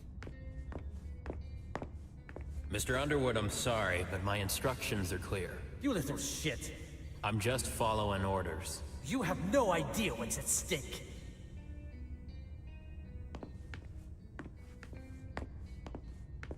He's our child. Battle Underwood. My most honored sire, you're wasting your time here. I'd forgotten about your abject fawning. I call it respect. It appears that it's something that sewer rats know nothing about. Apparently, Caius feels he's entitled to refuse to see a member of the Primogen. I won't forget it. Prince's orders, by the way, right? This is literally Prince's orders. Dialogue powers. Dialogue powers can be used on all compatible dialogue choices. Ooh, what? Used on all compatible dialogue choices. To use a dialogue power, you must activate it in the selection wheel. Okay. Then select the dialogue option. Only one dialogue power may be active at a time. You may activate or deactivate the power as long as no dialogue option has been selected. Using dialogue power generates hunger, because of course it does. Oh. I love that there's no persuasion. Okay, well. Keep a mental note that next time maybe we go with rhetoric. But whatever. He seems tense. Walls of... Oh, yeah, okay, so we have the walls of might. Increases rate of success. I mean, I could increase this. But even with that, he has 4. And he has a focus chance of 15%. So, more than... You know what I'm going to do? I'm going to use this. And I'm going to lose it. Because I think if we get the traits up, right? Because everything we do... Rhetoric is success rate in tie, negative 30% for next upgrade cost. Like all of these would require us to keep using it and trying and attempting, right? Brute, what? Oh, the dominate, okay. This is fantastic too. And the charmer. Brute and the charmer. He would be brute. At least in my playthrough, right? That's how I imagine him and that's it. Ascetic, yeah. We complete a quest without having hunted any prey. I mean, technically, we could have done this with MM. I think. I don't know about the others. Where are we in terms of... Okay, we don't have anything here. Character is this. Disciplines is as usual. Talents is this. Traits. We have plus 10% success rate in psychology tie. Oh, God. Oh, this is technically still scene 1 of the Prince's Quarters. Okay. Interesting. Maybe I'll just use this because why not? On purpose failing it. But besides, it says when I'm that old, I'll literally be robotic. My synth muscles and servos are necessary to move my fossilized frame. Exactly. But this is not Fallout. But yeah, this is not cyberpunk either. No, it's but really the corpse-like vampires, as the older they become, it's truly observable on elders, really, and higher. So he's the eldest in the city, but that we know of. But even then, he's like what? But technically, he's not the eldest right now because we have Victoria Ash in the city, right? We have Victoria Ash in town. But, which is interesting, we have another prince in town, by the way. But he's... I don't think he's that old that he needs to be this robotic. But at the same time, some vampires are just more prone to this in the lore. So I don't mind the game being a little bit weirdly animated, even in the facial animations. Because to me, as someone who knows World of Darkness, no, this is how they would act. This is how they would be, right? A member of the Primogen here. How strange. This is the kind of thing you delegate to a retainer under normal circumstances. What matter is so urgent that you've come to see Caius yourself? If you don't mind, I choose not to entrust this task to anyone else. Tell me, you haven't introduced me to your charming protege yet. Zhu Feng. Yes, Zhu Feng. A name that's as delectable as her blood, I'm sure. Ah, you're planning to introduce her to the very select club of Galeb Bazori's progeny, aren't you?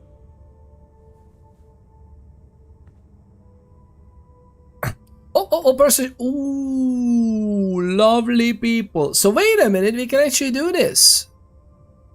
Skill defense tie.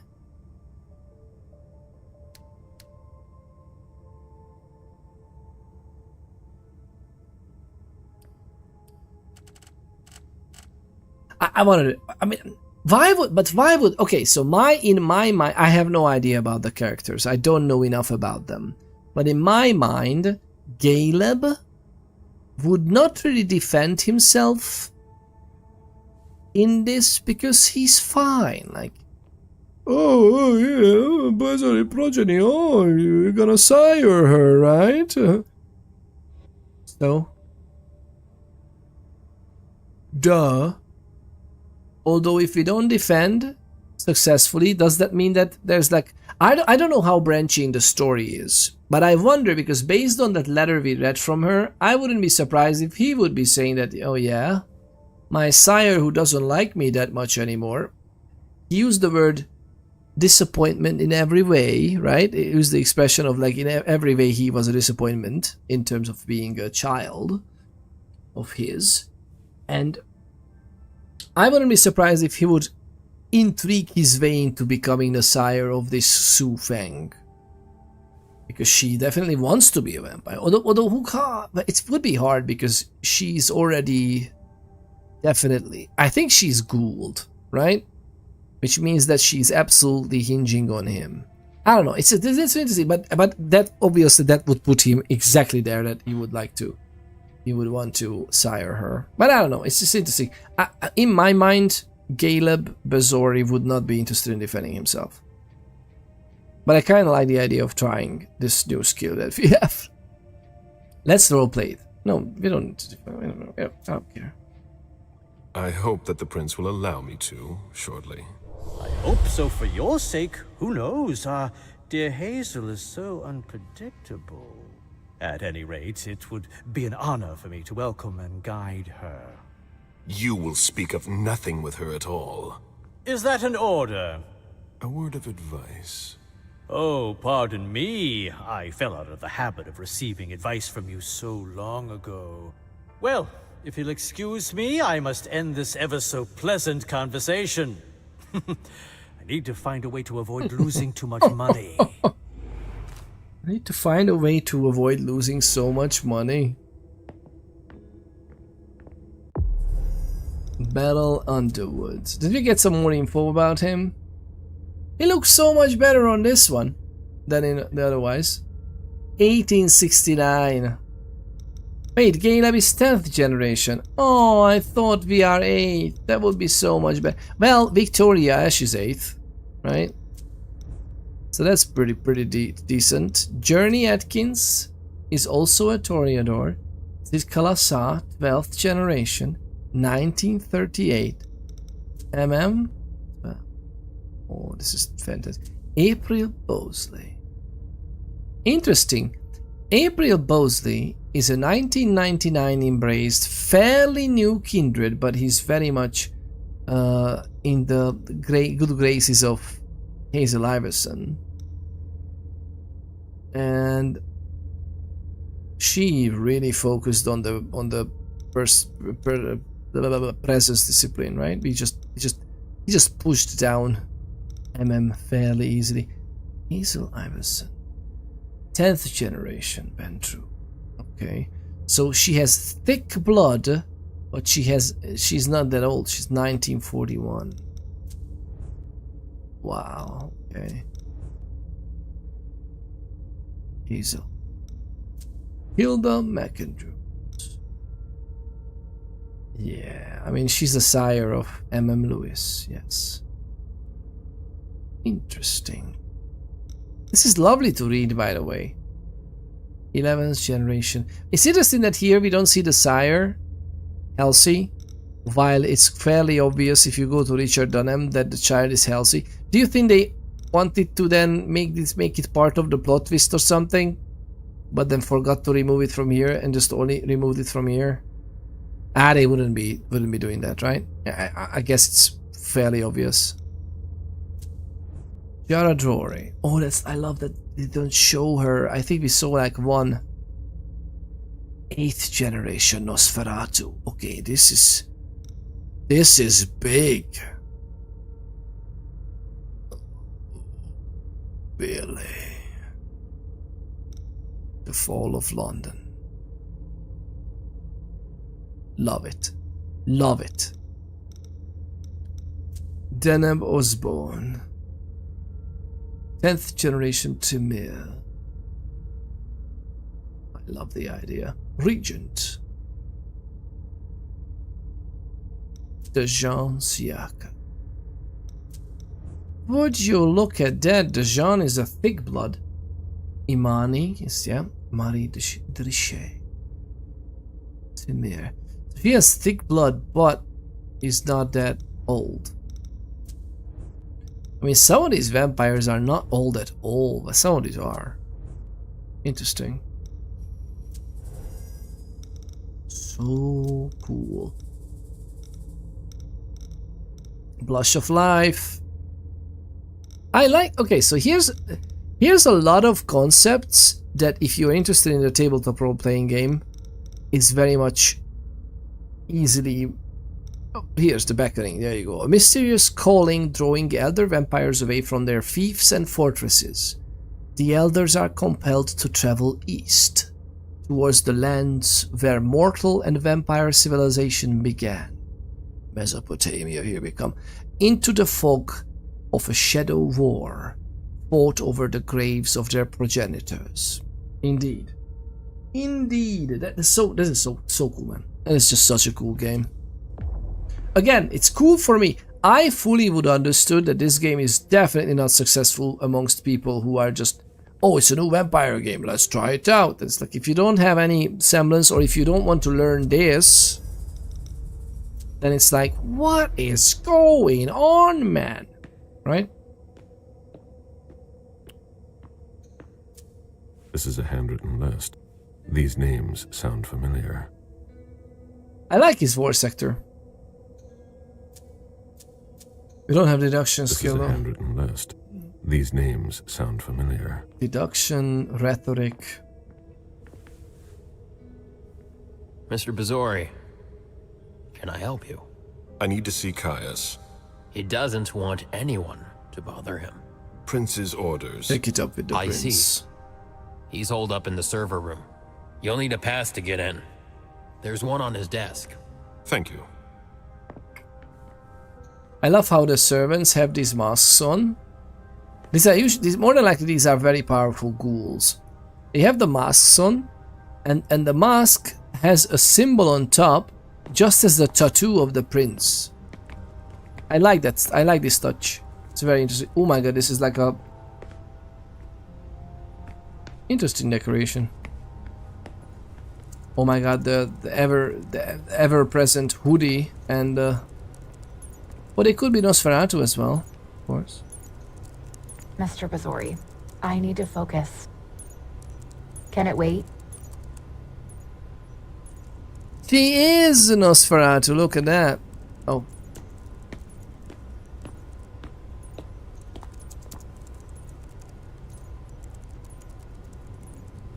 As expected, nobody's answering there either. Mr. Leto is in the server room. I don't know what's going on, and I'm afraid to find out. Semi-secular report on the evolution of the mortal world demography. Once again, all indicators are positive regarding the global population. It has doubled since the last census, which is a major bright spot. However, it should be noted that this concerns mainly the megalopolises. This is something to be monitored, or even reversed by the end of the millennium. We also report another important issue that needs to be closely observed: the quality of the mortals. Nothing new on the police scanners. Which is They're starting always to one step decline. behind. Keep it up. Which is starting to decline. Despite a trend towards organic and natural consumption that we have encouraged recently, the social and economic imbalances do not allow us to reverse the tendency of the decline in quality of mortals. Also, we note... What? Ross didn't make his report. Also, we note a quantitatively satisfactory state of our resources at the expense of its quality. Lots of bad blood. In other words, lots of bad blood, right? Nobody's allowed to go in or out. I don't like the sound of that. Nobody's allowed to go out. As if you would ever leave this room.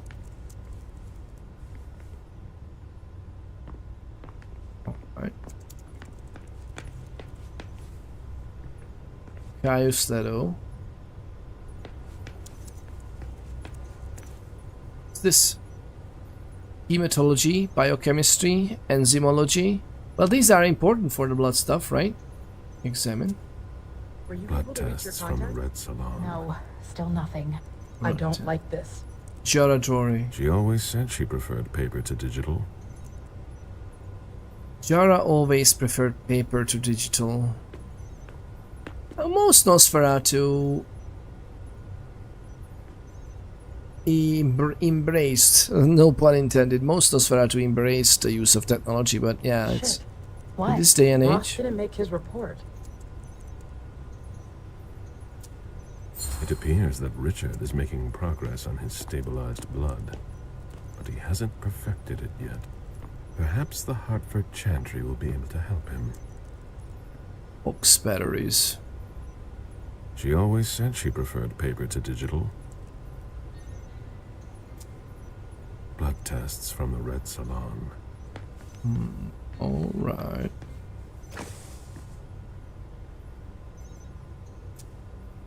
That looks like the key to a safe. Thank you very much. High security key. A key found in Caius Leto's office at the Princess that is nearly impossible to copy. This type of key is often used for security doors or safes. Alright. Well, I gotta head out and take care of some things here. No worries, Gobi. Thank you very much for sticking around a lot. I know I'm streaming nowadays much later than I used to, because we start so late as well. But I'm gonna try to push it back to normal levels and maybe make some videos instead. That's the plan. We'll see how that goes. Installing a cat door to the basement so we can leave the door shut by the cat. Yeah, but the cat can still get to his litter box. Thanks for the stream, Peter. Thank you very much for being here. And yes, that's a good idea. But then I guess in the basement, in between compartments or rooms, right? The cat won't be able to come up and be in danger. Oh gosh, I'm so sorry. I'll get well soon, Gobby's cat. It could also be good blood vintages causing nostalgia in the older vamps for the better blood like they used to. Well, yes and no, Visai, because there's definitely a part of that. But you know how? So in the World of Darkness, blood, as in Vitae, is going in an interesting way. Like in the lore as well as in the games I'd like to run. The blood has its all kinds of qualities. Basically everything is meshing into everything. So the source of magic, the source of emotions, the source of passion, all these things, whatever emotional state or passionate state or whatever you are in as a human, that is definitely affecting the blood, your health as well. But as you know, the Ventru can only drink properly and gain sustenance from certain types of blood. Usually someone high society or someone very well nourished. It's a certain type of knowledge that they possess. So even the knowledge you know in your mind, even the way you use your mind in life, affects the quality of your blood. And I think what they're referring to here, the blood being not as high quality anymore, is that, let's face it, most people in the 21st century basically became zombies. Plaza zombies, if you know what I mean. And that's why I like the idea, by the way, how the zombie mythos is very rampant in our art forms, including series, books, and games, because it's very, we can connect to it, we can relate to it, because we can see the consume another LCD TV for me. That type of attitude is very much rampant nowadays. Now that was not there in the old ages. Like in the old ages, people were toiling away in the fields and tasting a certain way for an elder, right? Luckily, it looks like But everything is in the order. people who were like scholars and codex writers and priests, high society people, nobles, like those people are, you know, those were using their brains for other things, though they were tastier. You know, as they were inventing all the chemical revelations and industry and bringing about the incredible advancement of humanity, those were sweet, sweet people. They live among us, yeah. Hey, Carpathes, welcome on in. How are you doing? The lovely Carpathes is here with us. Fuck. How long has it been since we've had an alert like this? I've got no idea. 10-year report on mortal evolution and environmental degradation. There you go. There's another one about the topic. pollution and environmental degradation are some of the major problems currently plaguing the planet. These scourges, no pun intended again, scourge is a specific type of vampire title in the realms. These scourges are domains. These scourges are caused by a variety of factors that adversely impact the basic functions of the ecosystem. No, still nothing. I don't like this. Yeah. And thus the sustainability of all life, resources, and mortal existence.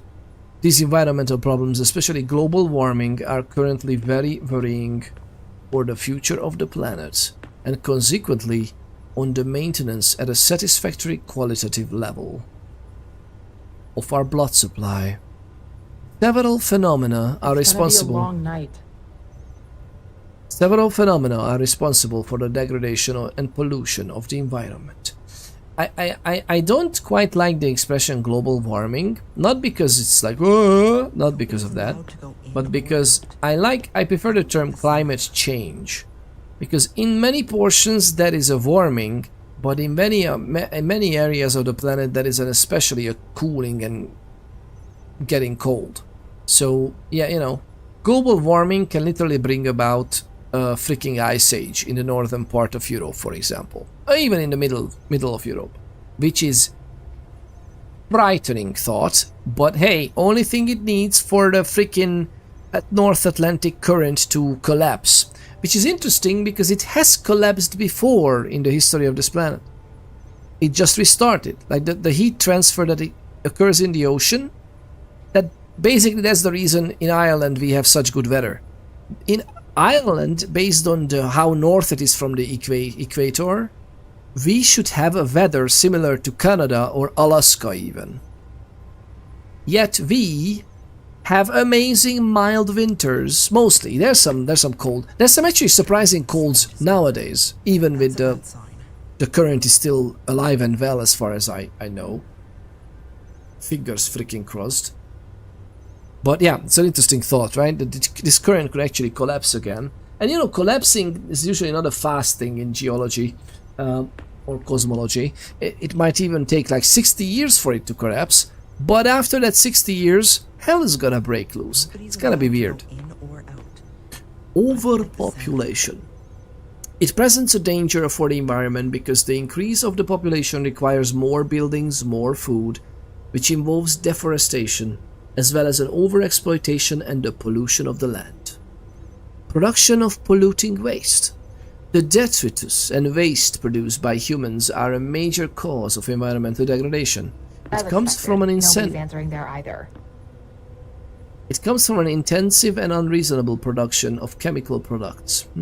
Chemistry. This waste from industrial activities, factories and hospitals is a source of toxic emissions. Large-scale production is also a threat to the environment because it leads to air, water and soil pollution and has direct effects on human, animal and planet health. I like this, that this game just makes me think. Shit. What? Ross didn't make his report. If you want to talk, go see Mr. Leto. Mr. Leto. Caius's office. The key card must be in there. Caius's office. Caius Leto. He's a love and joy. Look at that. We saw him once, right? Second in command of the Prince's security. 10th generation Nosferatu. I mean, Jara Drory is an 8th one. 1800, 1801. Petra. Calabros is very famous.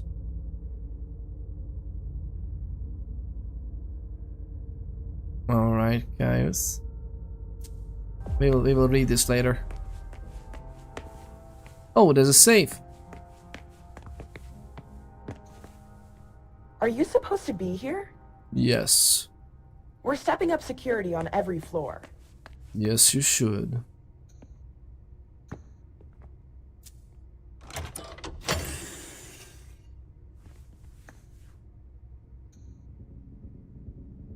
Oh, Billy, what's that? Old coin. Old coins. Restore the willpower. Denarius, florin, pound, or dollar. After 3 centuries spent accumulating wealth, Galeb has forged a special bond with money. It is no longer a symbol of power, nor a means to an end. It is part of him. You know, Ventru. We like a good Ventru, okay?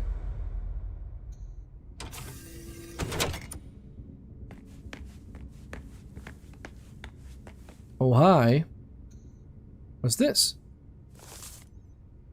Mark Nightingale, eliminated.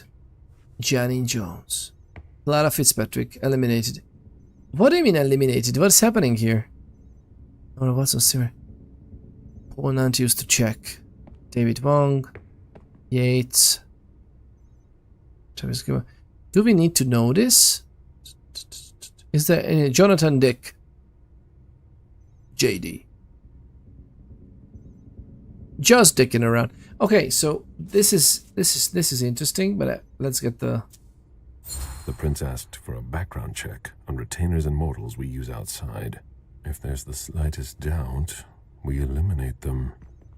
Hazel has become more cautious since the attacks. Attacks? What attacks? This is the first time we hear this.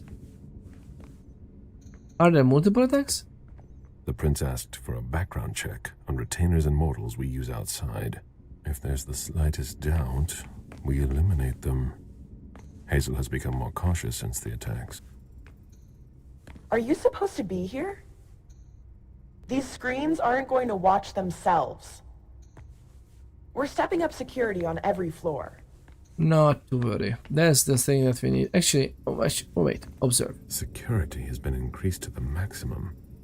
I've never seen anything like it. Security has been increased to the maximum. He's never seen anything like it. He's never seen anything like it. Which, I mean, Boston. I've seen Caius use this type of card to access the servers. Take it. Magnetic card to the server room.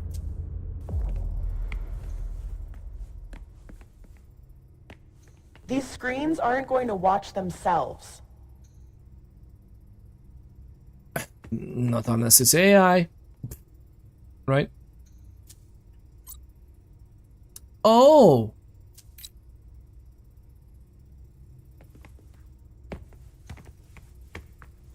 Alright. Alright.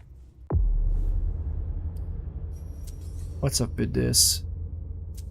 Source of power. That's okay, we have enough willpower. For a little bit. I don't think we can go above 15, right? There's no way, right?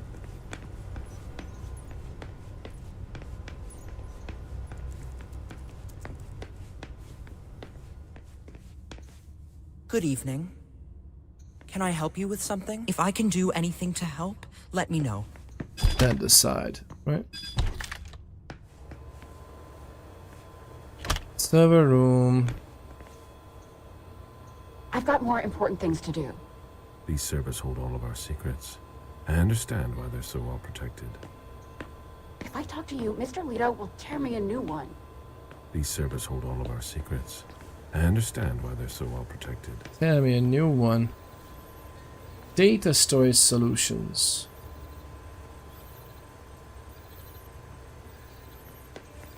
I don't think I'm the person you need. Mr. Leto's right over there. Mr. Leto. Wait, before... Oh. There's no going back if you talk. Okay. But yeah, it's not gonna be this easy. A list of ingredients and side effects.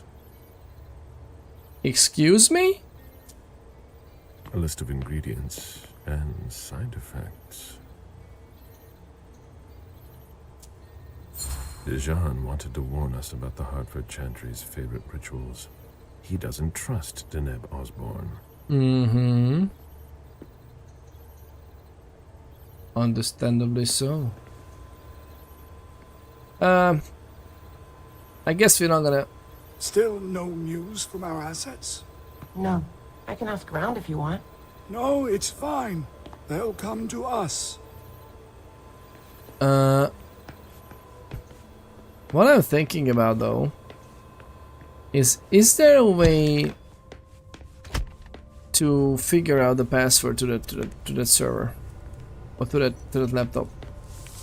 Like, this is a 10-year semi-secular. What is this? Relation. Okay. Nothing special here, right? Go ahead. This is a handwritten list. These names sound familiar. Handwritten list. I feel like there will be a... Oh, maybe here? Blood chemistry. It appears that Richard is making progress on his stabilized blood, but he hasn't perfected it yet. Perhaps the Hartford Chantry will be able to help him. Givaradori had 1801. 1841 was the code for her, right? Caius Leto. This is Leto's.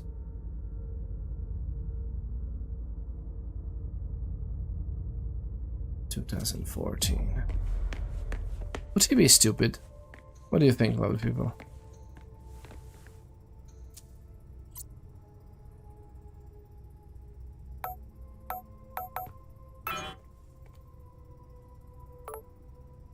Is there even a way for us to know this? I'm just worried about the no going back part.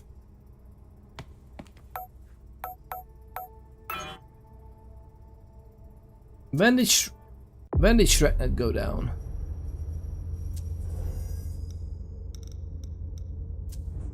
Leto.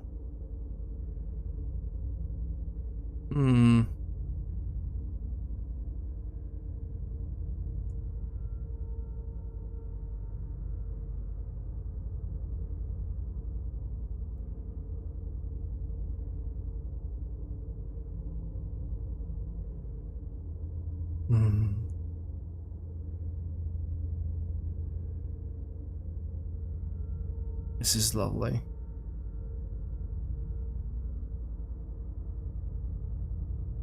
Alright, well, let's not dwell on it too much. I don't think Caleb would hack too much of these things, right? We are more a mind-oriented guy, so let's just talk to him.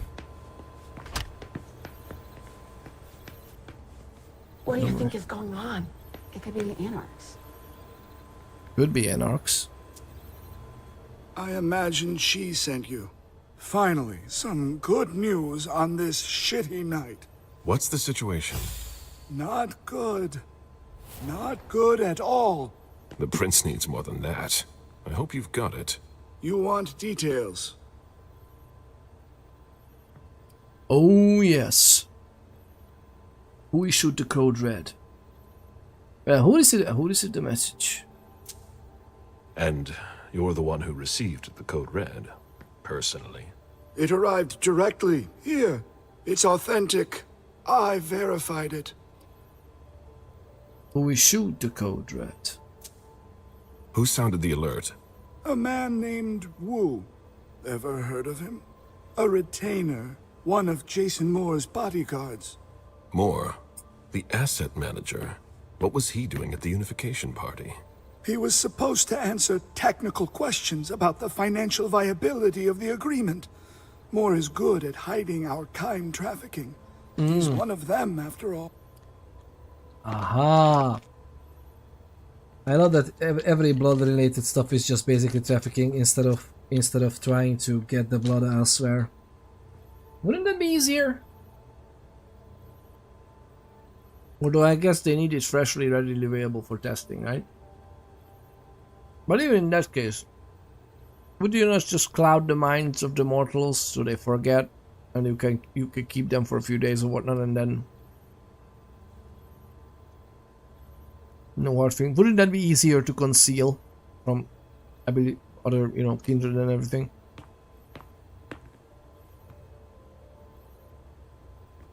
Wouldn't the code red be a fresh shipment of CP juice? Code brown being when the CP juice goes stale. But that's a different approach, right? Can you tell me? I wonder if he knows what happened at the party. Tell me what happened. Everything was going as planned until 11:10 p.m. The prince's child, Miss Sellers, contacted me. The Hartford Warlocks had just arrived. That's the last time we heard from any of them. Less than 20 minutes later, we received the code red, just as we were leaving to join them.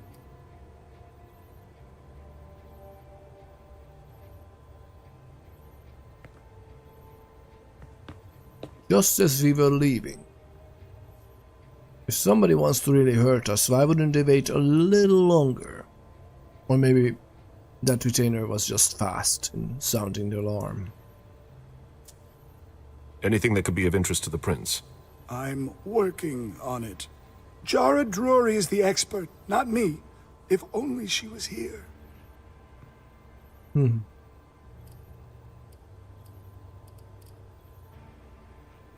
Cold blue means the CPU juice is so fresh and oxygenated that it has escaped containment.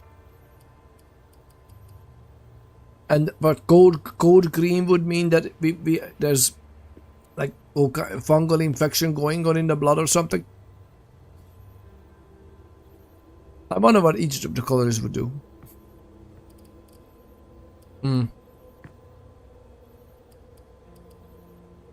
Any news from Jara? Any sign of Jara? Nothing at all. And that's not good. According to the protocol, she should have been there early. If they got hit, she would have been first in line.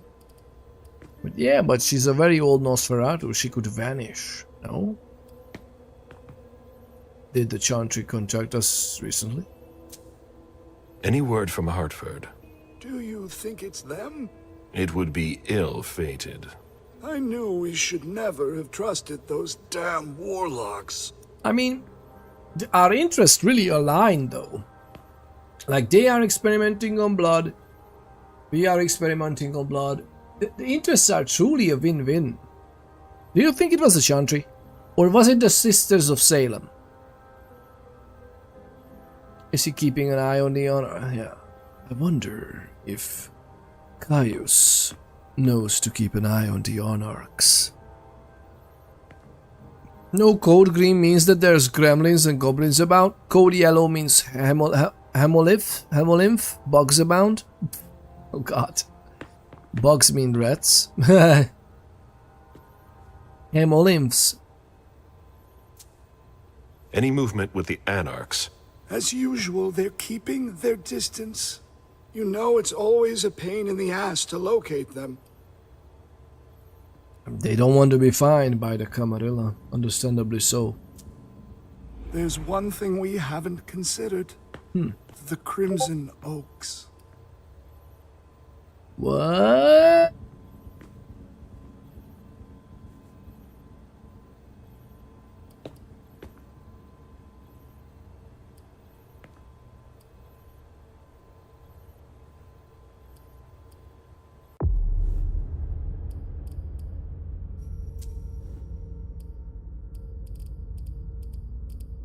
These are skills. Okay, so using the trade, what is this? Using these knowledges, that's different. I'm curious about the Crimson Oaks. Crimson Oaks, a shadowy organization that is difficult to trace. The Crimson Oaks have recently been involved in several plots that targeted the Prince of Boston. Okay, these were the attacks. The Institute. Kindred must blend in among the mortal masses. Some Malkavians believe they need to be treated in order to do this, by reducing the delusions that make them stand out. The previous Prince of Boston, Quentin King, created an asylum where members of his clan could seek treatment, the Institute. Retainer. A mortal in the service of a vampire, commonly a ghoul. The terms are usually interchangeable, with retainers being the polite choice. Yeah. The Salem Chantry. Founded in the 17th century by Madeline Coventry. I mean, you know what this. However, the alliance between Hazel Iverson and Deneb Osborne, let's see the whole thing. One of the oldest in New England, the Warlocks of Salem are constantly in competition with the Boston and Hartford domains, and have long adhered to an isolationist policy, convinced of their superior numbers and the supremacy of their knowledge. However, the alliance between Hazel Iverson and Deneb Osborne seems to have shaken the certainty of the Regent of Salem, who sees this relationship as a serious threat to her chantry. Madeline Coventry still lives, but even lives. But even then, why wouldn't they want to be part of the? Well, okay, the more people you don't trust, the harsher, right? So it's also weird. Would true faith in the real Prince of Boston help against vamps? Team Fortress 2 Scout, aka Germa? What? What do you mean help against vamps? That is not true faith, if that is what you mean. True faith means faith in God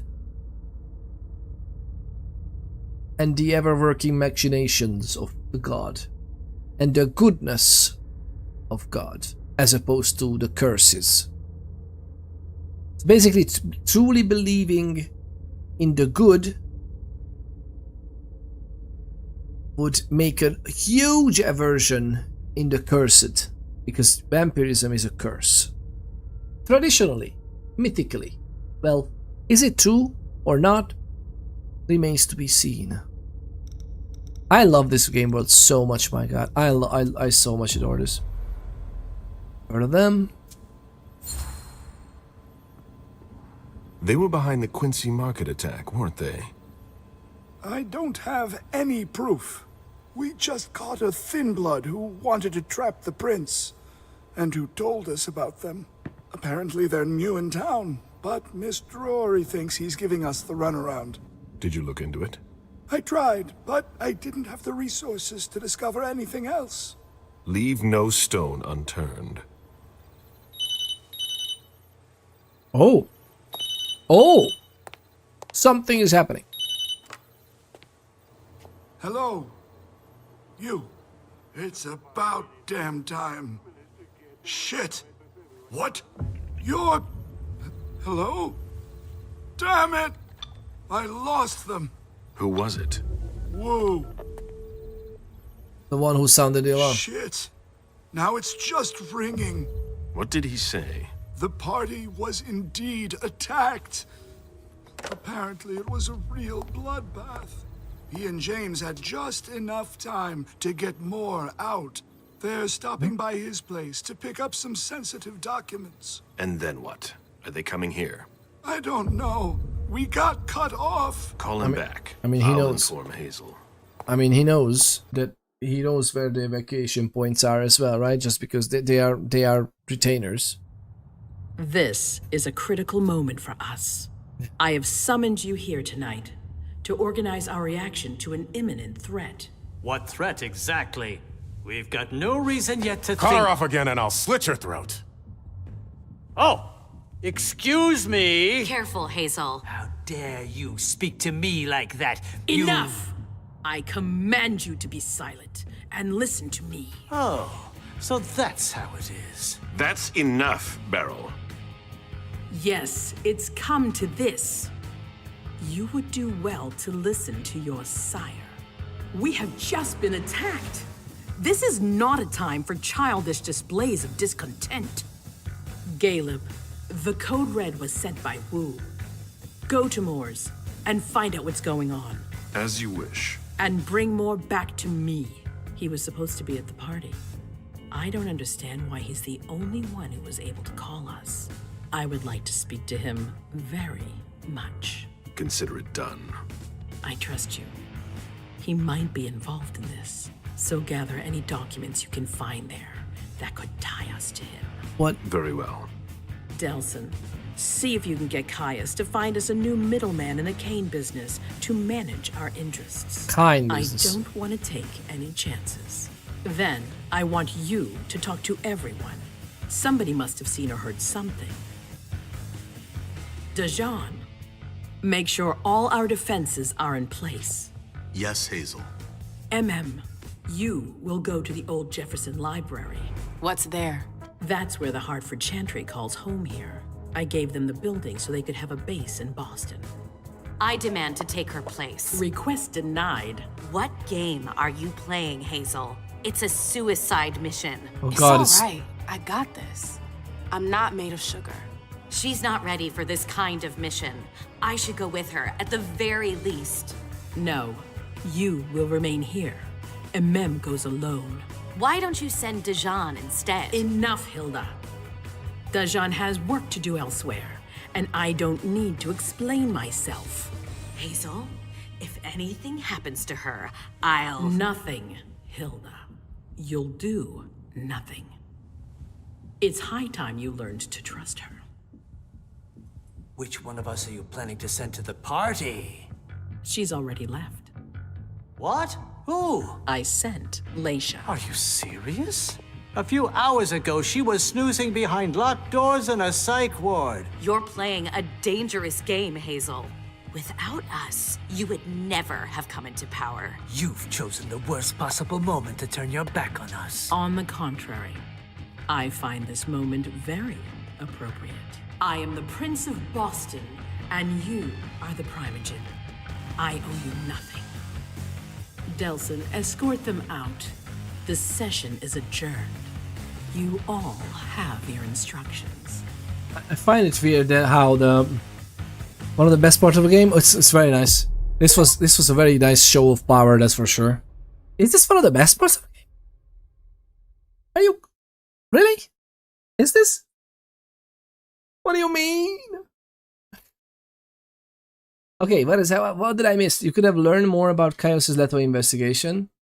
Yes, because that was like the safe and computer, right? You could have learned why Battle Underwood was there. Oh yeah, that's also another. Okay, fair enough. This is fine. But there was no real failures, as far as I could tell. 0 experience. Well, thank you very much. God. Oh, intimidation tie. Oh, that's fine. We don't plan to use intimidation anyway. This conversation. Oh, this conversation was very good. She was putting her foot down. It's interesting how the prince was using the opportunity as well to just like. And that was very nice. The last line I love the most. I am the Prince of Boston. You are the Primogen. I owe you nothing. Ooh. Ooh. She was very, very confident, that's for sure. Welcome back, Lebuck, by the way. Welcome back. Yeah, I mean, it is what it is. Let's go. Level selection. So, goes to the library. Caleb Bazori goes to Moore's apartment. Oh no. And Leisha goes to the actual party. Should we go meet the guy first? I mean, okay, so she started earlier, unknown time as well. 3:30. Lovely people. I'll be right back. I'm gonna bring myself a frickin', and I mean a frickin' hot drink. How about that? I'll be right back. I'll be right back. Lovely people. Lovely people. I'll be coming back in a moment. I need to close that window, but I'm here with you. I'm already here, and let's not forget. Let's not ever forget, okay? Hashtag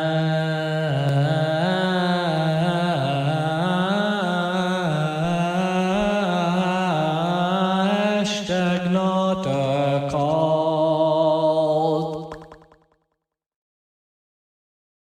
Indeed. Indeed. Hashtag not a call.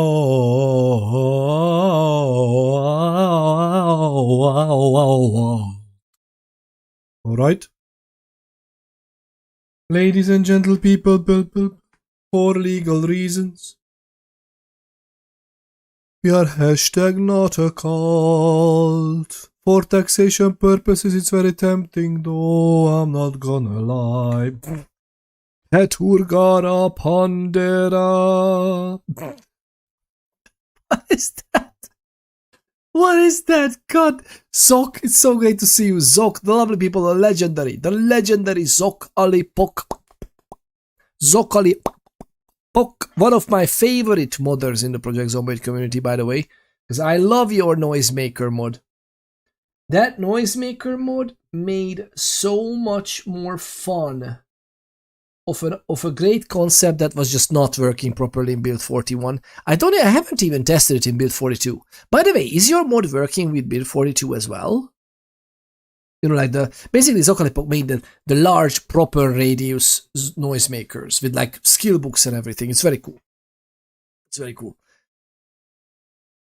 Yeah, I made it because the noisemaker just wasn't worth anything. Yeah, exactly. It's just like meh. But is it? I wonder if it works in build 42 just because it's like, yeah, just you just add the recipe, add a few recipes and books and boom. It still works. Or have they changed it so much that you need to basically like port the recipe making there? I'm not sure. How are you feeling, by the way? I really hope like even the trace of the infections are gone now. I really hope you're feeling much better. And are you getting ready for jumping back to some Dune Awakening, maybe? September 10th, the new update, first expansion, next chapter of the story and everything. I really hope it's going to be good. I really hope they're going to introduce some more random events. So, what did I say? That's what she said. What is? I didn't even remember. Lizzie just redeemed what she said. That's what she said. What did I say? What did I say? I don't even know. Well, rip. Right? I'm sorry. First, oh. Did they hug you too tight? And I mean, it was tight. The first expansion is very important because before the expansion, it was very tight. That's what she said. Right? I guess. God, goodness me. Besides, I like the way you think. We've established that before as well, but you know, like just so you know, I like the way you think. We are back. I think we're gonna go with the leisure. I kind of want to go Caleb now because we have been playing Caleb now. It's freshly in my mind what he does, and we should catch Moore and his bodyguard, right? After the Code Red was issued, Hazel Iverson, the Prince of Boston, mobilized all her resources to try to understand the situation and assess the extent of the danger. It took quite a few hours. All contact with the individuals who issued the alert has been lost. Or the individual. Caleb must go to Jason Moore's home to find out what has happened and bring Moore back to the Prince. Glacier Caleb don't pick him up. Yeah, I read it. Yeah, I read it. I didn't read it up, but I read the comments about. Yeah. So this is boring. I mean, is it because it's a lot of discussions and walking around in a library? Basically a huge amount of exposition on the Hartford Chantry. That's it, and that's why it's boring. I mean, it doesn't sound boring to me, if that is the case. That's why I like my DFB base the best too. Oh, like I might, yeah, probably will. If my DFB base is still there, I just play on that. Or rent a new server, because the one I was on is so scrubbed. Is so scrubbed, lol. Why is it? Oh, it is scrubbed because of the cheaters. But how is a cheater got on the server that you are renting? Or is it? Oh, is that in the Deep Desert? Like the RP servers in the Deep Desert got effed? I haven't heard about that, or I haven't been researching that, but I would like to see some other people's reports as well, because then it would have poisoned all the RP, and RP is very important in these Conan types of games, right? Let's go with Caleb.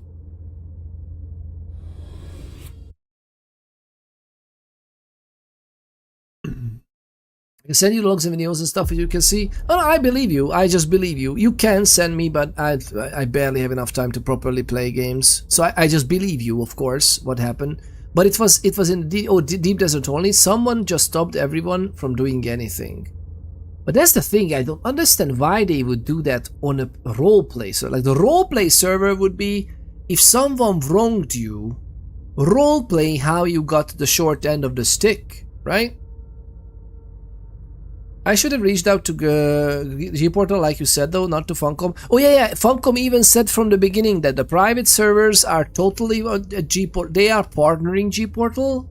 So G-Portal has a channel to them for like bug fixes and maybe even reporting cheaters, of course. But G-Portal is having total admin control over everything, including the deep desert. So yeah, that's why, you know, for a while the G-Portal servers were like borderline unplayable. Actually, they were unplayable for days after release. Because the guy I'm like 95% sure it is, convinced me not to before I realized it was him in my head. Oh, I see, yeah. No, it's definitely like... I mean, it still hasn't. If you have the logs and everything, I still. And by the way, they do have them. I really hope they have a brain power to actually keep logs for that vault as well, even if you just reference dates.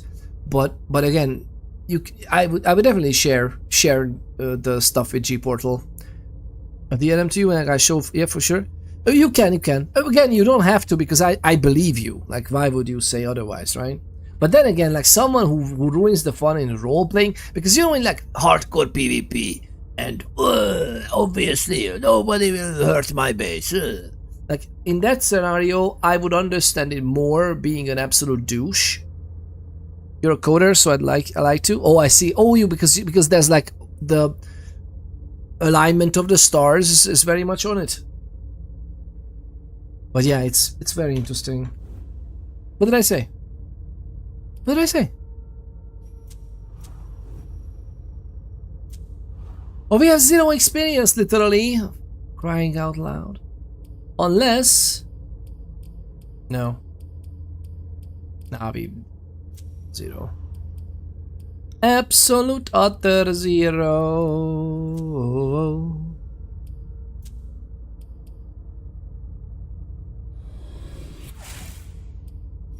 Yeah, that's okay.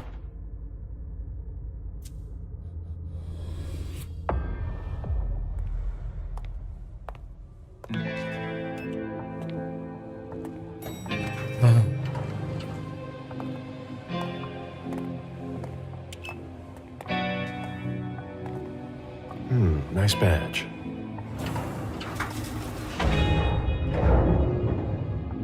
Nice. On the elevator. I'm gonna go wait for forensics. Okay. Let me know when they get here. Excuse me. Nice start.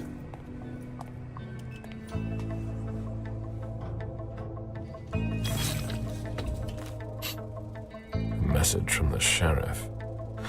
Prince asked more for 5 reports. If I can't bring back their author, I must bring back the reports at least. I'll know them when I see them. Wow. Why are we literally stepping in blood?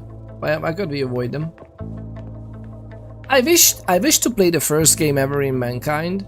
If you are at a crime scene and you see obvious evidence on the floor, and you are all playing as a cop, I wish that the games would like automatically, you remember how in GTA 4 back in what, 2008, or in some of the Assassin's Creed games, as you go through the crowds, they are, like there's an animation in sync with the other members that you are bouncing off of each other and pushing them away slightly and everything. I would love if they would employ something from 2008 for crying out loud.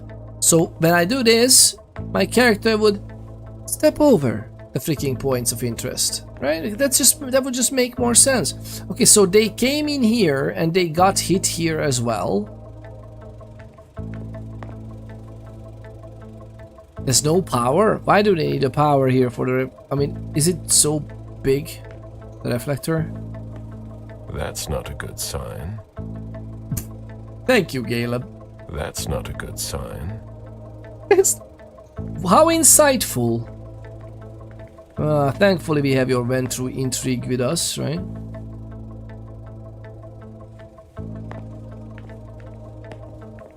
Alright. Special Agent Smith. The FBI! Finally, some backup. Lieutenant's expecting you. Straight ahead. Watch out for the bloodstains. Forensics hasn't been through here yet. Got it. Literally walks through it. Go ahead. Right? It's okay. God, man. Go ahead. It's okay. I need to drink to this. Yeah, something we can geek out on, or you may see other things. Yeah, definitely. And you have footage of this? How long even it is? How many occasions that they've wronged you on the Dune Awakening private server? I don't know what has happened on the... To be honest, we have a private server of people for Dune Awakening, but I haven't been logging in for a while.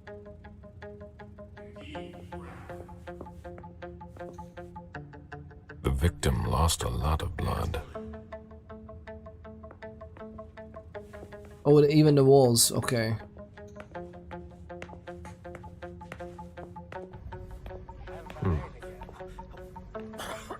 Yeah, I'm still looking. Oh, okay. Oh, is that back the head? I'll finish here and then I'm on my way. Oh my god. Sorry about that, other people. I hope it wasn't too loud. I hope I should have muted it, right? Whenever I need to cough or something. This was... Lieutenant Anderson. I'm in charge of the investigation. Special Agent Smith, FBI. Really? Smith. Is that some kind of joke? No, why? Let it go. Never mind. I'll give you the DL. We got a call from the caretaker around 2:15. He told us that one of his residents was brought in with an injury carried by his bodyguards. We sent a squad car that got here around 2:45. Okay, 2:45. Nice.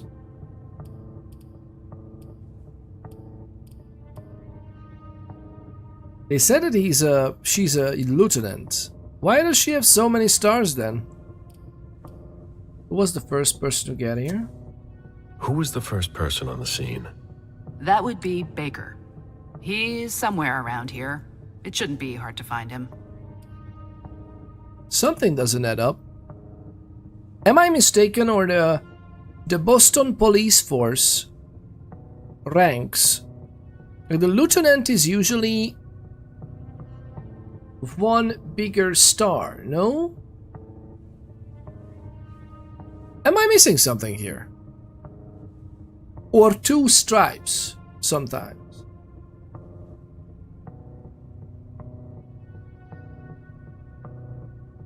I mean, even if she's first lieutenant, that would be like 1 star and something, no? Like a leaf of something.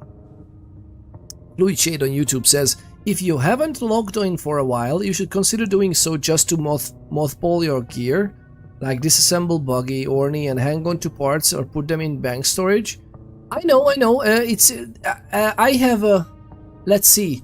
We have a few bases, and I know that some of them are maintained as well, so the vehicles there should be fine. And I have my orney with me, and I'm in Arakin at the moment. I think I'm in Arakin, not on Harko. No, I'm in Harko. I think I'm in Harko village. So I should be okay. But yeah, I definitely should log in, because I actually should log in also just to check, like... Zok, were you the only one using your base? I don't know when was the last time I deposited fuel there. And to be honest, time flies. God, I really hope your base is still intact. Because that was lovely. Just you and me? Oh gosh, man. I really hope your base is still up. Do you remember how much fuel you left there? I think it will be. I mean, at maximum it's 3 weeks, no? Like 3 weeks worth of fuel, right? I'll download it again and check. You have completely like erased the game as well? You just uninstalled? Were you not expecting to play anymore? Or was it rage or because of what happened? But thank you very much, Fluid Shade. And yes, bank storage would be a good idea. Even then, it's so interesting, by the way, how bank storage is so little and everything. I could always install again. Oh yeah, of course. I mean, especially if you need to like juggle the space, right? Just made me feel better. Yeah, just clarity of the cleansing of the mind, right? Somewhere around here, okay. Is the caretaker still here? He's in the living room. But I don't think you'll be able to get anything useful out of him. Poor guy's in shock. I mean, it is at least silver stars, but I'm kind of confused about the police force rank insignia. All good then, says Fluid Shade. My crew lost an assault ornithopter, two tier 5 ornies, and a tier 5 buggy. As the power down, dropped the pentashields. Few storms later. Yeah, a few storms and it's gone. I mean, that's kind of the cycle of the game naturally. Like, that's how they cleanse people who are not actively playing, right? That basically what you need to do is every few weeks log in. But that's why people, I think it's a weird decision. Like, I understand what's going on, but at the same time, it's a weird decision, especially on private servers. But really, it's a weird decision because you need to keep a 80 gigabytes game. You need to keep an 80 big gigabytes game on your hard drive because you need every 2 weeks, 3 weeks, you need to refuel your base. Refueling is not even a huge, like, it's not a huge farming deal. You just, like, in a few minutes, especially if you have a buggy, in a few minutes, you pretty much get a lot of fuel cells, unless you only have, like, your spice generators. But even then, it's fairly doable, and it fuels your base for a long time. But if you actually want to pack up, like, for example, you know that you will be away for longer, and let's not worry, let's put the most expensive stuff we have into bank storage. The guild, it's not even a guild bank, at least thankfully it's not a guild bank that is small, but every person of your group of people, you would need to divide your stuff manually and then send it over or bring it over by yourself. I know that at least what you can do, as far as I remember, if you go with the Assault Ornithopter and they increase the storage on that as well. So technically you could go to the Harco village with the Assault Ornithopter, filled up with stuff, plus you fill up the bank, plus you can have your other vehicle, more than likely an Ornithopter, a Scout, in your vehicle storage, like a vehicle storing device. And that's pretty much it what you can do, right? And I think in total volume, it's like 4,000 volume what you can trick with this technique in storage, plus the amount of, you know, spaces you have. It's weird. Like, a lot of the farming stuff is lost if you want to take a break, is what I mean. Like, it's not really vehicle pocket, yeah, a prison pocket for vehicles. Again, I don't really understand like, I understand that they don't want the bases to be out and about. But at the same time, the bank should be a little bit more usable, I think, because lots of people, I heard about a lot of people being turned off because they thought that, okay, you know what, no worries, we gotta just move on to another game, wait for the next update, let's put things into the bank. And then they were struggling and like, is it the plastanium? What is it? The main, even if you refine it, the highest tier ingredient weighs 1 volume or consumes 1 volume of storage, and also weighs, I think, 1 unit. So titanium, yeah, but at least you could argue that you should process your titanium to plastanium, and then it's like, yay, you have the higher tier stuff. But that's very heavy. So even if you drop the processed stuff into the bank, it's not a lot you can store. Yeah, whichever is lighter, yeah. It's not a lot you can store.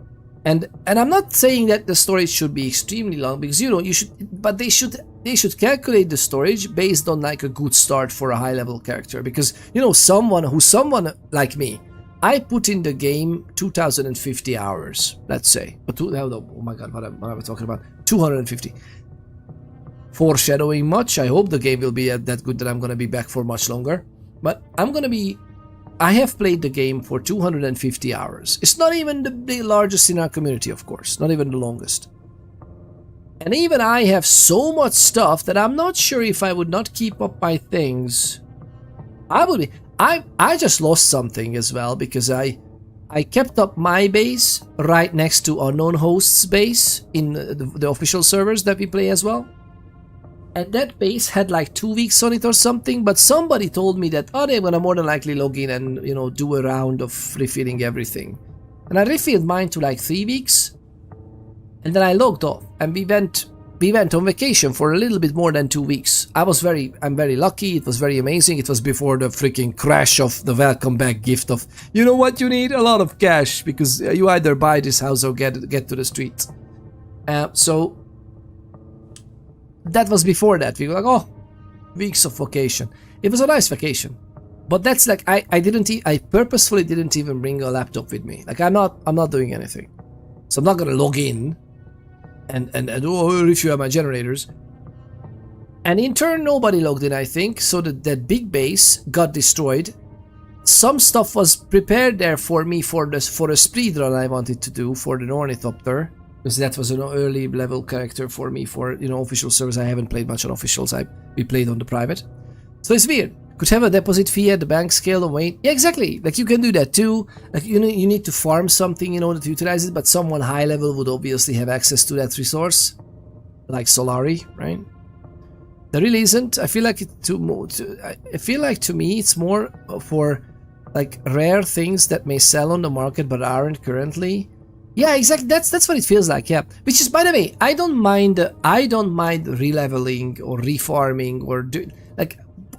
I actually don't understand why they don't came up with like, hey, we gotta do this persistent thing. Oh my god, live service. For some reason, people are freaking bonkers about it. I don't know why. I love much more the way Path of Exiles do things. Path of Exiles has a persistent mode in the standard and hardcore leagues. Perfectly fine. You don't lose the progress of your character, you don't lose the inventory of your character, everything is there, just goes back into the standard league if there's a problem, or a league ends. But I love the idea of leagues, like they should also do that, like basically every few months, some modifier on the thing, some more random events of a certain type, some more enemy types of something, something interesting, which in turn could be incorporated into the main standard experience. Again, a la Path of Exile. This has been solved since 2050. 10 years ago, 2015, this was already solved. And arguably, even when was the first league? In 2013? I even loved it then. Path of Exile came out, I think, in 2013. Since then, they solved this problem in gaming. Have freaking reckoning, like have races between people, everybody starts from zero. I don't know what's the problem is, right? I could play on that too. I would love to play with Unknown and Scottish again. Yeah, we should definitely do that. I find, like, I'm doing a 3Ds on the official and we are doing Harkonnen on the private, so I like both. Landsraad is cool for that, but everyone has the things enough that it doesn't have that draw. But that's the point, the Landsraad should not be this basic as well. Like, Landsraad is so very basic. Like, in the beginning, when we started out, it seemed distant. Like, oh my god, turning in so many buggies, and oh my god, turning in even spice. For one, you don't turn in spice unless you are really a mogul, which in turn you will be, but at that point, turning in the spice would not be a problem at all either. And the incentives are just, yeah, you can win like a nice incentive for the next week, but those incentives are very lame after a while because you will have we have multiple copies of the highest tier weapons already.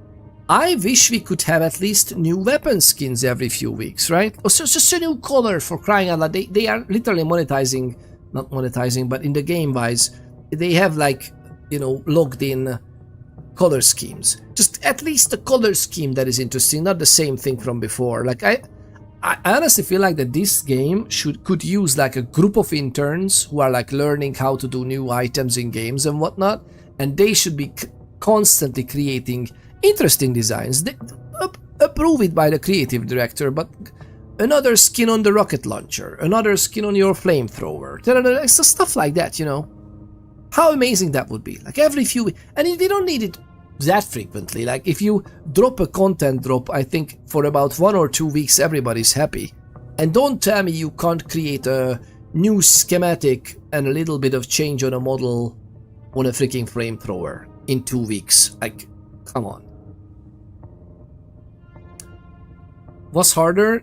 Now mostly because it's easy, people just use online maps to find the points to capture and that's it. But it's also weird, right?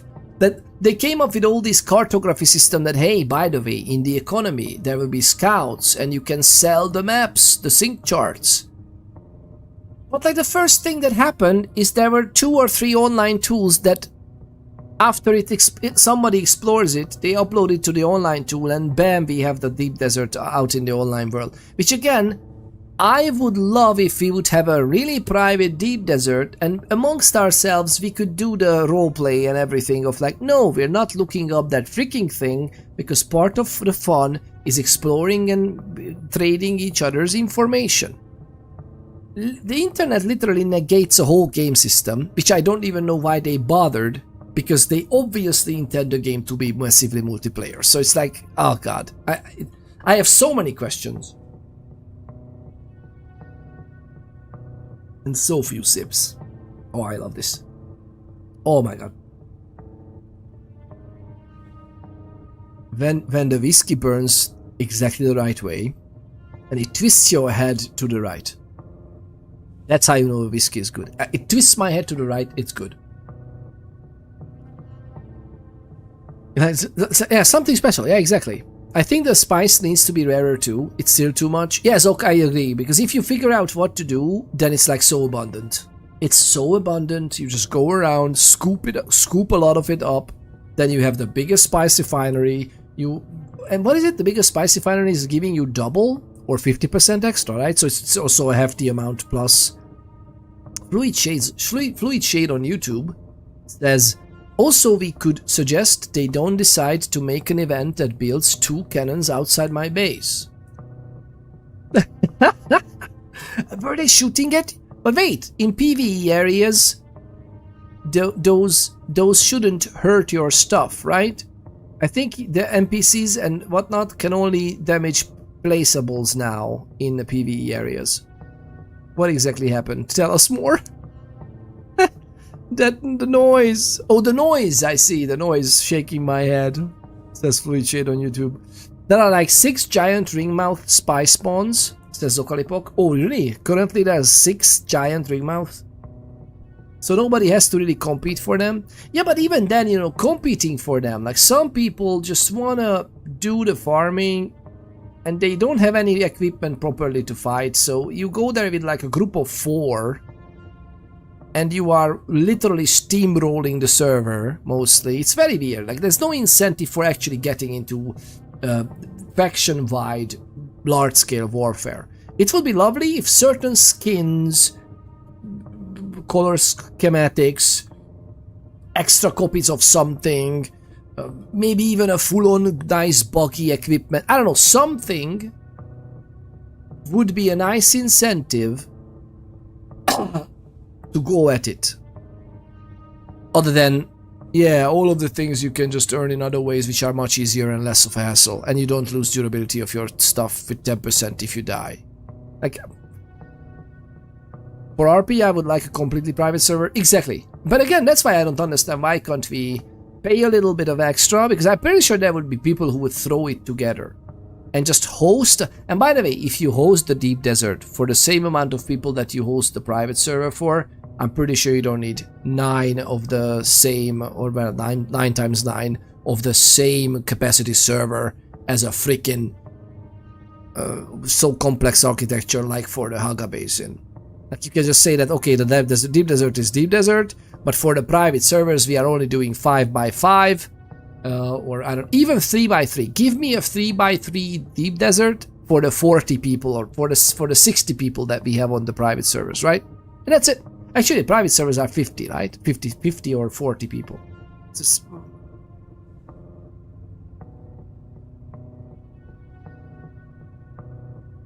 She's unflinching, yeah. Fluid Shade says on YouTube, the Lieutenant is a boss. She's unflinching under the dominating gaze of our vamp. By the look of us, I think we have Blush of Life on. Because we're not looking like a dead body now. Then what? When they stepped inside, the guys came face to face with that. Do we know who the victim is? Yeah, he had his ID on him. It's the owner, a guy named Jason Moore. I don't know who this guy pissed off, but things didn't work out too well for him. Did you secure all the exits and entrances to the building? Yes, we've got men on the ground floor and in the parking garage. How do you get to the parking garage? You'll have to ask the caretaker. He's the one who took my men down there. It's not simple.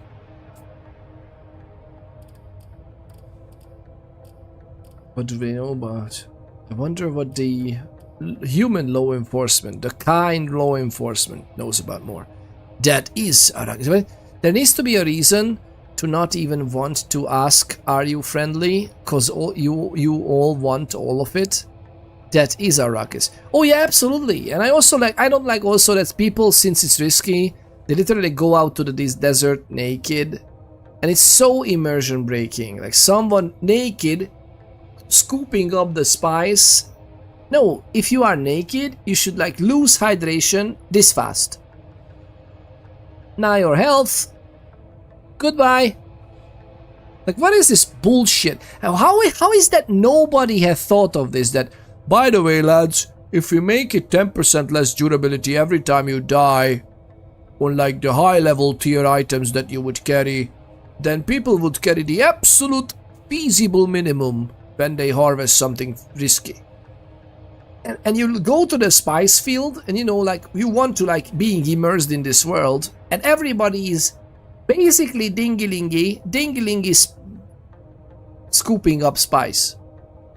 If they could, they would scoop up spice with their dingy as well. What is going on? And again, the change is so simple. If you are missing a piece of clothing, you get a multiplier for your dehydration so fast that you're gonna definitely put on something. And the more close items missing, because then again the people usually wear the boots, because you know they at least wear the boots against sandworm, but usually they also wear like a low level version of that, because it's the same 45% less worm threat on the iron level of the item as well, which is again, what were they thinking? Everyone can max out without fighting. Oh, absolutely, yeah. Nobody has really compete for them as well because there's so many, yeah. So many spice fields. So they can harvest the smaller ones and such, still get spice. But to make warfare the huge amounts needed to have a reason to be contested. Yeah, but even then, like, spice should be needed for more things. Like as you know, as basically bribing your way into information or new thing. Like for example, like uncovering a secret labs and extra and endgame stuff, you would need to spend spice, and you know, like incentive to gather more, but also incentive for people to not let you gather more. Like that would be a nice, you know, synergy of things. All right, let's see what else. What do they know? What have you got on Moore? He was an asset manager. But if you ask me, he was involved in some shady stuff that we're sure to find out about. It's not every day that an accountant gets his head chopped off. There's his family. Do we know if he had a family? Yeah, a wife and an 8-year-old daughter. That's true. The wife, Lydia Moore, 34 years old, architect, dual citizen of Costa Rica and the US, no criminal record. Architect. Yeah, we're trying to get a hold of her. The daughter, June. We've looked and she's not here either. They might be in Costa Rica actually, as far as we know. At least Caleb doesn't know, but MM knows, I think. Or is it Leisha? I'm mixing the characters a little bit. Zokalipok says, yeah, I like that. Goodness gracious! What? Warning, fire detected. Warning, creature attack. Warning, fire detected. Game Sandwich official rated with 6 lovely people. Lovely Ooh, people. Billy. Ooh, Billy. Ooh, Billy indeed. Thank you very much. Oh, I'm All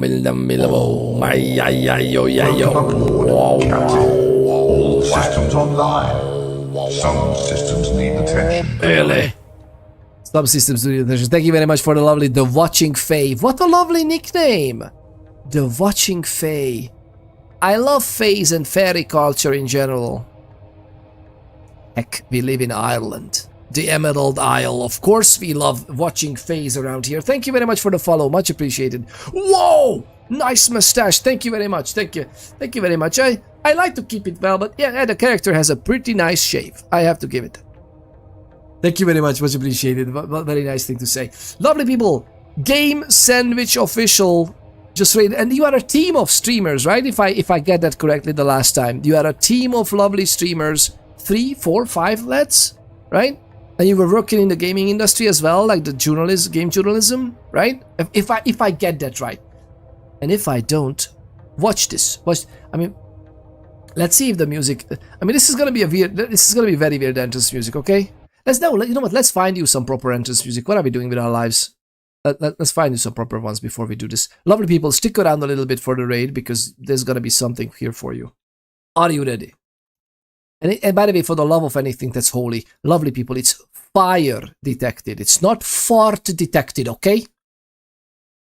Goodness gracious. Although, to be honest, fire bad. We are playing vampires. Fart it is.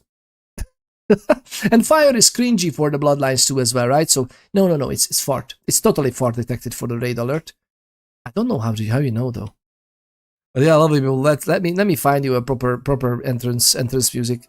Let's see. I mean, this could be good. It was a while ago. So, lovely people, are you ready? No.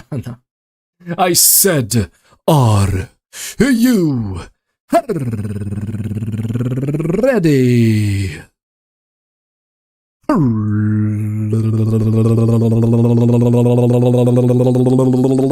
Ladies and gentle people, weighing in at a whooping 666 followers, well, raiders on Twitch, hailing from the beautiful lands of make-believe Los Angeles.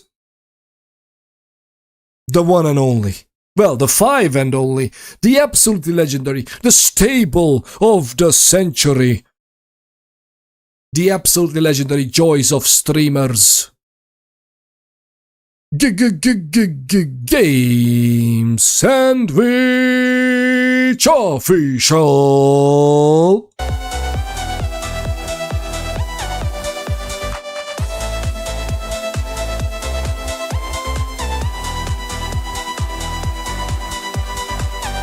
Alright, okay, so this was random. Maybe the entrance music is not really conveying the... I mean, look, we are investigating a murder. What do you think? Okay, this part is actually not too bad. Lovely people, thank you very much for the raid. Thank you for sharing your lovely community with us. Thank you. Much appreciated. It is amazing to have you. Thank you very much for sticking around after it. The story of the Kelpie is still one of my favorites. Exactly, Zokolipok. You know, Zokolipok knows it. Team of 3. Okay, team of 3. Why did I think that it's 5? I don't know why. I even read your about section. But yeah, lovely people, check out the absolute joys of streamers from Game Sandwich Official. By the way, the Game Sandwich was taken, or you just wanted the official tag to be there from the get-go? There's lore behind that channel handle. There's lore behind it. Midnight Murder Club last time. Okay, so they were totally... Is that Los Angeles? It's not, isn't it? I was still like, you were playing Bloodlines. I'm pretty sure. It's great to have you. Thank you very much for tuning in. Team of 3 of us, we all work for various gaming journalism sites, but also run your own journalistic sites. Very nice. It's great because you are very well informed, right? And you have an educated opinion on the things that's been going on. What do you think about the Unreal Engine 5 fiascos recently? Recent developments, I mean. Plus, we also have Chris Ellington, who is our amazing animal helper. So there's 4 of you. Zokolipok says, thought leprechauns are so powerful, other fays don't even mess with them. But they are also genuinely kind, just don't test them. Oh, they're usually kind, yeah. We don't have problems with them. The lovely Fully Shade on YouTube said, in the lore, Dune Awakening, we were talking about some Dune Awakening lore, Fremen, upon seeing another in the desert, used to scoop sand and let it fall slowly. See, I carry no weapons in my hands. Was so disappointed that wasn't an emote option. Again, by the way, emotes. Like, how are they only having like 5 emotes in the whole game? Again, every few weeks, add the new emote to the freaking lance rod. Like, I don't get it. I don't get it. It's such an amazing game. They had pretty much gold from the get-go. Coconut Cream Soper, welcome on in as well. Welcome back. The lovely Coconut Cream Soper is here as well. Visai is back. I thought the 5 were them and the 5 raiders. Oh, you thought that? No. Apparently it's 4 of them and the 6 raiders. Krasch Sollington. All right, welcome on in. Welcome on in. Great to have you. Thank you very much for tuning in and being here as well in the chat. Krasch Sollington, if you want to pronounce it right, but any pronunciation or shorthand works. No, we are pronouncing nicknames. Have you looked around? What an amazing bunch of joys of collections of nicknames. I always say Project Zomboid community because we are mainly a Project Zomboid streamer. It's just we are dabbling in all kinds of other things, and I'm pretty much hyped for Bloodlines 2 for the last 21 years and going. So, have you thought about this?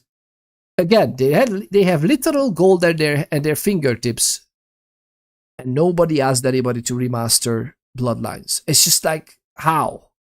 It's obviously a cult classic. I wonder actually what the sales numbers would be if for the 20th anniversary they would remaster Bloodlines and the next year they just release Bloodlines 2. By the time they knew that Hardsuit Labs didn't see eye to eye with them, immediately at that point they were like, okay, we're not gonna cancel this. We're gonna find another developer. We're gonna develop Bloodlines 2, or so we say. And then let's start the remake right now. Let's start the remake development right now. 2020, by the way. We are in 2020, lovely people. Everybody is at home. I've been waiting for Bloodlines remake for years. Right? I don't even like remakes or remasters necessarily. I like remakes sometimes. But I'm not a huge fan. I'm a huge fan of making them good to run on newer systems, what GOG is doing. But I would definitely drop some hard-earned cash to Bloodlines remake. Krasch. By the way, did I actually pronounce it right? Krasch Sollington. I really hope I did. Krasch Sollington. Welcome on in. Welcome on in. It's great to have you. Great to have you. Let's tune him back into the game. And what else are you playing? What are your by the way, what are your opinion on Game Sandwich if you're still here? But I totally understand if you would have to raid and run because you want to eat or something. Oh, by the way, cheers to your health. Like I said, we are in Ireland, so we have to. This is apple juice, obviously, apple juice from a nice barrel, and very little apple. But that's, you know, how it is. To your health, lovely people. So what about the bodyguards? Where are the bodyguards? We haven't found anyone yet. Oh, that was fast. All right. Go on. We're still looking for the head. We're waiting on forensics for everything else, but they're busy with another case. Whoa. How are we so sure that this guy is actually Jason Moore if they don't have the head? I mean, we may know because of the suits and everything, or the type of suits, or quite obvious, but still, right? I did pronounce it. Thank you. I've been lurking, napping off and on. The coconut cream soap. I envy that sentence so much. Goodness gracious, I envy that sentence. I'm just lurking and napping off and on. You know how it is. I mean, I don't envy the treatment you're going through, and get well soon. I hope it's absolutely amazing to finally be on the path of having amazing teeth again. But at the same time, I wish I could nap. That would be so cool. And not only that, I can't. I don't have much time, but I'm also like always. My mind is always ticking. Let's go. What's the next thing we should do? They're busy with another case. Oh, that must be the attack on the... So the human... The Kine police, the Kine law enforcement already knows that there was another big thing. What case? You haven't heard? At one international place. Wouldn't have said it They this say way. it was a real bloodbath. So, you're here to take over the case? No. I'm working on something else. Moore's name popped up in one of our investigations, but I can't talk about it. Okay, I'll let my team know. We are not taking over. Very nice. I love how conveniently the Ancile went through has also all specs, so we can utilize that for the X-ray vision. Why? Why don't we use Dominate for this? Why don't we have more disciplines than just the 4? At freaking almost 400 years old, right? Oh. Sense the unseen. When Sense the invisible is activated, I love that they are just not consistently calling it. Looking at the non-human character is enough to identify its nature. Yes, that's true.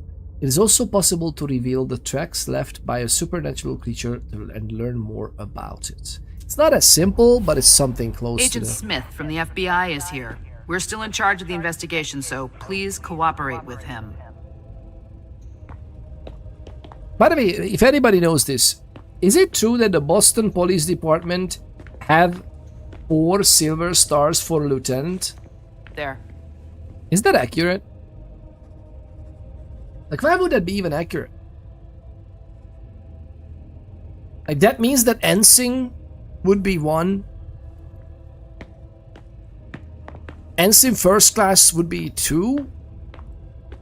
Second lieutenant, and 4 star. Like, is that for real? I don't think this uniform makes sense. Or maybe I'm just missing something. Alright, let's see this. Oh, see something there. Oh, hi. There. Let's start with this. Bullet wound in the right hip. That's not as deep. That's not a hip. It's more of a stomach, no? There's almost no blood left in him. Oh? The injury was post-mortem, and the body must have been lying down. Wait, which one? What was post-mortem? The decapitation? Or the bullet wound? Oh, hi. A signet ring with a beaver on it. Moore went to MIT. Moore went to MIT. You know who else went to MIT Economy? The economic department? The new protege of this guy, Feng. Yeah. I'm guessing what was that? It just makes me a little tired. Oh, no worries, no worries. Yes, usually my brain ticks over in overdrive too, but the meds help with that. Maybe I should get some further help with that. Guessing the bullet wound, so Feng, yeah. Not that there's necessarily a connection, of course, we're just theorizing here. Fluid Shade says, oh, Fluid Shade on YouTube says this, so, you know, Twitch TOS. You can't get the same text message, so that's against the TOS, so I'm gonna read it up for you, lovely people. Fluid Shade on YouTube says, oh, for sure, if his heart was going, both jugglers would have painted that whole area red. That's true, that's true, that's true. Oh, observe on. He was decapitated. It was a pretty clean cut. This is a very, very clean cut. And the clean cut happened here, like there's not even mark on the stone or something. And yeah, there's barely any blood.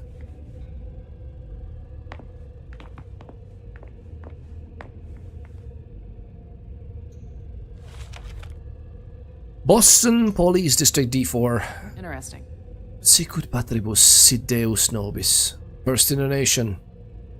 Lieutenant Mia Anderson notebook. I love it. We just flip through a notebook while the girl is just walking around us. Midnight. G. Moore leaves with his bodyguards. Only at midnight? What? No, this is definitely not correct. He was there much earlier. Or no. 2 a.m. Jason Moore returns, wounded with bodyguards, refuses Adams' help. What?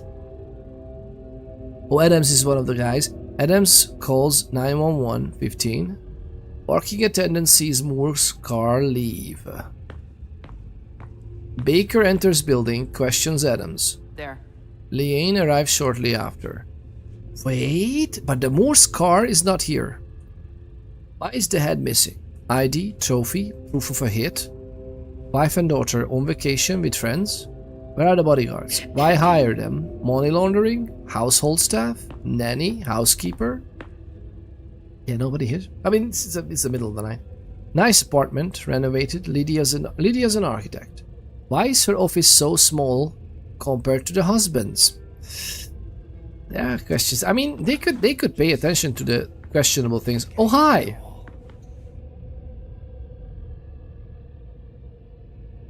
One of the weapons is missing.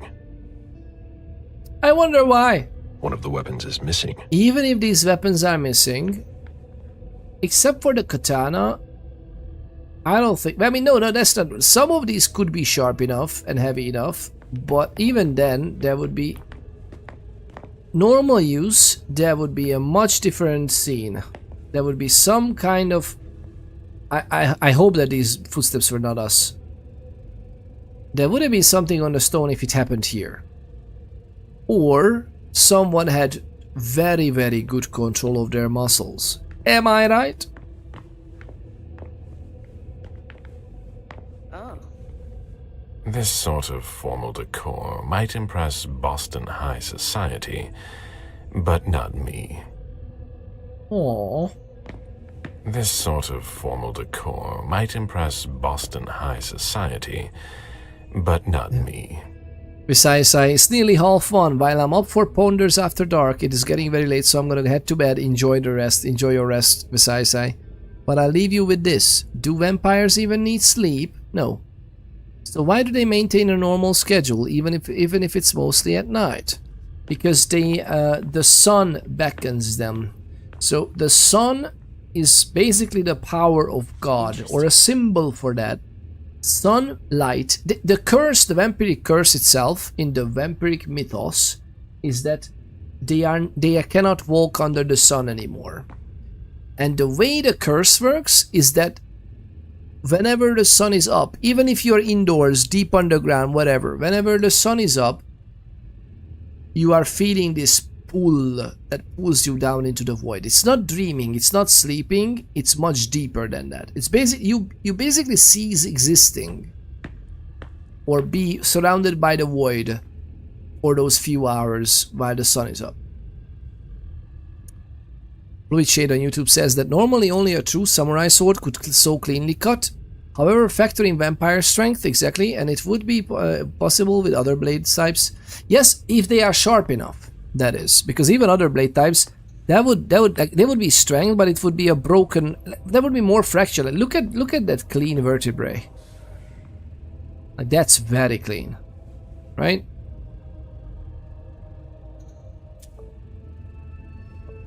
Moore's driver's license. Jason Moore. Driver's license, 77. Specialist banker. Some money, which is fine. Fidelity card, okay. That is the usual stuff. Sense the unseen. There's a retainer here somewhere. We can sense ghouls as well on our level. It's very nice. Lucia says, yes indeed, well set sharpness and blade strength. Yep, right. I mean, again, the vampire, someone with celerity and someone with potence, they might have so much control of their body that they can, you know, even here, they can stop exactly there with the blade where they need to, so it's not etching a mark on the stone and everything, but it's interesting to say the least, right? It is interesting. There's one blade missing outright as well, which is also interesting. They literally just took one trophy and they used, you know, everything points to them using it there. That's true. This is a freaking nice big house.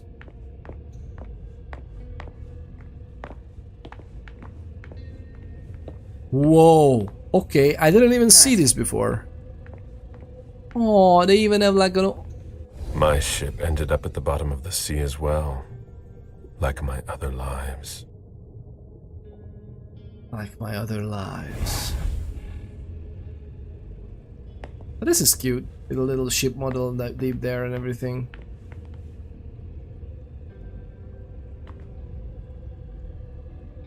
I love how they like swim in and out of existence.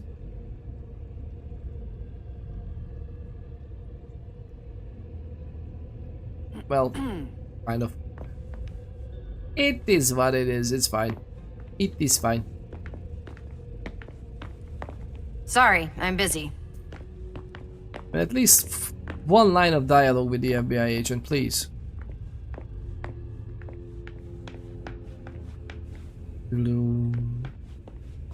We sense that there's a retainer here, but where? Oh, hi. Jason, that guy had it all. We can go there, but I'm kind of curious about it. They wanted to bring a little vacation back home. Back home? Look at this house!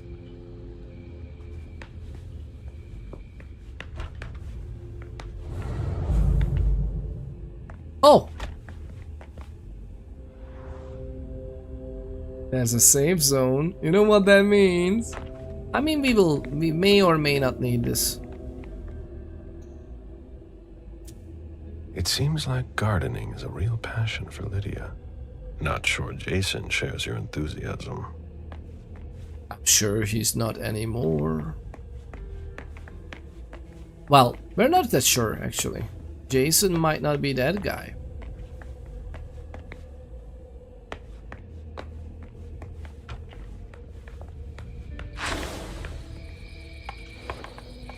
A real jungle in the heart of Boston. A truly peaceful oasis. Why were you looking for peace, Jason? I love this voice actor. Costa Rica, because they don't even want to be in Boston, more than likely, right?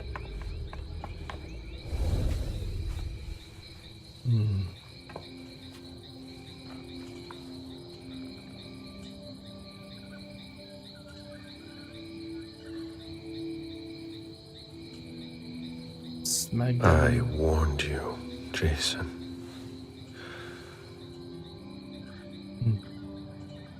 God, did I warn you?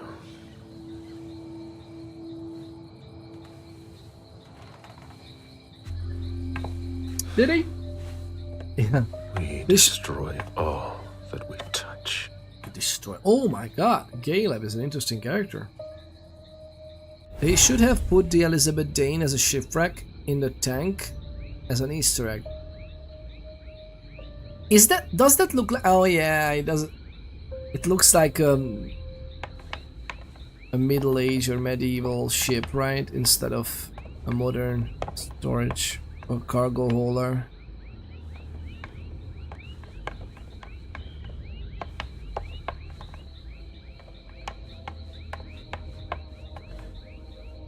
This is pretty nice. The apartment has changed since my last visit. Oh, Billy. It is pretty nice. What is happening? I really hope that the ending is good because it really intrigues me. And I'm a little worried it's gonna be not satisfying. Is that the retainer? Jason, Lydia, and June. A little family all together. And in large format. June, who looks more like Jason than Lydia. Oh well. Jason, proud of his family and his success.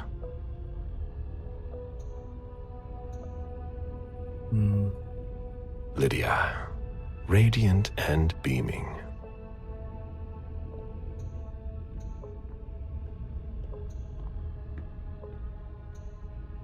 I wonder if they knew. More than likely not.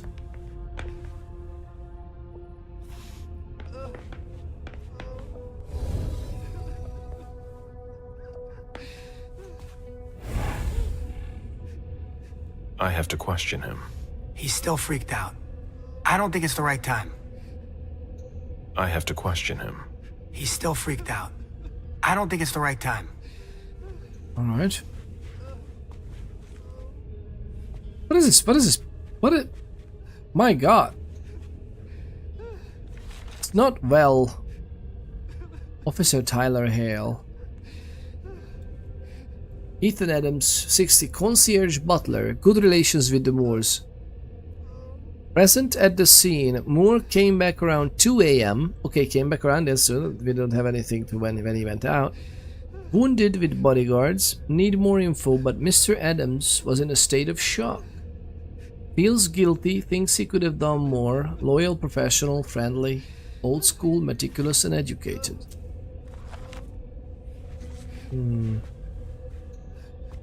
I mean, alright, we can just look around a little bit more.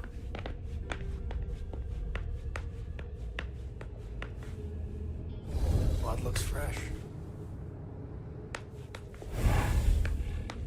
They made coffee or something? Were they discussing something before?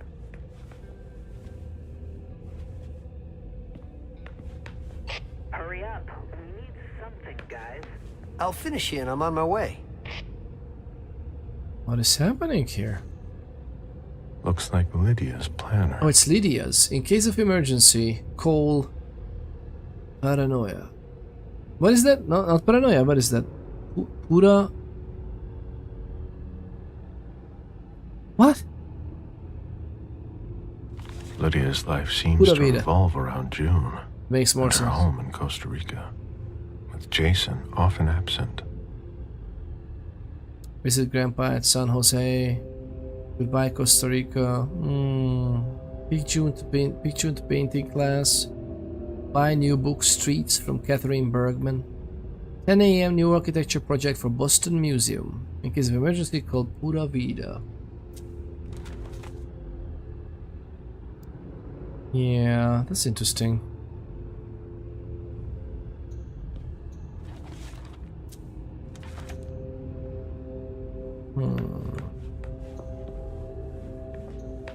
Why is the FBI interested in Moore?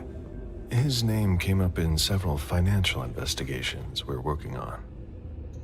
Sorry, Smith. A little busy here. This as well, look at this. Pretty nice, isn't it? Come on. It'll pass. Don't worry. Are they vomiting because of the... The dinner of a mortal who's at the end of their rope. Yeah. This is what I like. Look at his house. Look at his dinner. They have a butler as well. Nobody makes proper food? The dinner of a mortal who's at the end of their rope. The end of their rope. It turns out that it's we are ruling this a suicide. God. Do we know Catherine Bergman? I don't think so. Maybe in the lore. Which it says, I got a question. The butler without the badge could overhear something that could break the masquerade. Oh yeah, maybe we should invite him over. Or that's why the game doesn't let you progress yet. Sounds like he knows the deal. That is exactly what Kindred do. Yeah.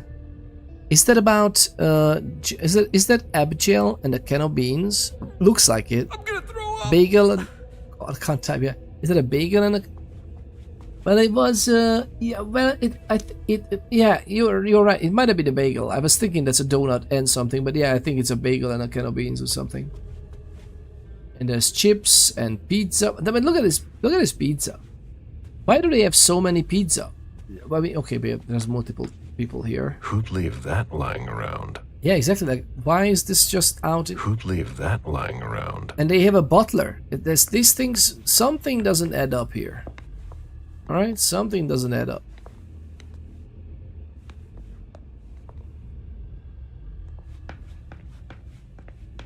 literally a donut here too.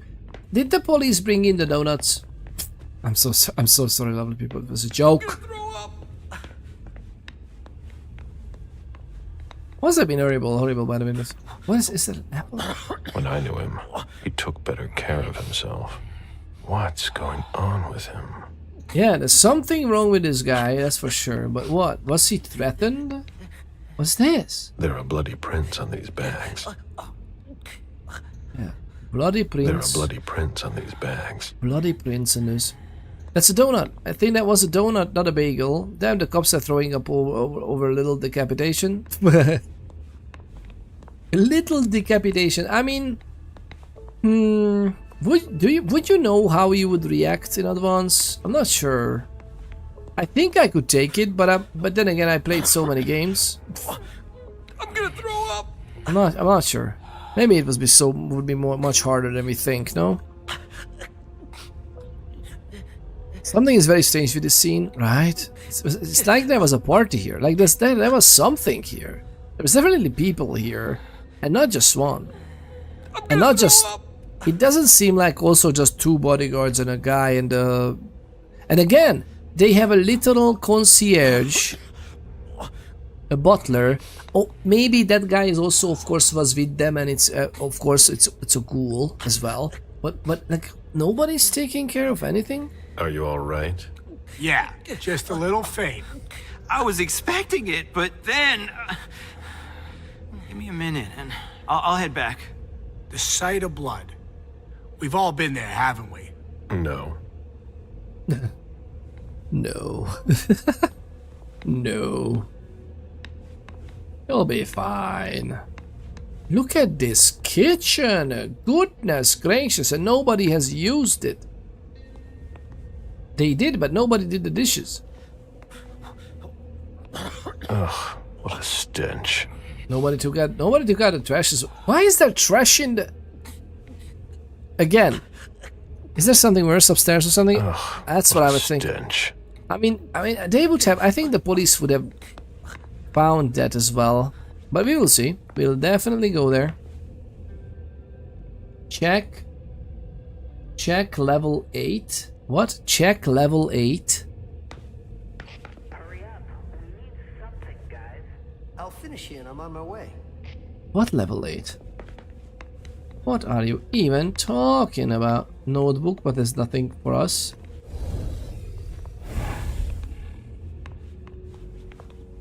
Well, alright. There's nothing on this side, right? Look at the clothes as well. What is this? An old jacket just out there. What is this? Trousers? This... I have so many questions. Oh my god. Let's go up there. But that's a lovely lion. I give you that. Moore's ambition could have made him one of our own. Instead, we made him our slave. Moore's ambition could have made him one of our own. Instead, we made him our slave. Indeed. Oh, this is just a big... Oh, it's a big atrium. Oh, wait, so there's one side. These things. I don't know what that is, but it's okay. Nobody told me there would be a retainer here. Nature revealed. A ghoul. Whose ghoul is that? Go to the garbage chute. Go to garbage chute. Someone's looking for something. Yeah, someone was definitely looking for something. But wait a minute. Like, go to garbage chute, as in down the. We checked that, no? I can go down there after this, right? I feel like I checked it, but maybe not. The ghoul who was searching here was looking for something specific. The ghoul who was searching here was looking for something specific. In the kitchen, yeah, we were right next to it and it didn't pop up. There was something there that I missed? Okay, thank you. We will see. Ugh, what a mess. Ventilation. 29. I don't know if that matters. Fortress security. A fortress security catalog.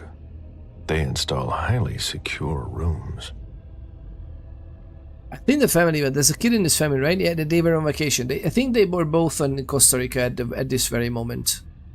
I hope the kid is okay. Yeah, I also hope that, like, I hope they don't pull on these heartstrings, because I'm not sure I'm ready for that yet. Ever since I always took that in strides, like whenever they were horror movies or anything, when kids might have gotten hurt. Obviously, make-believe only. But I took that fine. But ever since my actual kids are born, I'm just no. Thank you very much. I'm good. I think there's plenty of entertainment even in the horror genre without that, right? So thank you.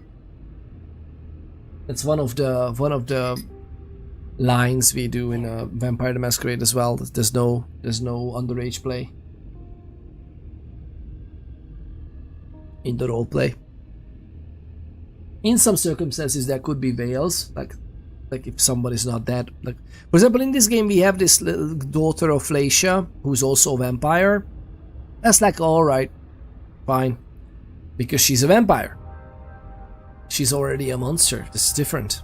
Safe in wall. Yeah, to protect your valuable personal belongings and important documents. The safe in wall has a 15-point locking system made of high-grade steel, an electronic lock, as well as an unbreakable door without visible hinges.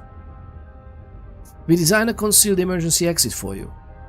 Secret passage. In perfect accord with your interior. Our sliding panels use hydraulic technology that's completely silent. Secret passage can be equipped with an optional storage room at the outlet and an 8-point lock. Hidden weapon rack. For your safety and that of your loved ones, consider the hidden weapon rack. Keep it in reach of you, but not your children, to ensure your safety in any room. Custom-made concealment panels slide in and out using totally silent hydraulic technology. Also comes in waterproof for bathrooms. To protect your large personal belongings. What was that? Fluid Shade says on YouTube, so such gruesome scenes hit harder in real life as it engages all of your senses, exactly, blood and everything, like the smell, the sight of blood together can prompt a disgust response. It can also be a delay in response. Absolutely, yeah. And it's a special type of stress, right? And even though you are part of the force, you might not be prepared for this. Chrysolington says, you and your beautiful and glorious mustache, enjoy the rest of your stream. It's time for me to eat and clean up. Toodles, poodles. Thank you very much, Chrysolington. It's great to have you. Hopefully we can see each other on Thursday. Hopefully there will be a stream on Thursday. I will try to aim for that. We'll see if it's going to be Project Zomboid or Bloodlines or this, or who knows, maybe all three. I don't think it's going to be all three. But we'll see. We'll see what exactly we're going to be doing. Coconut Cream Soaper says, yes, I agree. Do what you will to adults in horror or whatever, but keep the kids and animals out of it. Thank you very much. Yeah, right? This is such a different thing. This is a different thing. And again, especially with the with again my newfound love for my little joys. It's like, no, thank you, no, we have enough trouble. Like they have a soggy nose and I'm like, oh my god, I hope it's alright. It's just a cold, right? Hidden weapon rack, hidden panic room. Do you think there's a panic room here? Protect your large personal belongings as well as your loved ones in the event of a serious danger. The hidden panic room features all of our patented systems. It features a 15-point concealed door, independent ventilation, and water supply. It offers a comfortable survival space to keep 4 people safe under any circumstances. Industrial Ventilation Design Guidebook. What?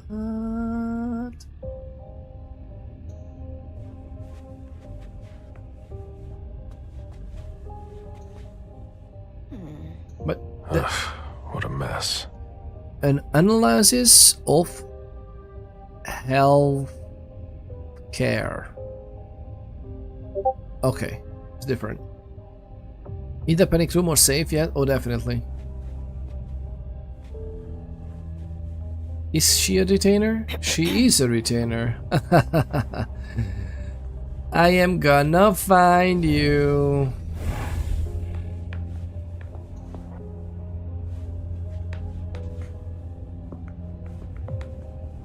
He's definitely looking for something. This is not looking like, oh, we are just routinely checking some certain things and lo and behold. What are you playing at? Oh, I beg your pardon? Don't mess with me. Who are you? Calm down, Mr. Bazori. I meant no disrespect. I work for the council. Why would the council have sent her without warning me? Most of the time, they send me to clean up. Are you behind this? No, I got here after it happened. What's that file you've got? Are you sure? Oh, an account file. Have it. Here you go. Suspicious items. Interesting. Report about Jara Drory. What? Goodness, becoming a father comes with a mandatory DLC of cold feelings. Yeah. Exactly. Can you read that book? Which one? The ventilation? No. If there's a hidden room, it will also be connected to the ventilation. Oh yeah, absolutely. Yeah. Something like that. We will see if it's indeed that simple. Okay. Suspicious items. Some items and documents are a threat to the Masquerade if they are left in enemy hands. Make sure you recover them and or destroy them, otherwise the suspicion level will increase. Oh. Okay. Okay. Let's see how much she knows. All right. What have you found? Oh, I'm a little embarrassed. I'm not really allowed to talk about my missions. Really?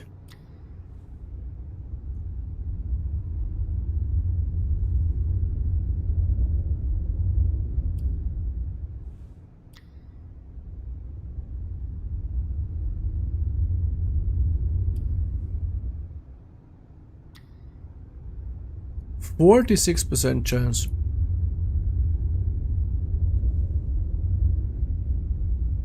Alright. I want what she's found.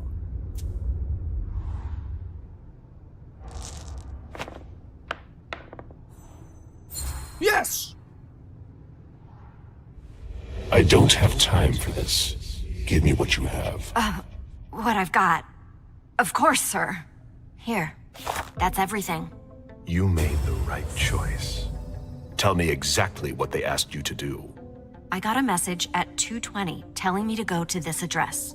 I was supposed to pick up more and some financial documents. After that, I was supposed to wait for further instructions.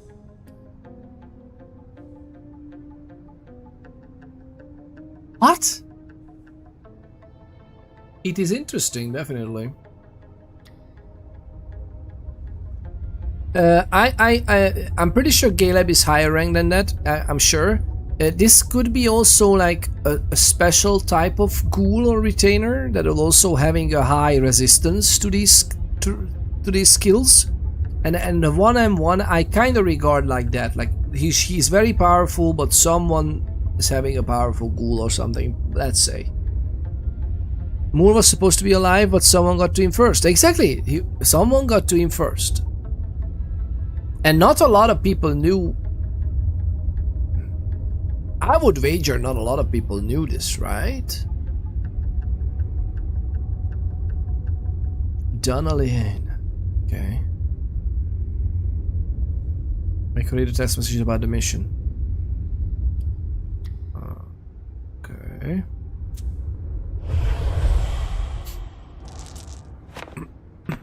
Fingers crossed. Of course, we can't succeed all the time. Read the message you received. I don't have that phone with me.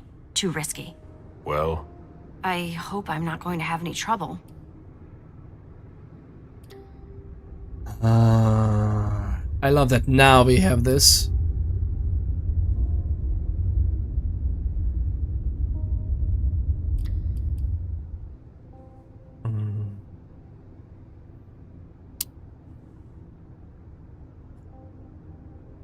I mean, they keep a tight rein on the Masquerade, and if Moore was doing financial stuff for the venture, then yes, very few would have known. Exactly, right? If she finishes, you can follow her, maybe? Hopefully. Or something like that. Well.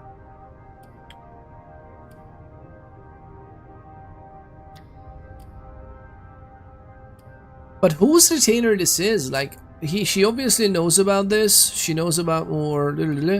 Let her finish the mission, I guess, right? Or should we order? Let her finish the mission. Do what you have to do. I'll talk to the prince about it later. Very well, Mr. Bazori.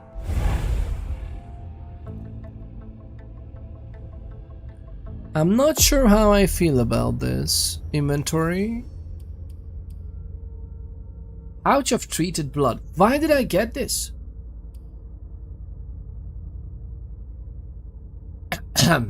Okay. What? So, Caleb's adoptive family made their fortune in the diamond trade. Oh, who would have thought? In the 18th century, Caleb crossed the Atlantic many times, ferrying the precious cargo safely from Antwerp to Canada. It was during this period that he learned all about astronomy and mathematics. He loved navigation and the exhilarating feeling of it gave him. Skill success in the event of a tie, opponent focus is reduced. And we have eliminates hunger, +1 dominate for the current scene, treated blood. Suspicion increases by 4 points. Gift from the prince, from her personal reserve. It's clearly in medical packaging. How did she get that? Oh my god, she's the prince. I won't say anything. Please don't say anything. 35% in the event of tie, that's nice. Yeah, that's a nice extra, right? That's a nice extra. Thanks to the report about Jared Rory. Financial activity given by Donnelly. Confidential file, by the way. Dear Madam, given her position, Miss Jara Drory is particularly complicated to keep an eye on. I wouldn't go so far as to call her paranoid, but every message from her uses special codes and goes through intermediaries who are always changing. I have never had such a security-conscious client, and I would almost be insulted by such a lack of trust in me if I were not aware of the nature of her activities. Miss Drory's financial activities are few and far between and consist mostly of bribes and information trafficking. Given the complexities of your security officer's practices, it is almost impossible for me to track down the points of origin or the various destinations of the funds outside of Boston. I must admit that I find this very impressive. As for the city itself, my personal connections suggest a web of well-paid informants, as well as a number of shell companies that would seem ideal for hiding espionage activities. IT, private protection, telecommunications, and even a maintenance and repair company in Cambridgeport.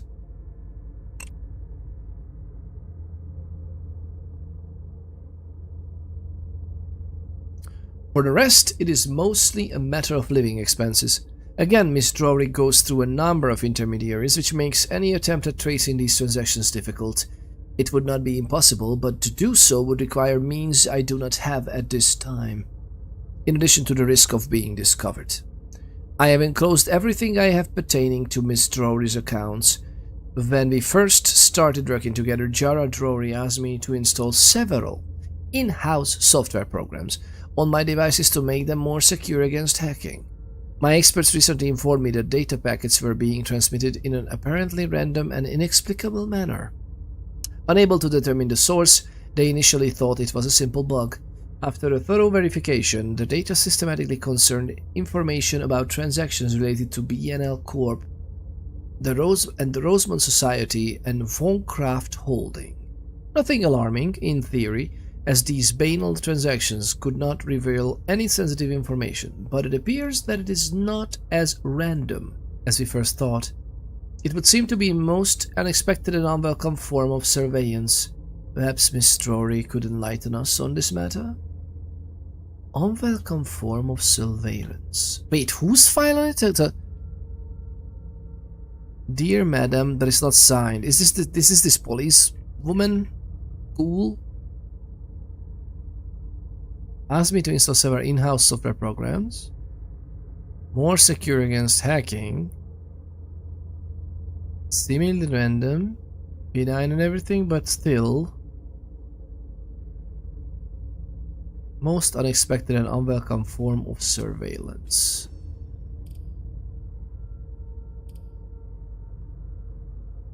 Jason Moore's report on Charles Rory's activities tied to the Cotopates company? Hmm.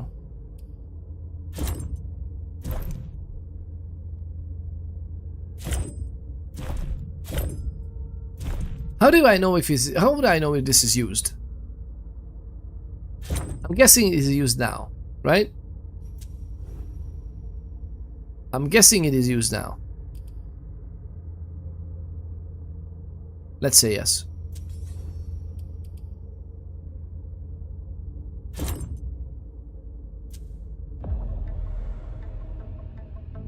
Gear equipped. Caleb's Azimuth compass. Okay, I don't know what that exactly is. Is that some kind of DLC? This is the file she was reading, I think. Is Drory's someone that Moore was looking into or doing financial activities with? Drory should be security. Yes, she should not worry about finance at all, really. I mean, she obviously looks into it because of security, but... The ghoul who was searching here was looking for something specific. Is she looking for an escape room or something like that? Like a private... Okay, what is this? Interesting.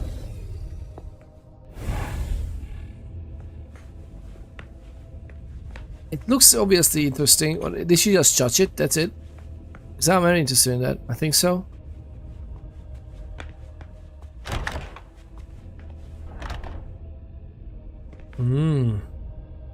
Oh, not just here, apparently. Oh gosh, what are you doing?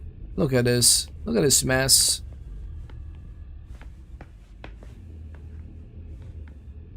Oh, Billy. Made a huge mess. The mayor's deeds. The mayor's deeds. The mayor's deeds. A Boston manufacturer's files. Portfolios of old shares. Son of a bitch wasn't messing around. Have you seen all that cash? I'd rather not know how much that's worth. Have you seen all that cash? Richard Stanton, president of the Boston Region Metropolitan Planning Organization. 10 Clark Place, Boston. Renovation on and acquisition of lot. Action tip. Dear Mr. Moore, I am writing to inform you of today's vote following the quarterly City Council meeting, which overwhelmingly approved your renovation and acquisition project by 89%. With this decision, the city reiterates its support for your client and for the members of the MPO and MassDOT. You will be receiving the final engineering package from the MPO and MassDOT shortly, which will also include the acoustic measurements around your client's club.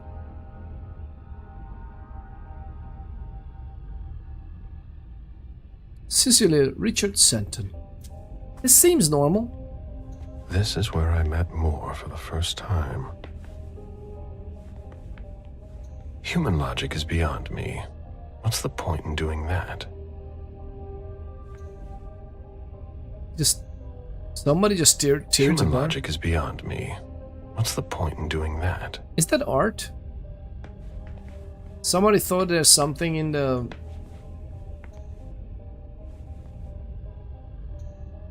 Is that a collage or something? What is this? Warehouse management, finance magazine. Okay, we kind of understand that. Oh well. What is this? Oh. Nice collection. Nice collection. Working for us has its advantages.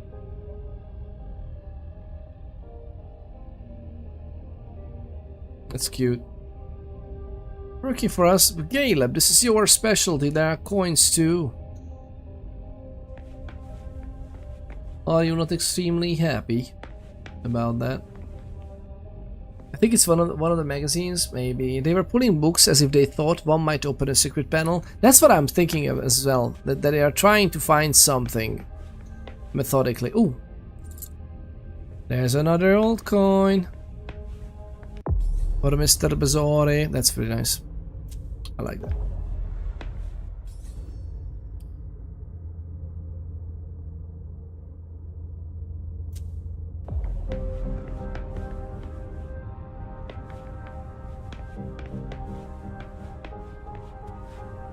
Bag? Bag! Okay, then nothing. Look at this! Look at this! Oh, looking out from a building like this just makes me want to... Oh my god, and they did a reflection of the room! That's lovely. It's nothing special, but it's really nice. I like the extra touch. And, I mean, it is special. It is special. Let's give them that. Cigars. You know what? Oh. Did you see that car park? Oh, that's so... No, that was cute. That was a cute animation of like... Looking out like this, the only thing it does for me is that I want to play this game with a tabletop group again. And then no reflection of our vamp. Oh, they should have... That should be an extra touch, right? That should have been an extra touch. We are no La Sombra.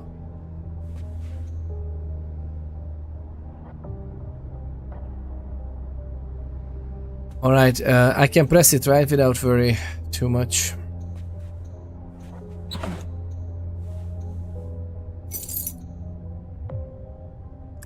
Key to Jason Moore's archives. Lydia and June at the beach. Pura vida.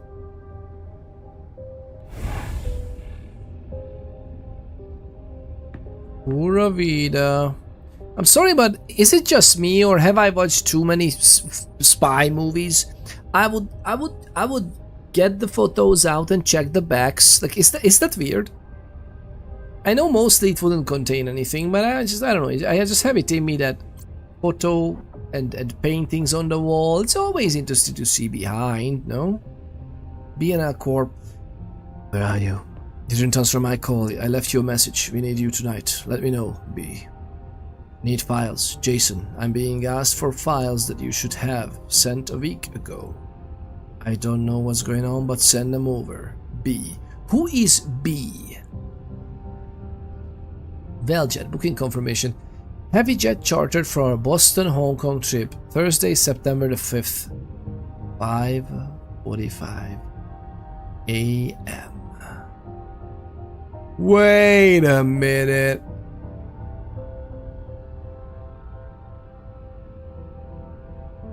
The very next early dawn,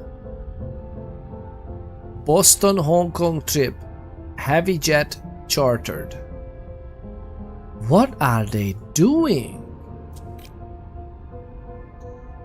That is just cheeky, man. I would be OCD searching the phrase written on sand. Pura vida, yeah. It was there on a note as well. It was on a note too. It was definitely on a note as well.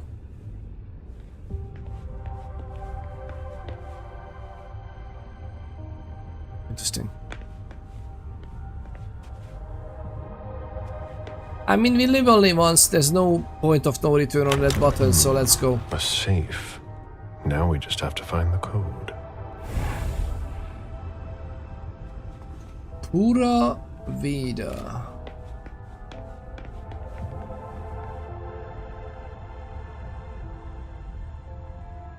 One 409.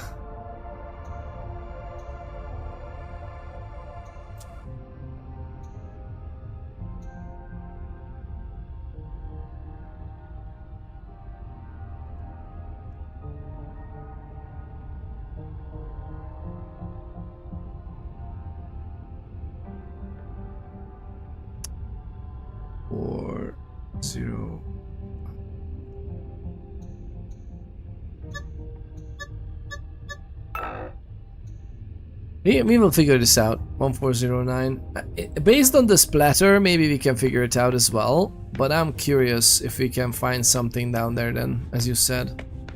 We need to also eat. Oh, look at this. Someone had a nice stuff up here. Money expert. I should put some money on that. Modern man with pizza.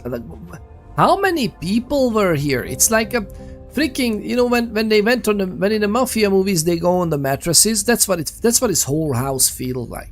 It was my greatest pleasure before. Now everything tastes like ashes. Yeah, except for blood. It was my greatest pleasure before. Now everything tastes like ashes. Talents. So we got this for success rate in tie for dominate. 3 more dominates. We're gonna use it as much as we can. What is this? Eloquent. Success rate persuasion. Success rate rhetoric. Okay, we'll see about that. What is this? Controlled hunt. Yeah, definitely good.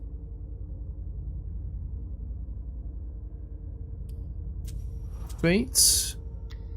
+1 suspicion. No, it's suspicion level is 0. Oh! Oh, Oh, I could have got another one here, but we didn't. But we get this one. -10 success rate in intimidation tie. Oh, because we don't want to use intimidation anyway. By letting down his guard, Caleb has let his first child get to him, and this will be noticed. His authority is weakened. I love that the first playthrough is like this. We're not optimizing anything. Magnetic key.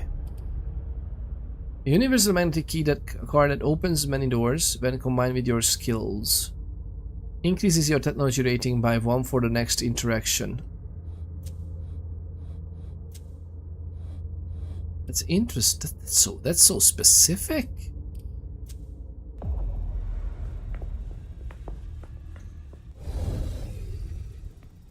Officer Baker, can I help you? Were you the first person to arrive at the scene of the crime? Yes, sir. My partner and I were the first to get here. Just tell me about it. We got the call around 2:20. The caretaker had called because a resident was injured.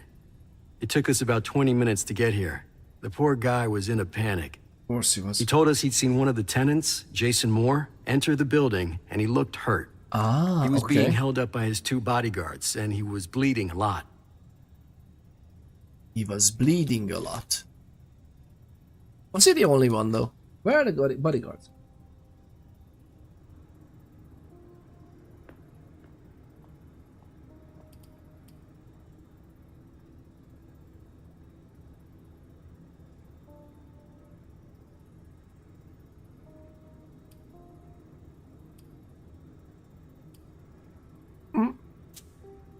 So I went upstairs with the caretaker. We saw blood in the elevator and on the landing. I rang the doorbell, but nobody answered, so the caretaker opened the door. I identified myself. There were traces of blood leading down the hall away from the entrance, and just after that, I found the decapitated body.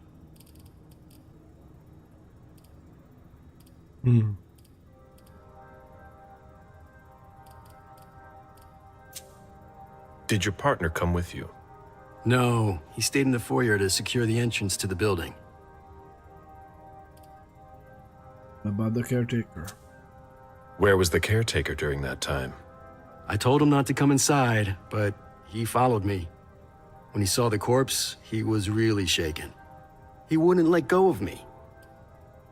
That caretaker might be that butler type concierge, right? And maybe he's for the building as a whole. Did you touch the body? Did you touch the body? No. There was nothing I could do to help him, so I secured the scene. I put my gloves on to take his ID out of his jacket pocket so we could identify him. Then I called it in. What next? Fluid Shade. Oh, Fluid Shade, you're also on Twitch now? Which it says, then no reflection of our... Yeah, we also... I also can imagine the game developer. Honey, we have to take Bubs to the beach and take this photo for work. Bill a full day to work. Was that? Honey, we have to take Bubs to the beach and take this photo for work. I'm not sure I understand. Take this photo for work. Bill a full day to work. I'm not sure I follow. Is it just that I'm tired? Like billing a full day to work for the game developer because they were this. What's the latest pondering news? Squat Goat, welcome on in. How are you getting on? It's great to have you. Thank you very much for tuning in. The lovely Squad Goat tuned in again. Lovely people. Let's check him out just in case. I'm sorry for outing you just like this, but lovely people. The lovely Squad Goat is a fellow father. And as well as that, an absolute joy of a streamer to watch. He was doing some fitness and health, some powerlifting streams lately, right? Are you a powerlifter? I mean, by that I mean a powerlifter focused only, or are you doing other stuff as well? The palest father of all. That's me. I'm sorry, that's me. Or is that meant for me? I'm the palest father of all. And you are the powerlifter's father of all. So to create the photo, you spend the day at the beach for the company pay. Oh, that's what you mean. Yeah, okay. That's what I was trying to get. Okay, full day of work billing. Okay, but you're not creating. Oh, creating the photo as in not drawing in the game. You would actually just create the photo, right? What did you do next? Then what did you do? I called for backup. They told me that forensics would get here as soon as they could. They were out at another case. That was their top priority. After that? I secured the entrance to the apartment. No, I meant me, but I think I share the title. Yeah, I was even out in the sun for a while. And like the 2 weeks we spent on vacation. And I think I have my arms somewhat... There's nothing. There's almost no color. Look at this. There's nothing I can show for it. Meanwhile, my family, they have amazing skin. They're like nicely becoming bronze, and I'm like, hey, and I'm like, I came up from the basement.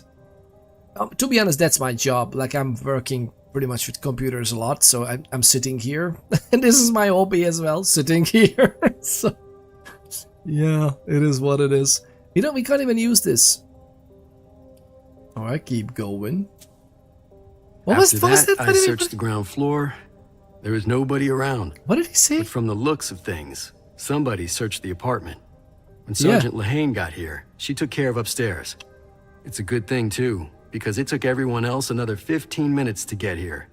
She didn't find anyone there. So there's no sign of the family then? Nothing. The place is empty. I think the family was out in vacation, I think.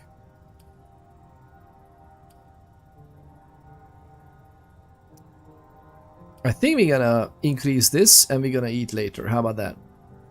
I mean, to be frank, Thai...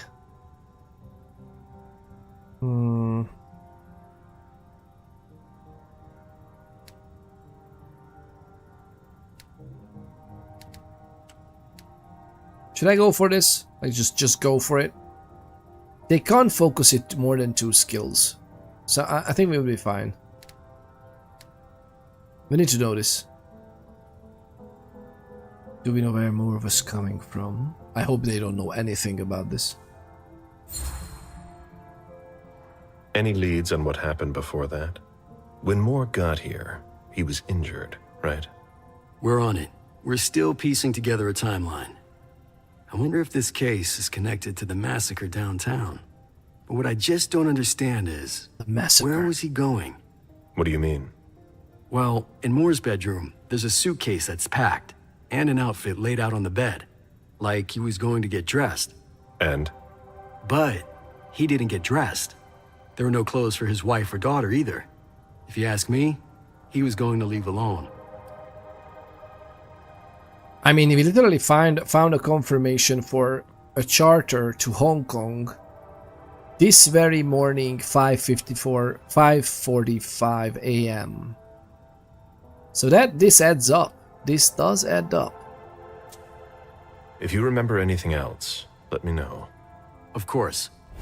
She was already on near the scene. That's. I mean, yeah, that's very suspicious. I think you might find them in the panic room. Do you mean Moore or the others? I'm very money on that. I'm very curious. I'm very curious what it's gonna be. Sorry, Agent Smith, but I'm a little busy right now.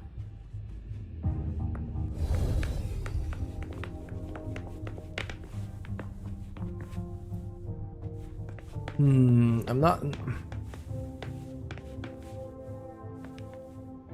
What did it take from here? They just threw something down?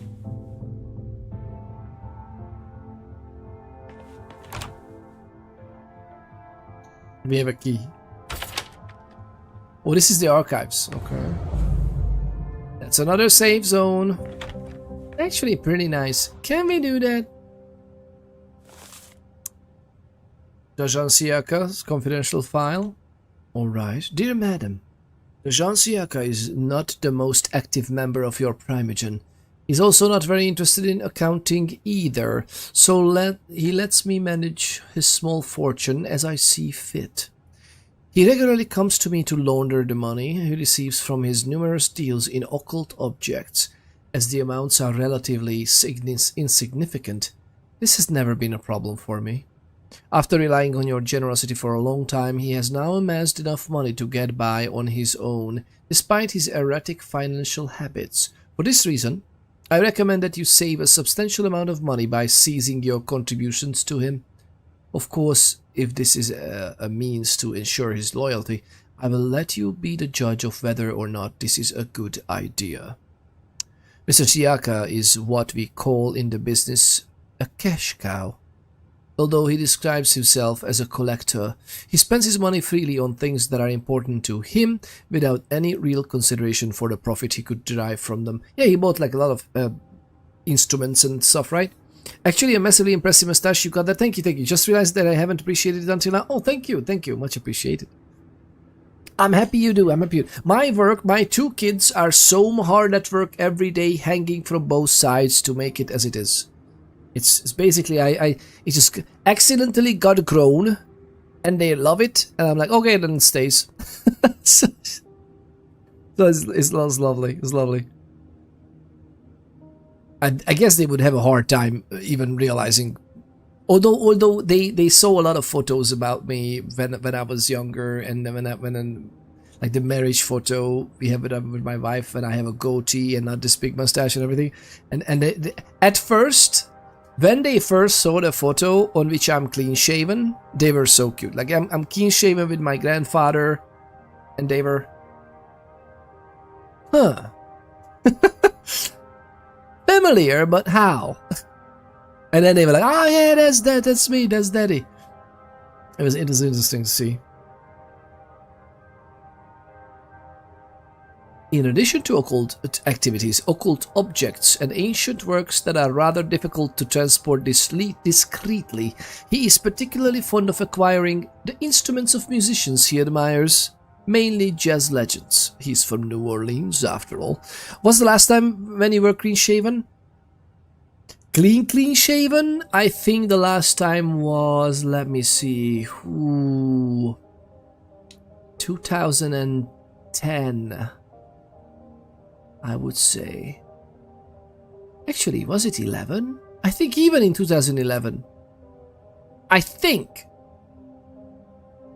2012 I had a goatee. Yes, from 2011 I had a goatee. No, 2012. And then I at one of the Movembers, if you know what Movember is, the basically the month of remembering and reminding people of the hardships of prostate cancer, Movember, when you only have a mustache. So I only had a mustache for a month, And after that, I just grew everything out, I think. If I remember correctly. But I was cutting a lot. Like I was trimming it for quite a while before I decided to, you know what? I don't have time for this. And my wife was encouraging me so much, so I was like, okay, let's just do this.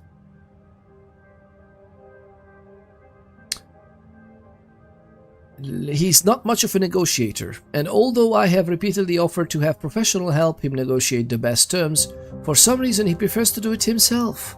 He sees me as a simple accountant, though this is not to his advantage. I believe he doesn't like people like me. Do note that he regularly asks me to invest in voodoo groups in Louisiana at a complete loss. I try to dissuade him, but he seems to be bent on continuing this way.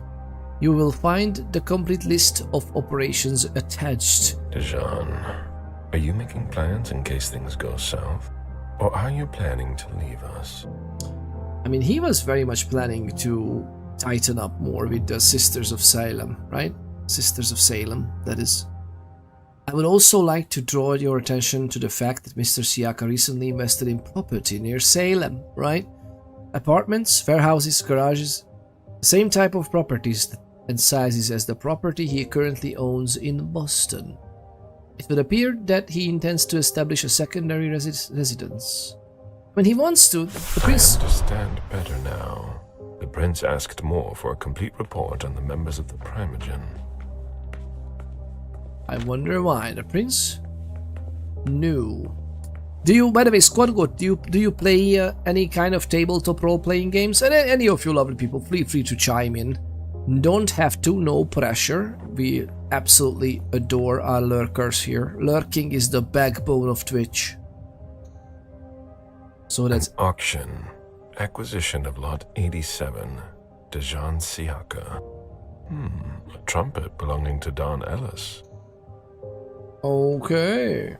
I would love that. I would love that. An auction. Acquisition of Lot 87. Dijon Siaka. A trumpet belonging to Don Ellis. Goodness gracious. This is so, like, Jeff needs, lovely people, we are all hard at work here, okay? We are definitely hard at work getting another yacht to Jeff. Jeff Bezos needs his Bezos pesos. The Bezos bucks are rolling in. Mainly to him. But it is what it is. I think this is pretty much it, right? To be honest, I like this idea, and we're gonna get that guy. Hello, how are you doing? Can you please come with me? Meet me there. Okay, sure. Come on over, policeman.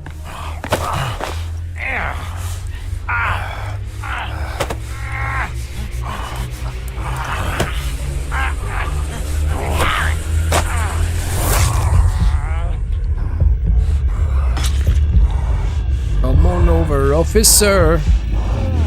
I wanted to try the 7 points, but maybe I didn't. Hey, welcome on in, welcome on. Some of you returned. Some of you, welcome back, welcome back. Is everybody back, or is it still technically? It's technically telling me that we are still doing it. Not sure if they were fighting or wrestling. I mean, it would have been a bit weird, like wrestling with a 400 years old Ventru. Is it? Okay, I'm sorry. Not even 300. What a... The 10th generation, almost 300-year-old Ventru vampire. I don't think they were wrestling much. He was just playing with his prey. Did you check the garbage chute? Not yet, not yet. We are going there. I just wanted to get some snacks. And we are working on that freaking code, by the way, as well. Let's go check. Oh, what's this? What was this? This one? Felt like we had something pop up.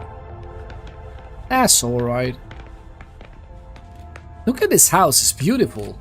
And look at what an absolute mess this is. Who leaves this out? There's this house. 5 people around him. Look at this. A can of beans or something with a donut. Something really doesn't add up here. So here's the garbage chute. Oh, there wasn't. Oh, and there was some bloody post. And there was. Come on. There are bloody prints on these bags. Bloody Don't worry. Don't worry. It's gonna be. It's just a simple decapitation. We would all be doing this. I wonder how many people we are so hard, you know, hard knocked that oh my, we are playing horror games. If we would see something like this in real life, I would freak out. I think. Thought I saw a prompt up on Lion Stage's head. I think so. Oh, there are blood stains on the garbage chute. The head is down the chute. I examined already. This is gonna be open the chute. sorry. I was just, we are building up tension. Ugh, what a stench. Thought I saw a pop up. Lion Stage's head. We can check that as well. So, lovely people, any of you are also playing tabletop role-playing games? Anything from the World of Darkness family or universe? Such as this one. This one is from Vampire the Masquerade. To be honest, if you don't know the Vampire the Masquerade universe, this game is not the best, really. It's a nice adventure game. But that's pretty much it. I'm gonna throw up! Did they really bring freaking generators for the floodlights? Wouldn't they just work from the normal network?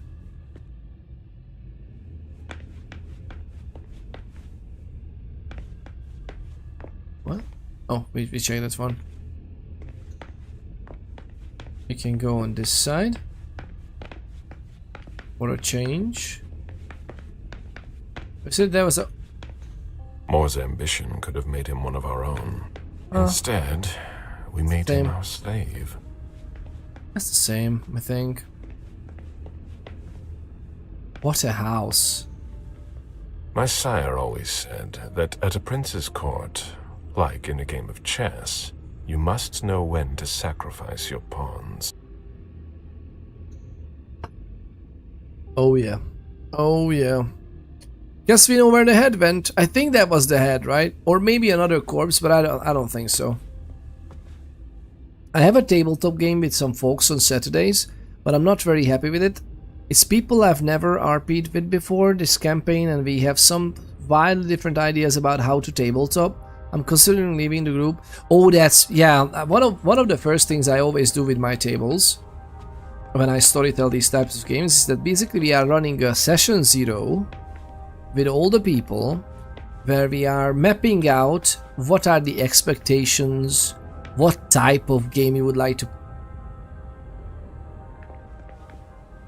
what type of game you would like to play, what would be more entertaining for you, because that usually differs between people, right? And sometimes it's irreconcilable. How do you call it? Sometimes it's irreconcilable. I've never been in this part of the apartment before. Of what they're doing. Yep, they are literally has packed up stuff. What is this bag? There's the bag. Someone tossed a bunch of stuff in this bag, in a hurry to leave. In a hurry? But why wasn't he prepared? Like he had the charter booked. I don't know when. That was a car key. Indeed. Oh, hi. Battle Underwood. Let's see. Particularly challenging subject. So yeah, it's so tough to find a good gaming group with that you vibe with. Yes, and also I've heard that many times. It's I always felt like it's my responsibility as a storyteller or dungeon master or game master or whatever you want to call it, to try to bring the people closer together. So you know, if somebody enjoys a more dice heavy, more stats based game, is not having to sit through all the social dialogue and vice versa. And again, sometimes it's not really matching, so it's good to know in advance before we start to get a chronicle going. But yeah, sometimes it's... I find that if we discuss it openly, usually people are happy to compromise on some things, and then you can, you know, we can all focus on interesting parts of it if we know in advance what to expect from ourselves and from the characters we are bringing to the table and stuff like that. It's so tough to find a good game. Oh yeah, there's a lot of out of character and the lack of RP. That's so interesting. Lots of, to be frank, lots of people enjoy playing with stats and dice and just describing what their character would do. And you know, you would of course describe what your character would do, but I find it's freeing to actually try to think with your character's head. And at those times, I feel like it's more not appropriate. I wanted to use the word appropriate, but appropriate is not the right word. It's more conducive to the experience that you praise your actions as the character. Does it make sense? Like if you at least use first person. Because I think the more you distance yourself from the character that you're playing, the more disconnected you will be from the experience. And you don't have to be an actor. Like I'm not talking about that, oh my goodness, you should be like an Oscar-winning actor, give us a performance. But no, don't perform. No need to perform. Try to immerse yourself, and that's it. Immerse yourself in a way that you yourself believe for a moment that you are that shady rogue with the horrible upbringing. And if you can do that, that's such a weird experience, and usually it's cathartic for many people. I had visualizations of Peter bringing the people together by simply pouring them some more whiskey. Guilty as charged. There's a lot of out of characters, lack of RP. They're a bunch of murder hobos and keep screwing up my aspirations. Yeah, that's also weird. Like, if the characters are very much into just fight everything. Fight because more than likely they are here to oppose us, so fight them. Like, that's also weird. And by the way, again, that's why I love Vampire as well, because the aspirations are very important for every character. And again, me as a storyteller, I know about the characters and I'm trying to weave the tale so everybody can find some touch point and connection so they can try to move things forward as their character would. And there's literally, in the game rules as well, there are punishments for your character basically if you are going against your nature or against your aspirations and goals, as well as very heavily rewarded if you are doing things aligned with what the character would do and what values they hold. And that's amazing. I think Dungeons and Dragons would also be much more... whenever I play Dungeons and Dragons as well, I made a point of it to create the character in a way that I know the aspirations, I know the values the character holds, and based on which they, I know the morals of the character, which are not the same as mine. That's the one part of the joy, is playing something completely different. I far prefer the actual RP dialogue and such. Yeah, exactly. To actually RP interact with each other rather than handling everything narratively and or only with dice. And even with the dice, like I love it, especially when we are roleplay, and basically the dice gives a little bit of spice of, well, originally I didn't want to roleplay like that, but now I need to come up with an interesting way of how my character would react, knowing the numbers, knowing what happens, knowing my skills, right? I like that. I especially like rewarding that as a storyteller. I especially like rewarding people for creative roleplay. Like, even if it's a failure, you can play it so creatively that it actually becomes a cornerstone or a very important core memory or part of the whole party, the whole coterie of vampires in that case. Challenging subject is in that he knows far more about finance than I do. He sees me as a mere subordinate and is highly suspicious of me. He most certainly uses extremely secure networks for his usual business, and he would be wrong to do without them. Since I have worked for him, Mr. Underwood has regularly approached me about his interests in the sugar industry. His ability to project into the future is impressive. All of his actions are well thought out, and I have never ever seen him make a mistake. In addition to intensive lobbying in developed countries, his recent financial operations reveal a shrewd intensification of his operations in BRICS countries. A number of people close to power in Brazil, India, and South Africa in particular have received financial and in-kind donations, cars, villas, jewelry, etc. through shell companies or trusted intermediaries. I see this as an effective way of asserting his control over production in critical areas, while covering his tracks very neatly. Beryl, will you ever change?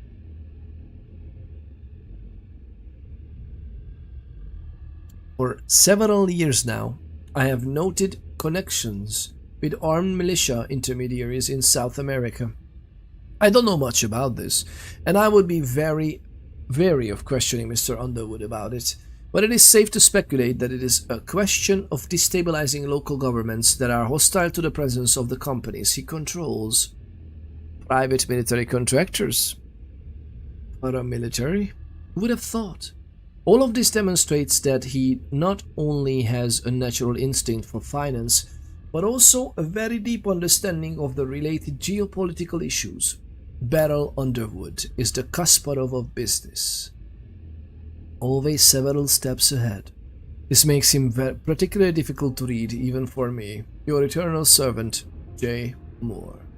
Well, he's not that eternal, is he? I'm sorry, lovely. I'm so sorry, lovely. It's interesting that this was in this bag, though. Why was it in the bag?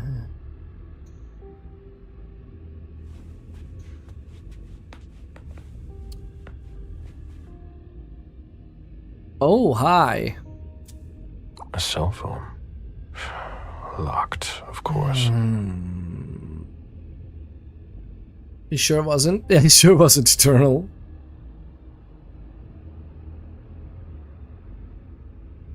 Cell phone.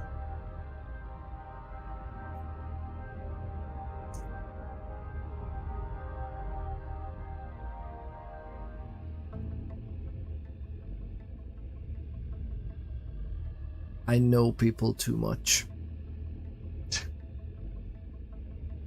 The guy called Moore has his touch password, really? Really? Someone who is, I mean, to be honest, is somewhat accurate. Like someone who is so well versed in certain specialties like finance, and then in terms of IT security, that's my monogram. God, goodness gracious, Billy. Employ a professional. He will tell you. He will tell you how to create a proper code or shape or gesture. God, goodness gracious. One of my campaigns, a guy had unlucky in love in his character background. Had him meet a down-to-earth cool lady around session 3. Aww. Then many sessions later, when he was immersed, I orchestrated her demise. Oh, I have never felt like more of a mongrel DM in my life. I think I in real life scarred him. Yeah, but like, by the way, I truly believe in good RP. It's like a special type of kink, okay? RP is. And we can talk about it now, lovely people, because it's Peter Ponder's After Hours. We literally are playing a horror game for 18+, okay? But listen to me. It's a special type of kink role-playing. And not, I don't mean that type of, and I don't mean erotic role-play. I mean like role-play in Dungeons and Dragons and everything. A good story should actually scar you. And after that, I truly believe in sessions in which we are doing aftercare. We just don't call it that. Like there's actually a session similar to session 0, how we are preparing for what's to come and not have unexpected stuff, right? After that, have what is the opposite of prologue? I always forget. What is that called? And let's just call it aftercare, okay? Just going with the theme. So, epilogue. But we can call that, yeah, we can call it epilogue. So, debrief, yeah. And that part of that is for the character, but part of that is out of character for each other. Like saying that, did you like, you know, because I like to gather feedback about my performance as the DM as well, and performance is not the right word here. My contribution to the story, because it's basically, just because I'm the storyteller, I'm not writing the story, I'm not doing the story. I am guiding the whole table to collaboratively create a story that is great. Like, that's why I love being surprised by them. We are doing things that is just on the spot. Sometimes it hits very well, sometimes it's a little bit of a miss. We can still save it. And based on these feedback sessions at the end of like longer chronicles, or even, and it's usually happening at a different time or immediately after the last one, or both, just so I can have also some personal feedback on, like, hey, did you like it by the way that we incorporated unlucky in love as a trait into the story? Or in hindsight, do you feel like that was a horrible choice? Because they could be also like, man, I thought it would be cool, and then when things went down, I felt so horrible about that lovely lady. So orchestrating a demise of her was like, yeah, it was a very good technical touch, but maybe it actually scarred him. It's a good question. 100% agree or debrief? Yeah, I think so. Maybe he felt like the file was the most incendiary. Maybe Beryl is a person of interest here. Oh, Beryl is very suspicious, but Beryl is almost too suspicious so far. That's why I'm not really overly jumping at it, because I think the game kind of wants to jump at it. The consequences. Alright. And by the way, the Vampire has even more of that. Like, Vampire the Masquerade is basically a personal horror story for everyone involved. So yes, you're gonna have your touchstones, your mortals, if you know any. If you have anything you hold dear, that's gonna be affected by the story, and it's gonna be horrible.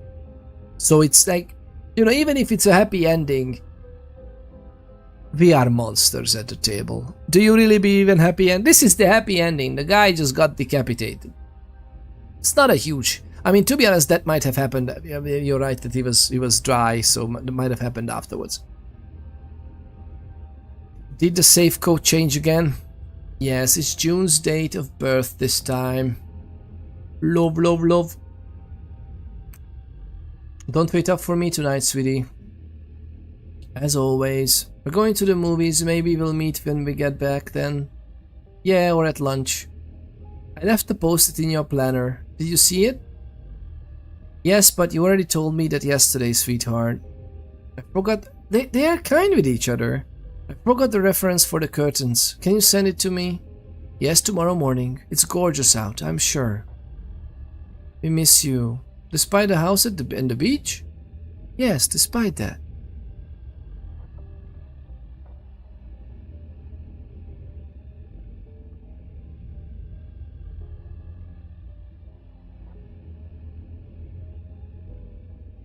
What is happening here? So these are just normal July, whatever. Tomorrow morning. They miss you. Okay, they were definitely at Costa Rica at this point. So maybe they weren't at Costa Rica. I don't remember if they are at Costa Rica right now. I should have remembered that. Pick up, Lydia. Don't do it from far away like that. Don't do it from far away like that. On freaking 11 p.m. almost. On the day of the massacre. I need to calm down. We'll talk about it tomorrow. Come on, pick up. No, Jason. Now, I'm thinking I'm gonna have to tell June. Just like every time. This is the third time you've bailed out on us since Christmas. And I can't take it anymore. This house is for the three of us. Not so my mom can watch June there. See you tomorrow. I love you. Wait, I'm so sorry. This was on August. Oh, sorry. Okay, this is not the night of. They had some marital problems, or well, obvious. June is admitted to the French school in Boston. She's jumping all over. Awesome. Didn't come home last night? No, but tonight, yes. I'm looking forward to it. Oh my god. Well, successful people, am I right? Well, Beryl is probably also smarter than leaving this kind of a mess. Yeah, I think so. The happy ending is just the best of the worst case scenarios in World of Darkness. Right. And again, it might be good for the ex people involved, but you know, you as a player will obviously feel like, wait a minute, are we the baddies here?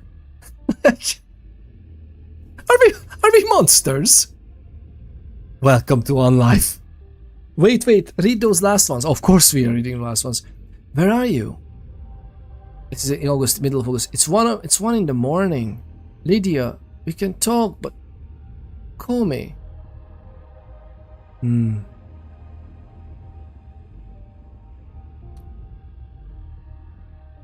This was 1 a.m. there, and then on the night, 1 day later at daytime. I get it, okay?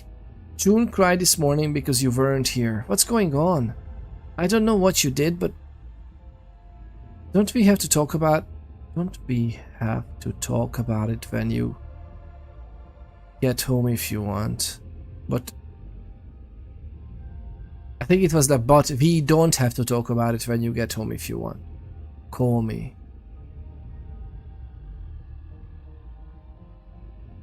Lydia was killed.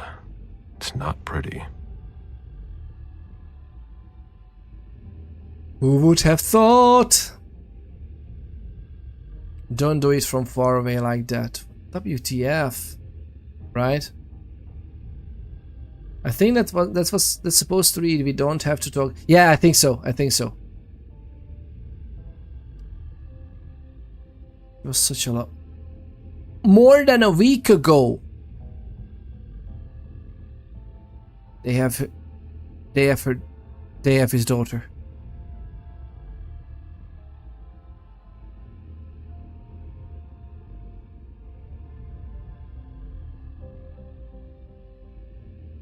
You know what you have to do.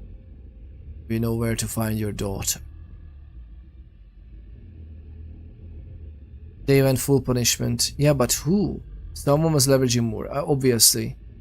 Someone knew about more. But then again, why would you? This has always baffled me in Vampire, by the way. Some people are like, I would be sticking close to my family, and we would be like, I want to live a wonderful life with them, and it would be so cool. Every connection like this, even in real life, true story movies, you know, whenever, and I understand that police, detectives, and FBI agents, and everybody, CIA agents, everybody wants to have a family life, right? Well, most of them. But at one point, your service is pretty much makes it unfit for family life. Like, you would just cause others to suffer, right? Exhibit A. Because they can't help. Yeah, because we are human.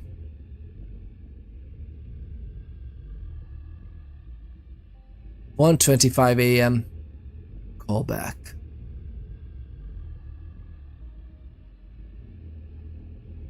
Lydia. Unknown. Call back. This is today. This is a few hours ago, actually. I mean, Beryl was also messaging everybody they could, right? What is this? Message from June, Monday, September the 2nd, in the afternoon. Message from BNL Corp. A little bit later. Message from Beryl Underwood on Thursday. Oh, that was okay. Dad, thank you. The man you sent to pick me up from school told me I was going to see Mommy, and I'm so happy. And sorry about yesterday, okay? I'm so happy. Thanks, Dad. You're gonna come join us this time, right? XOXOXOXOXO. Sending smoochies as XOXOXO in verbal speech, that's kind of... Is that how children talk today? Nowadays? This is horrendous. Oh, the guy who picks me up from school. Please tell me that we were actually sending someone. Right? This was not a message from like, okay, they just kidnapped her. Good evening, Jason. I need you tomorrow night at Nakatomi Plaza. We are getting the family together, and I would like to tell them about our agricultural and food business plan. Round up the numbers and bring them with you.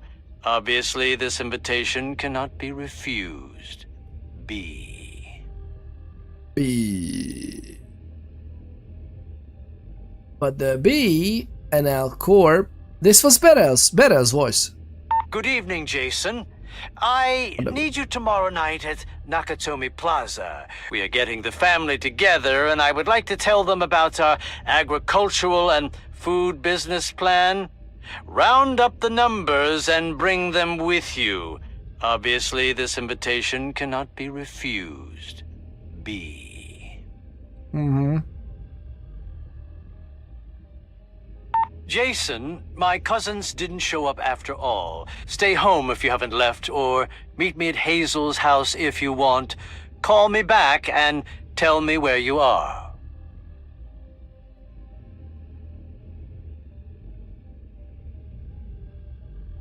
So tomorrow, what they were talking about. Good evening, Jason. I need you tomorrow night at Nakatomi Plaza. We are getting the family together, and I would like to tell them about our agricultural and food business plan. Round up the numbers and bring them with you. Obviously, this invitation cannot be refused. B. Round up. Why would Beryl Underwood? Okay, this is actually suspicious. So the 4th of the September is the night of the unification party, right? Why would I love this? I love this game so much. This is a great mystery. I love it. Maybe I don't know. I just like it. Maybe it's great to share it with you, lovely people. So if I would play it alone, I would be just. But playing together like this is amazing. So why would Beryl Underwood, one of the Primogens, call the freaking retainer? I mean, the retainer more than likely is ghouled by him. Although, wait a minute, no, this should be the prince's ghoul. And yes, it would be a lot of dealings with the Ventru Primogen, but still, I think this would be a prince's ghoul. Who would dare kill the prince's ghoul? Other than a Primogen, of course. But, so why would he call him to come to the part? He already know. He knows. Like, he and other security people and bodyguards would show up earlier, just before sunset. That's what they said, right? He would know. He doesn't need this reminder, I think. It definitely would not be Beryl Underwood organizing it. And then this. Jason, my cousins didn't show up after all. Stay home if you haven't left, or meet me at Hazel's house if you want. Call me back and tell me where you are. I love that they use a little bit of code at least.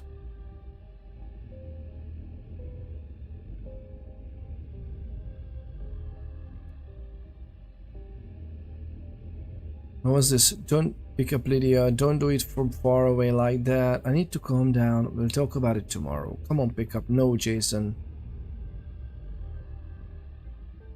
It's also a night.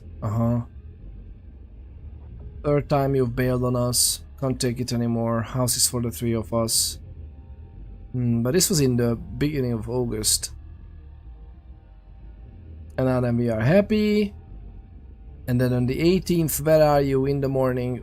Where is this coming from? 8. Oh my god, yes. It's like days later.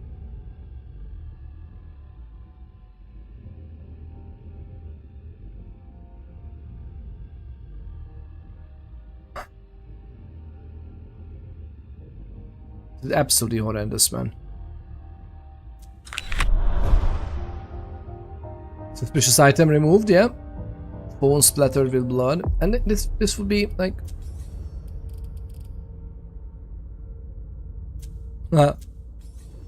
because Beryl made sure he'd be there. But Beryl would know that he'd be... No! Like, it's so obvious that the main retainer who is responsible for the daytime security would do a still considered daytime security sweep. Before then, the main security honcho, Drory, arrives, right? Jara Drory, the Nosferatu. He is but part of the prince's spying, is having him embedded in all the Primage's accounting activities. Well, yeah, but the Primages would also know this. Like, no, as any vampire would know that everybody's watching everybody. So he was supposed to go and take Beryl's financial outlook, but then that got cancelled. But listen, it still got cancelled. That was the party. That was the massacre.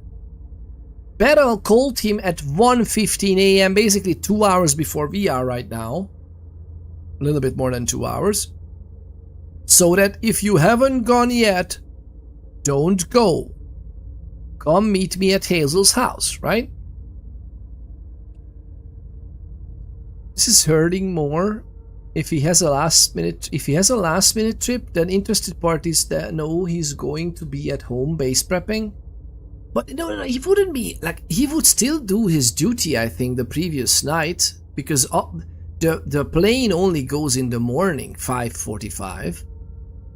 Although who would not know about the plane? Like, I would watch my main guy with another main guy.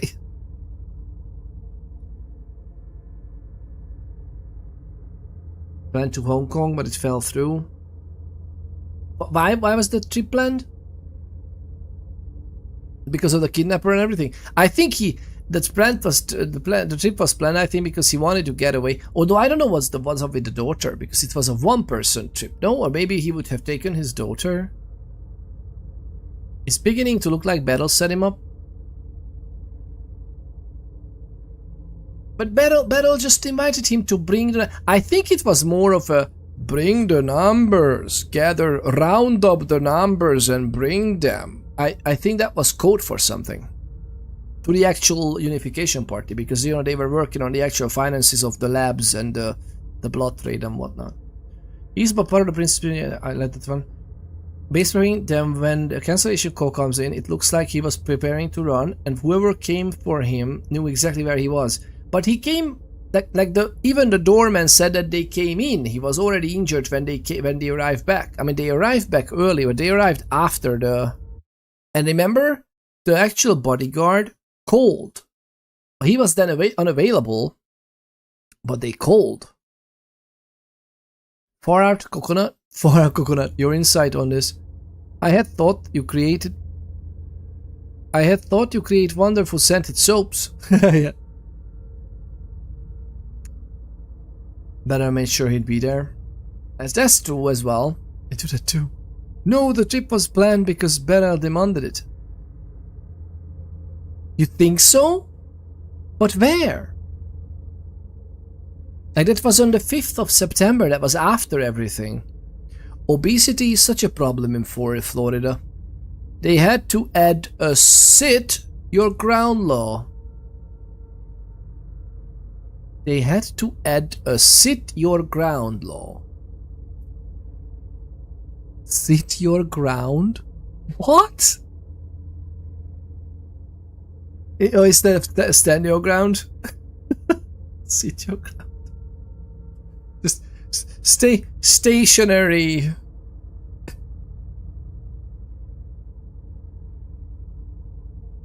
That trip to Nakatori isn't at Hong Kong?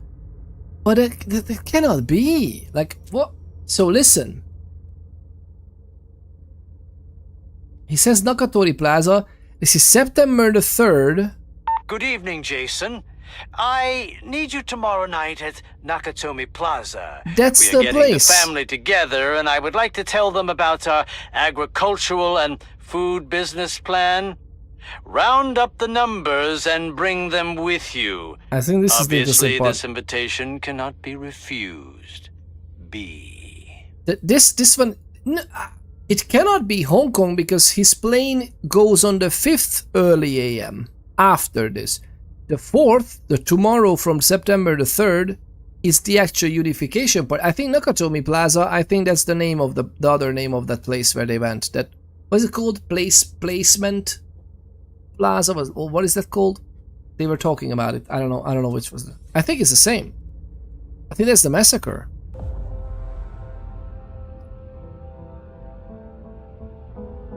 I don't think he told more to go to there. Oh my god, look at this. Oh god. This is heartbreaking. Dear Lydia, thank you so much for the book of Emily Dickinson poems you so kindly sent me. It inspires me daily. I read it during golden hour and while I'm drinking tea. If feathers are a symbol of hope, I'll have to linger even longer in Mount Royal Park. You must come see me, and soon, before it gets too cold for you, my snowbird. And you fly south for the winter. Gotta go. My oolong's almost ready. Give your daughter a kiss for me. XOXO, Emily. Who is Emily? A family friend?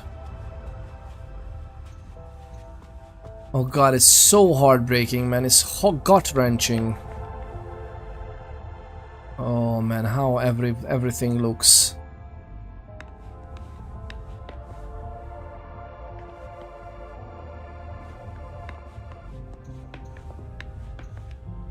It must have been used to dress a wound. Oh yeah, he was hurt, man. The concept of a laundry basket seems too abstract for some people. Sounds like someone very close to Lydia, exactly. And Lydia must have needed company because she was obviously very lonely next to him, right? There's some healthcare stuff. But he had vampire blood and still... Bottle of disinfectant. Obviously handled by someone who was bleeding.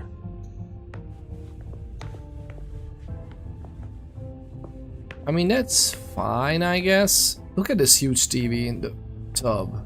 I like the concept. That is a nice concept, if I may say so myself. There's nothing here, I think. Unless we really want it to be. Concept of the laundry basket. What is this little part? Oh, this is a wardrobe, right? My god, this is a wardrobe, lovely people.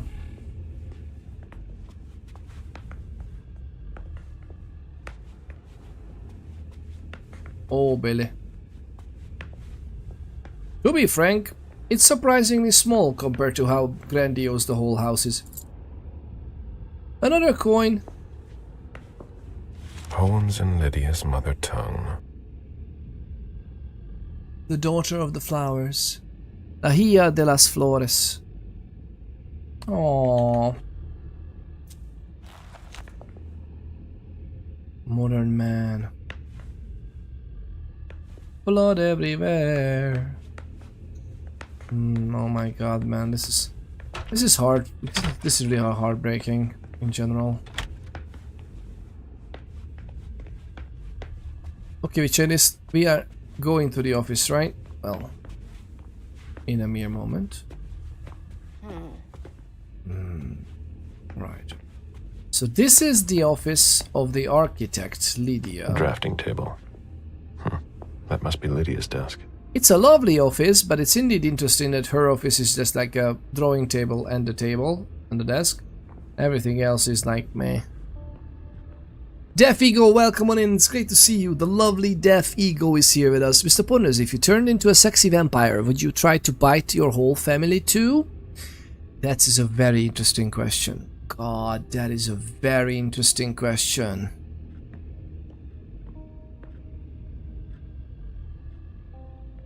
Let me ponder. Let me ponder about this. Lovely people, and keep your answers coming as well to this. This is an interesting question. This is always comes up in many of the games I played in Vampire the Masquerade. And there are, to be honest, for a while of course I would do everything in my power to bring my loved ones into immortality with me. But knowing what I know about Vampire the Masquerade as a, playing monsters, we are basically beasts. We are acting like beasts, lest the beast we become. Monstrous nature and everything. That's a very interesting question. I would definitely would like my eternal companion, my wife, eternally, immortally be with me. I would love that, of course. And it would be lovely to think about that we can basically, in terms of what we do together in love, we can freeze the age in time. On the other hand, horribly dangerous. It's just horribly dangerous for everyone involved. Plus, don't forget, when you become a vampire, all that you think you love is gonna either quickly or slowly transform into the love for vitae, blood. Everything else tastes like ash. Eventually human relations taste like ash too, if you know what I mean. At least according to the lore. So it's a very, very interesting. Although when you are a freshly turned vampire, it must be elating. It must be amazing to have a literally you are a superhero, right? It could be a superhero game as well. We once had a superhero game as well. In terms of there was a table of mine in which people's characters were trying to make the world a better place with their newfound powers. It turned out very gruesome for them. Let's just put it this way. It was fairly successful in a way, like a Dexter kind of way. You know, like the series The Dexter. Alright, so Moore is compiling financial reports for the prince on all the Primogen before he can turn them in. Someone starts leveraging him, kills his wife, kidnaps his daughter.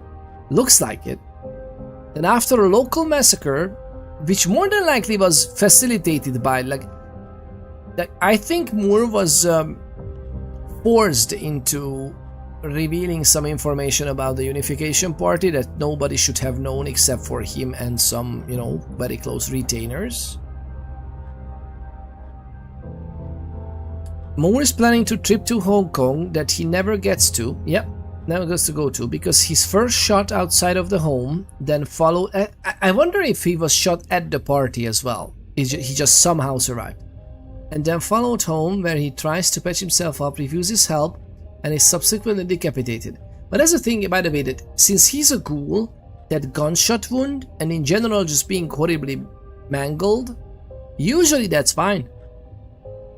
Not necessarily if you fly away far away, but if the vampire blood vitae is working in you, then she should have healed up pretty nicely from that in a few days. At most. Now, being drained of blood and then being decapitated on the other hand. Did Moore commit the massacre at the behest of his daughter's kidnapper? That's a good, interesting question. It's very obvious. It's a very obvious answer, right? Jeff Vigo said, imagine your wife being mad at you that you hid being a vampire for years when you could have turned her when she was hotter. God. That would be the biggest of her problems. Now I get to be like this, immortal? You literally could shave off 5 years from this, or even 10? What was I thinking? Did Moore commit a massacre? That's a good question. No, I'm not fond of most people. I'm not fond of most of the people in my family, and definitely wouldn't want to deal with them for eternity. You're lucky to have family you like and love, Peter.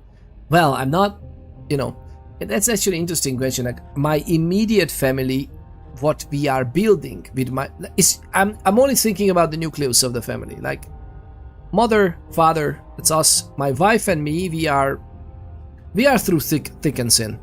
Thick and thin, we are together.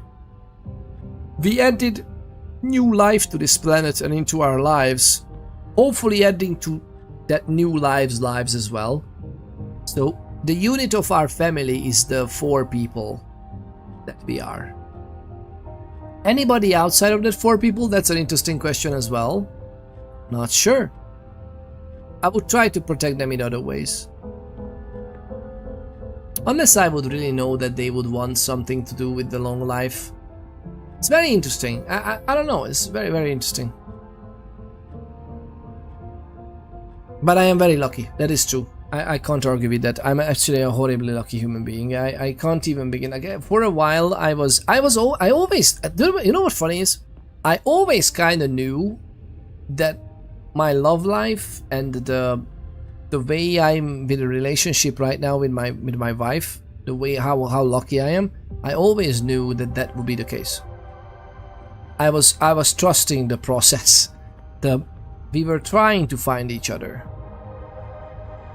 And when it happened, we needed about a week, and we were so certain in each other. It was actually frightening how both of us were thinking the same. It was amazing. At the same time, it's still unbelievable. Like, I am very confident. At the same time, it's still to this day unbelievable how I got so lucky to actually have her in my life. It's astonishing. It's wonderful. And we are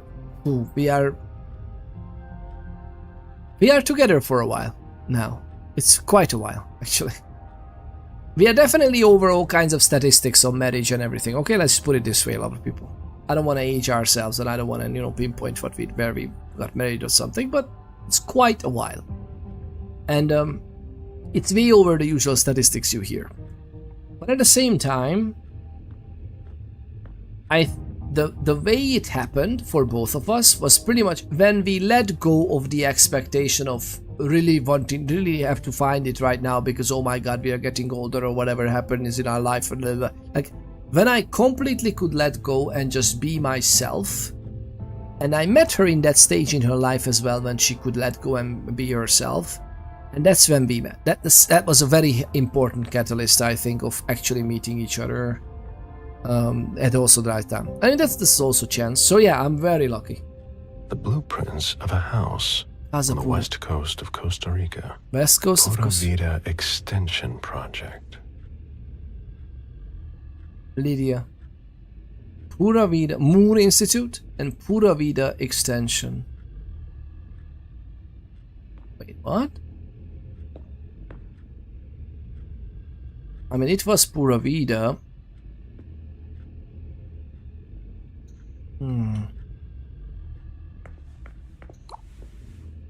Oh, this is not even logged. Listen. So June's date of birth is the safe code, by the way. Aww. Left a post-it in your planner. Did you see it? Or it told me yesterday. I wonder what was in the planner. I forgot. But there was something about the back and forth between Costa Rica, right?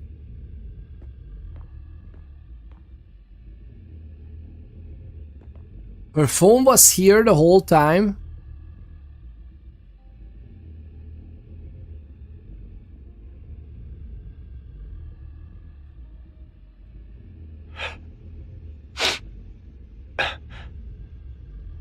Damn it, Lydia.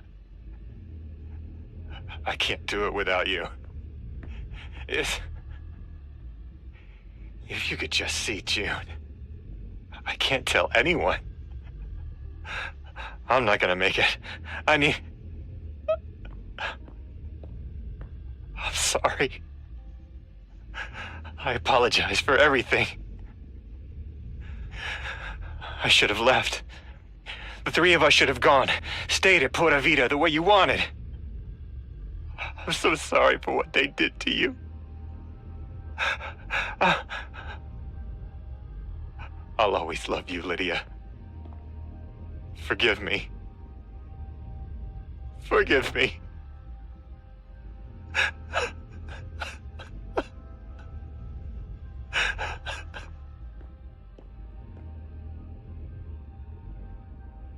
Great A voice acting.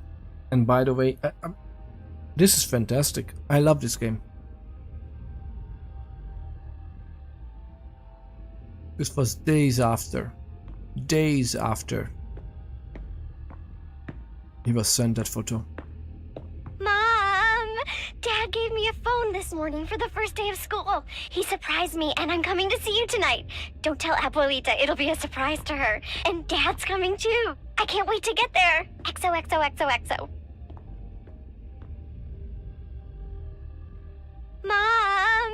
Dad gave me a phone this morning for the first day of school. He surprised me, and I'm coming to see you tonight. Don't tell Abuelita, it'll be a surprise to her. And Dad's coming too. I can't wait to get there. XOXOXOXO. Wait, Dad coming to see me tonight, right? Which means that September the 2nd, she should have flown to Costa Rica to meet her abuelita, right? Which is grandmother, right? So she should be there. But then, when was that thingy? When was that thingy about? Oh god, man. God, man.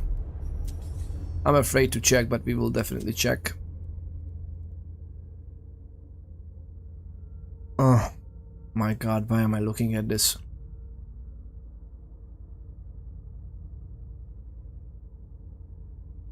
Dad?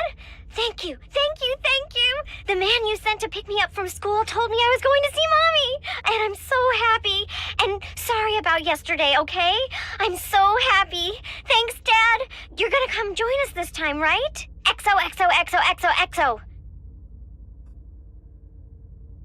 Yeah. The man who picked her up was not the man he sent. Lovely people, this is heart-wrenching, man. Oh my god. I was literally telling you how much I don't like it when children are affected like this in games nowadays, and look at what we're doing. I mean, I should have known. That was literally a Malkavian child vampire in the beginning. Oh man. Well, at least now I think now we know the freaking safe code at least. Or somewhat. It's definitely a birthday. First day of school and everything. I mean, it could have been just the first day after the break, but still. Are you talking about Hail City or Monkey Mansion? Yeah. I mean, imagine that poor kid turning into a monster. A souvenir from the Hong Kong Stock Exchange. A souvenir from the Hong Kong Stock Exchange. I think based on what he looked like on the photo, he might have been from Hong Kong. Like his wife was from Costa Rica, and he himself was from. Yeah, okay, what is this? How would this be a freaking birthday, man?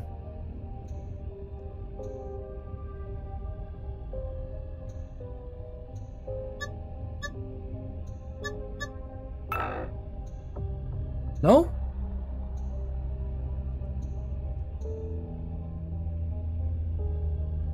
Oh, 491. Possibly say, yeah, 885. By the way, it's a birthday. If I saw it correctly, we need to have like a full year and everything, right? God, what was the daughter? What was the daughter?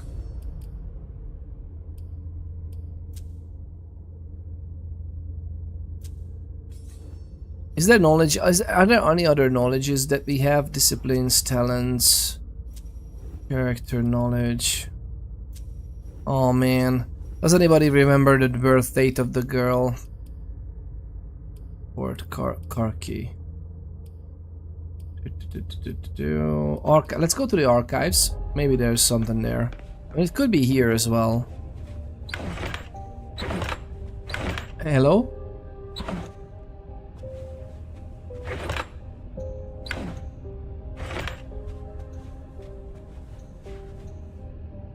Lydia and June at the beach.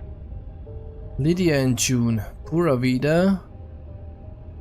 June.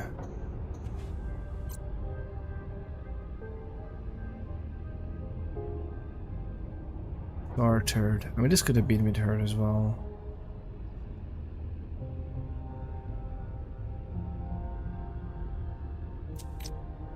B and L. By the way, B and L Corp. This B. This is Battle Underwood.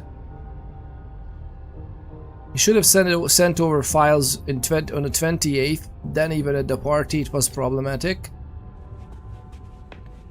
How was that not suspicious? That the literal servant of the local vampires, is not doing his duty, right? Thank you, Squad Goat. It was worth a try. What is the birth date of the girl? I think it's all 6 numbers, right? I think it's 20. It's interesting that someone else tried here, though. Is it 2019. It should be 19. No, but that's like when he was. It was like 09. 09.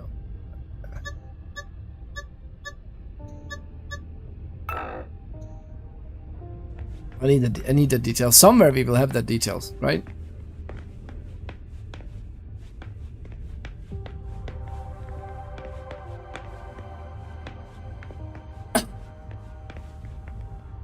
Wait.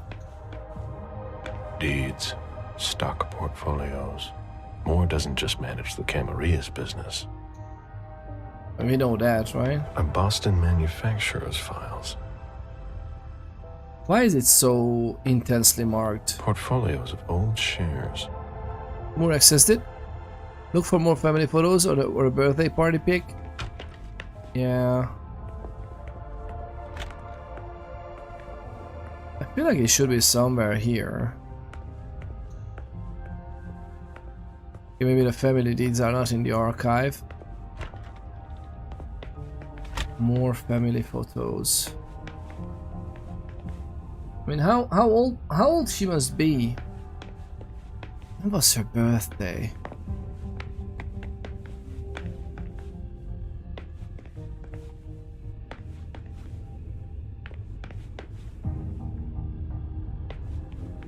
Let's go downstairs. Is this game any good? I had it on the wishlist quite some time ago. If you are into mystery games.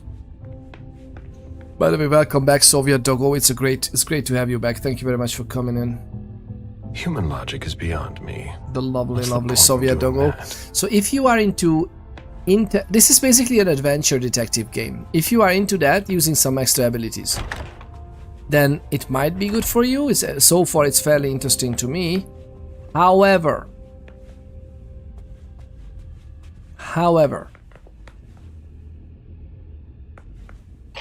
Hurry up. We need something, guys. I'll finish here and I'm on my way. If you are into Vampire the Masquerade, then yes, definitely check it out. If you are not into Vampire the Masquerade, you may be in the ad break, right? Oh my freaking goodness gracious, Jeff! Jeff! You're doing it again, Jeff!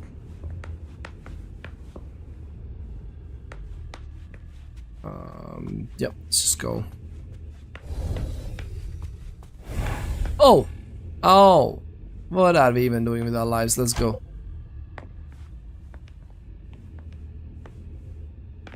What? Oh, we need a card here?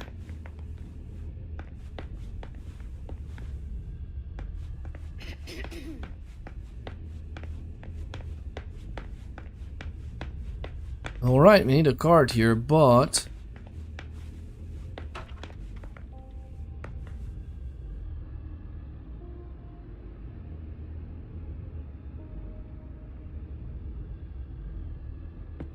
This is gonna be the girls' room. Oh man, welcome back, lovely people. Let me know if you're let me know if you're Black Soviet Doggo. Any news, guys? We're waiting on CSU for that.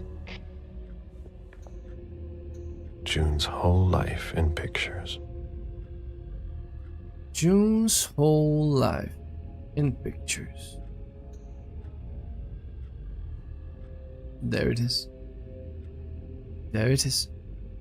So it's 2015. I guess it's April the 9th because we are in the US, right? I was here all along. Okay, so you didn't get the ad. Okay. So, Soviet Doggo, if you are into Vampire the Masquerade Bloodlines, or the Vampire the Masquerade, the role-playing game that is, the tabletop role-playing game, that this game is fantastic.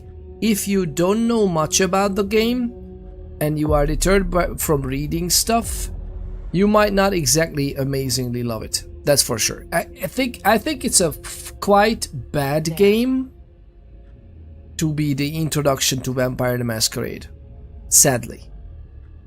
Unless you like reading. If you want to be interested, in the tabletop role-playing game, then it's very good because it has a huge codex. You just need to read a lot. June celebrating her 4th birthday. Okay, so it's 11. Okay, this is her 4th birthday. I love it that four candles with a date. I love it. So 11. Well, 1109 0409. We will try it a few times. 0409 11.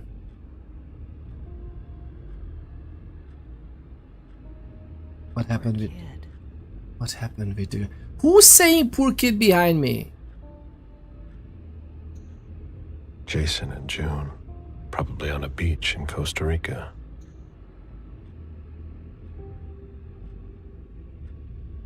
Oh my freaking god, man.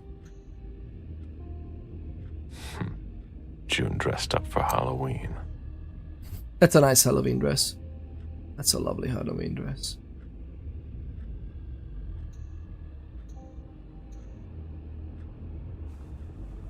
I am immensely sad at the moment.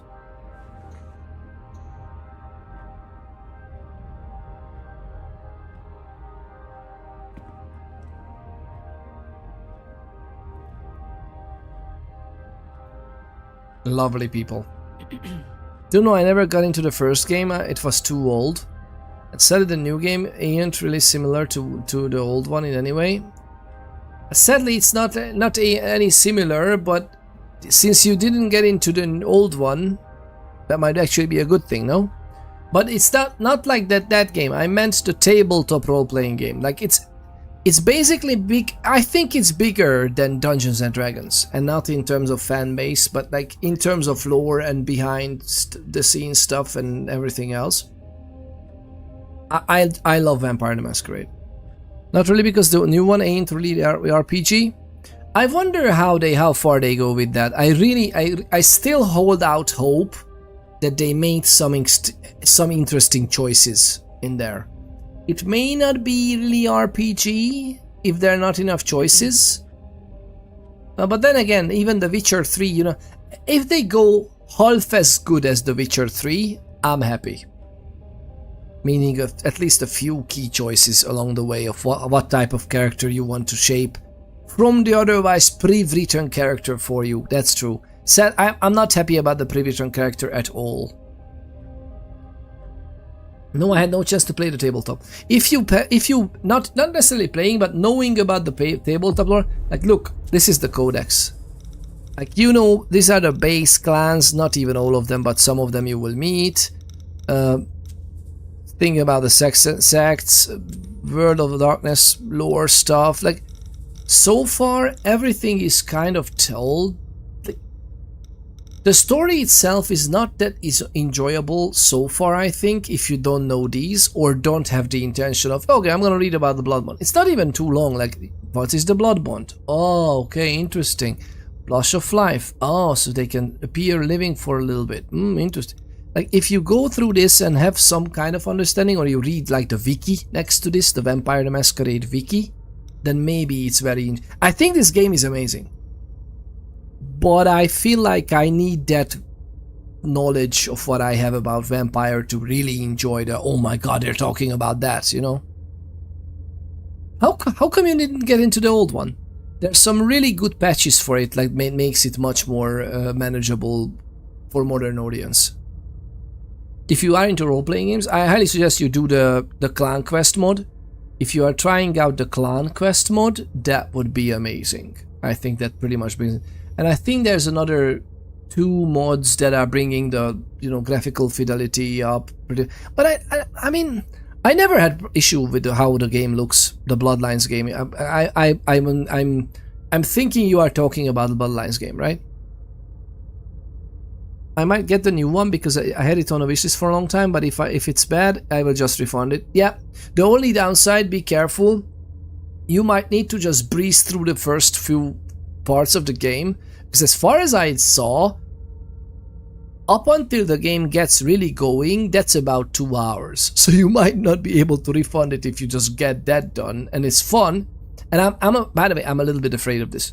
Like, the whole experience is kind of designed so get into it is like 2 hours and then it's refunding. I really hope it's gonna work. I think knowing the Chinese room. Have you played the Chinese room's previous game called Still Wakes the Deep? Still Wakes the Deep is an amazing game. I really like it. It's environmental storytelling and atmosphere and whatnot. It's not a role-playing game, but it's pretty interesting and it tells a really good story. If they tell me a really good story, at least at some points I can interact with it and make my character be my character, i.e. a few points where I can change stuff. Again, I love Witcher 3 really. Just more than likely much smaller in scale. I'm already happy. Because the Chinese room so far gave me some nice stories. So I hope they at least gonna do that. I truly believe that this is not Bloodlines 2 though. I think this is Vampire the Masquerade Nomad. Or something like that. The Nomad. It's not Bloodlines 2. I really hope that we would at one day get an actual Bloodlines 2, or maybe hopefully this will be successful and we will get a Bloodlines 3 from someone who really wants to think outside the box of like some next gen or role-playing game for vampires. There are things knowing the lore makes it so much more powerful, such as if vampires come across even a single werewolf. Casual mainstream lore has it very wrong. Oh yeah. This World of Darkness has its own approach to all the monsters that are existing in this world, right? Yeah. And it's totally not like it's not Twilight, okay? That's for sure. But again, if you otherwise like role-playing games, like actual role-playing games, and nice melee fights or the Half-Life 2 vibe, then install the Clan Quest mod. What's Twilight? That's good. Stay. Ignorance is bliss. Please stay like this. Never change. You don't need to know what Twilight is. It's basically fan fiction. So for some reason it became big.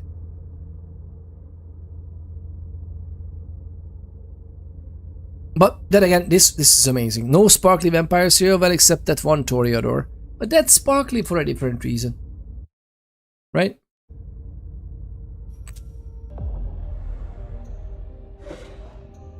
The diary of an 8-year-old girl. June. Jason's daughter. I can't believe it. We're gonna read this, but we're gonna read this. Dear diary. Wait! Oh no, this is April. Abuelita gave me this diary. She says I'm old enough to have secrets. I'm going to write in it every day. See you tomorrow. It's lovely. Well, let's pretend that she was more than a year ago, more than a week later. It's raining and I'm bored. Meg didn't come to school. She got the mumps. Mary took the opportunity to say some bad things about her, like she's ugly and stupid. Meg plays on her mom's phone without asking her. She said I could try with Dad's. I watch what he's doing, but it's not easy to see. Meg spit in Mary's glass yesterday. What? Oh? Meg spit in Mary's glass yesterday. We had a good laugh. Avenged the bully. I don't think I'm emotionally ready for this reading of the diary. Yeah, that's what I'm afraid as well, but to be honest, I did it. I watched Dad to see how it goes. I see how he does it. Yesterday I was able to send messages to Meg, even with my game. I copied the shape of my board so I wouldn't forget. I can't wait to get my own phone. I copied the shape of my board so I wouldn't forget. What? I guessed it was this. But you got the guy. I think this is a hint for just opening Dad's phone. That's what I can for the first day of school, but Mommy doesn't really agree. Mac has one, but Mommy says it's to cheer her up because her parents don't take care of her. Oh, I don't agree. She gets 2 Christmases and 2 birthdays. I'm sick of it. I'm so happy we're going to the forest house for a month. Daddy's going to come too. Mom said he promised. Meg wants me to ask if she can come, but I don't think it's a good idea. I think Mom doesn't like her very much. I finally decoded Meg's message. It would have been easier if I had my own phone, but Tyler is in love with me? I'm not sure what to think of him. Oh god. There's even young. There's even, by the way, this is teenage love. If she was born in 11, not teenage, okay, it's just 8 years old. This is like, I'm too tired for this today. Yeah, I know. I should also go to sleep. I don't even know what I'm doing still. I'm just so interested in the mystique that I just kept on. I wanted to go off hours ago, to be honest, originally. I don't think I'm emotionally ready for this. Oh yeah. Enjoy your rest, Soviet Doggo. But yeah, you can skip this if you're not that much into. If you are that much into Vampire the Masquerade and you would enjoy reading a lot, then this is a very good mystical detective game so far. Like uncovering what the story is. Abuelita gave me a bracelet that goes around my ankle and has a little blue turtle on it. It's so cute. Mom wants me to take surf lessons, but they are lame. I'd rather stay home. She's a little bit mad all the time, I can tell. Oh, yeah. I'm sad. Yesterday Mommy yelled at Daddy a lot and she even cried. He's not coming. I'm sick of him lying and making Mommy cry. Mommy says he has too much work and we are here. That if she had known, she would have listened to Abuelita. I pretend I can't hear, but Abuelita says swear words about Daddy sometimes.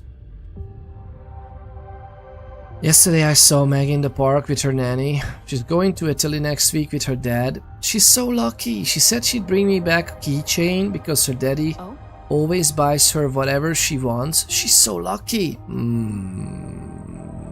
That's well indeed. Don't know, to be honest. I don't know detective games that much. Yeah, that's pretty much your answer then. You can feel free to skip this one, or you can just watch the VODs.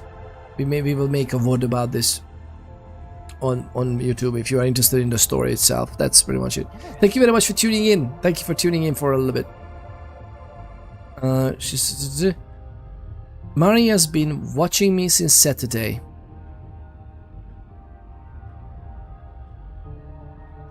At this time, the mom was dead.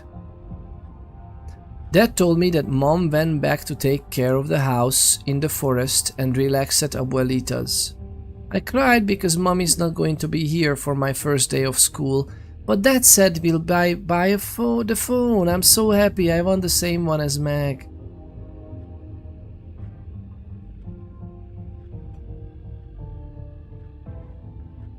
Oh? I'm sick of eating pizza. It makes your tummy hurt. Daddy doesn't want to cook. He doesn't want to do anything anymore.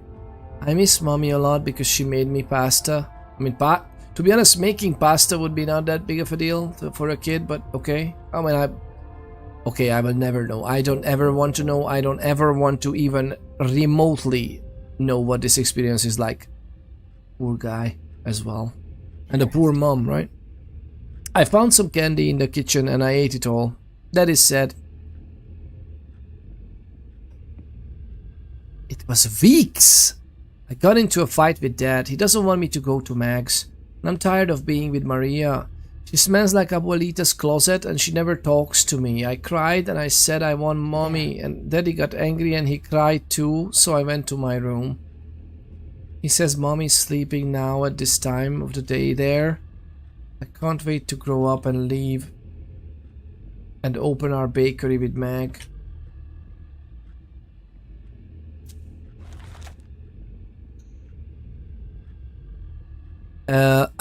I'm saying from the bottom of my loins, lovely people, fuck you game devs. This might be an easy way to make you tug on the heartstrings, but god man, this is frighteningly horrible. She even has a little skateboard. Oh my, this is so lovely. She has a little mini house as the bed.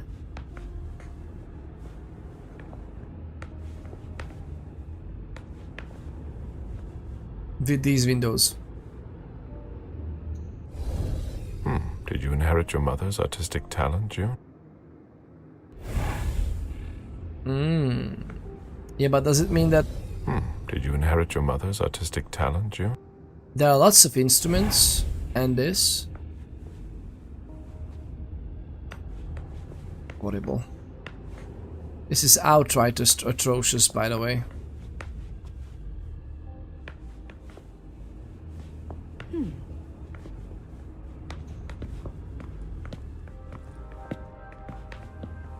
Oh my god, they even...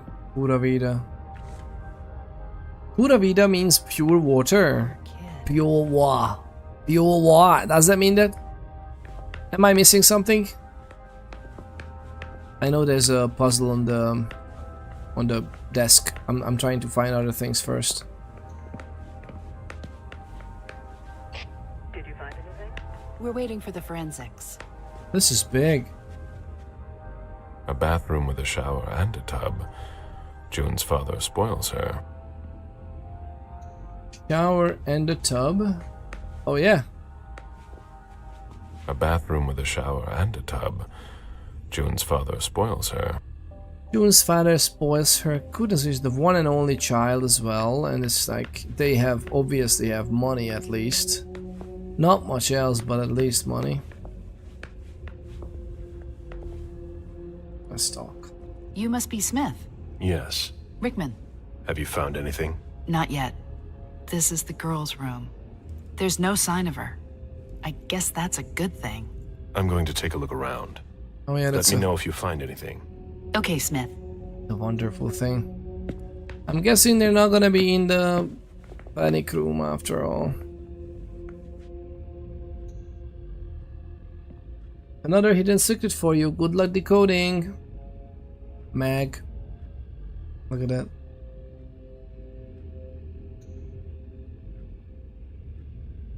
Tyler is in love with you. Oh?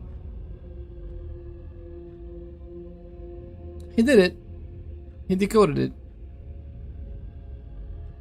We're decoding this. Mag. And he had a little decoding table like this.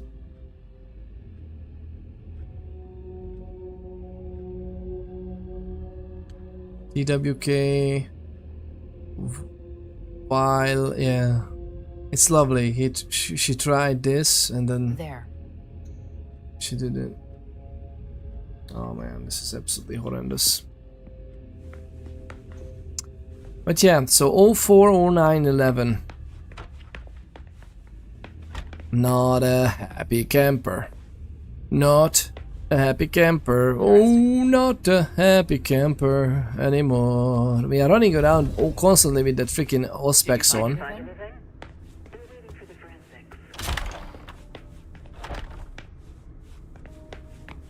Thank you, thank you. Oh man. So, do you think it's 04, 09?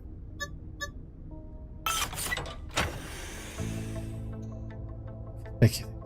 It is indeed. Richard Dunham. These were in the safe because this is the freaking Bloodworks, right? This is from May, well, 55, 2019, whatever. Dear Madam, Richard Dunham is rather easy to understand in light of his financial transactions. Dr. Dunham is almost entirely dedicated to his research. On this matter, you have nothing to fear from the investments he has made. They are in strict compliance with the specifications that you set out. Most of my work consists of setting up and dismantling financing networks to prevent any traceability. It should be noted that his needs are growing, which is tied to the expansion of the scope of his experiments following his recent breakthroughs, at least from what he tells me. Unfortunately, I am not in a position to give an opinion on this point. But from a purely financial point of view, the results are not there for the moment. However, I have high hopes for the markets that are sure to develop in the near future as a result of your drive. Please keep in mind that the investments that have been made are colossal. Other than that, Dr. Dunham does not get involved in the management of his affairs as long as the sums he requests reach him quickly However, he instructed me to inject resources into private institutions for individuals suffering from psychological issues. I believe he would like to keep an eye on his most interesting cases. He also created a research laboratory that specializes in hypnosis. Hypnosis? Its existence is highly confidential, as there have not been any major advances. Well, okay.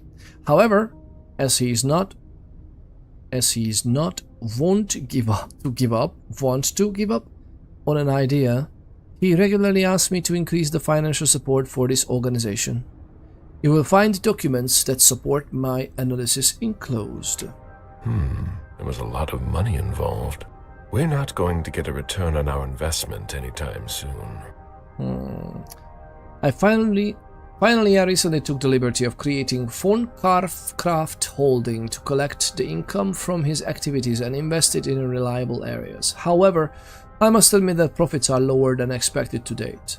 An institution like Boston's Red Salon, in particular, with its undeniable success, receives the support of many eminent members of your organization, and yet this is not reflected in the salon's accounts.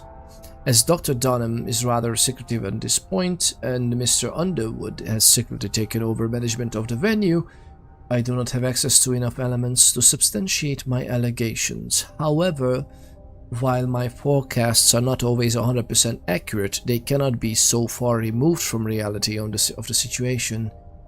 The only conclusion that can be drawn from this is that capital is disappearing without my knowledge. I recommend a thorough investigation of the Red Salon to shed light on this major issue. Your eternal servant, Jason Moore. Oops. Oopsie daisies, lovely people. A thank you letter from Fortress Security. After the installation of a system for more. Maybe he kept it for reference. I've already heard about this company somewhere. Uh-oh, someone's skimming. But is it Dunham? Do you think Dunham is in this? I mean, this blood trade, by the way, it's a huge breakthrough. Like, if they would pull this off, goodness gracious, lovely people. Fortress Security. Are we here? 33 West Street, Boston? Installation of product 442452. Dear Mr. Moore, thank you for choosing us. We hope you are satisfied with our services. Don't forget to change your password every 6 months or after each emergency use. In case of technical issues, our service department is available Monday to Friday from 8 to 8. 442452. Is it this one? This save? 442452. A thank you letter from Fortress Security. After the installation of a system for more. Maybe he kept it for reference. I've already heard about this company somewhere. A thank you letter from Fortress Security. After the installation of a system for more. Okay. Maybe he kept it for reference. I've already heard about this company somewhere. Let's check that one out. We have one more Primogen, by the way. Hilda McAndrews. Gather reports about the Primogen. Do you remember us seeing it somewhere? I just forgot to pick it up.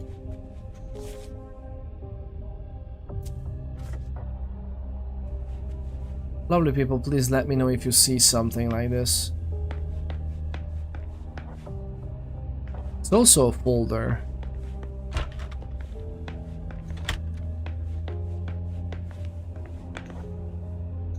There was also it was also said that there's 3 save zones. We only found 2 so far. There's a bust.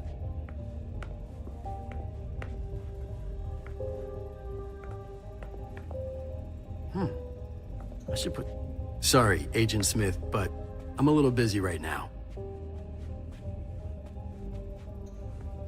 It was my greatest pleasure before. Now everything tastes like ashes.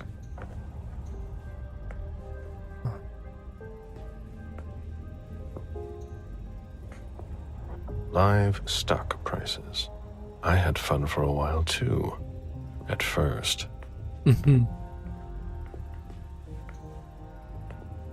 Jason Moore, 1,145%. How about that? Live stock prices. I had fun for a while too. His Cotopates company is also something that he set up, right? Wow. Was that 88.24% increase? Pretty neat. Lovely people. We need that last folder.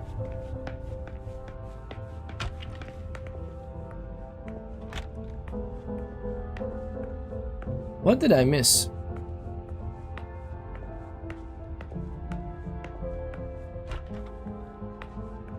There was another... There has to be another safe room, right? Maybe on the other side. In the room with all the books, there's one called Fortress, if you remember. I remember that, yeah. Oh, did we remember what we have in the oh, we do, right? It's right here. What is this? Dunham? Oh no, that stayed in the safe. Sorry, that stayed in the safe. Back to the safe. Do you remember the number? Oh, you wrote it up. Thank you. 442452. Lovely people. What an absolute legendary joy of help. What an amazing joy of help you are. Ugh, what a mess. 442452. Did you find anything? I'm still looking. Alright, no problem. He actually has a hidden panic room. He actually has a panic room.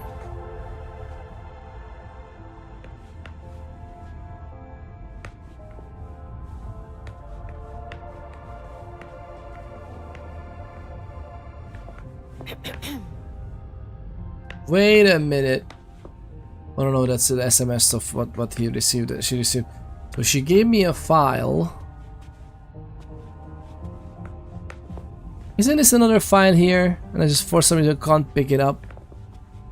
Just like the other time that we couldn't eavesdrop when we obviously should have been able to eavesdrop.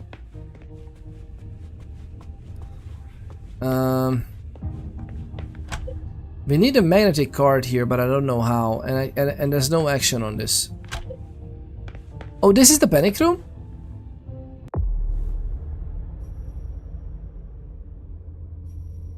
The panic room had a code, I think.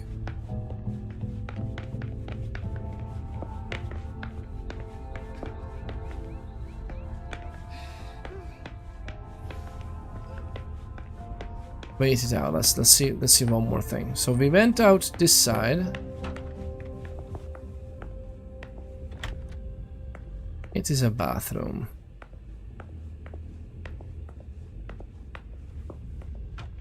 This is just a bathroom as far as I can tell so far.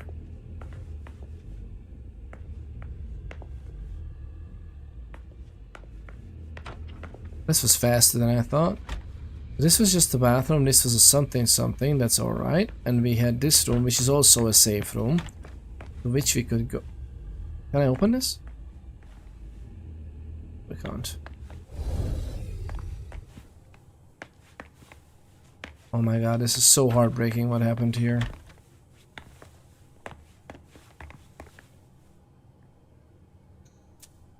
It seems like gardening is a real passion for Lydia. I should thank you, Comrade Peter. Your approach saw us encounter that shocking picture early on, before becoming immersed in the family's little girl story, blunted some of its impact. Oh yeah, right. We went up there first. Oh man, we almost didn't find a freaking children's room first, a child's room first. This is indeed horrendous.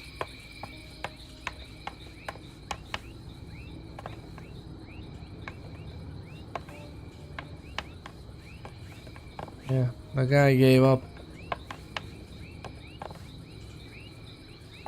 But how did... Oh, we know where to find your daughter. How can even the daughter go to school after this happens? Like, the guy literally works for the head honcho vampire of the city. He may not know that he's the head honcho, of course. Somebody slept here. Somebody slept here.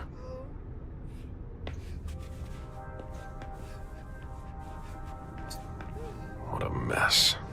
Nobody's done the cleaning in ages. But that's also like, he has money and nobody does the cleaning and the girl is here. How come the other, like the prince, they were just going ahead with a unification party, everything is gonna be fine. What happened exactly that he couldn't ask for this type of help?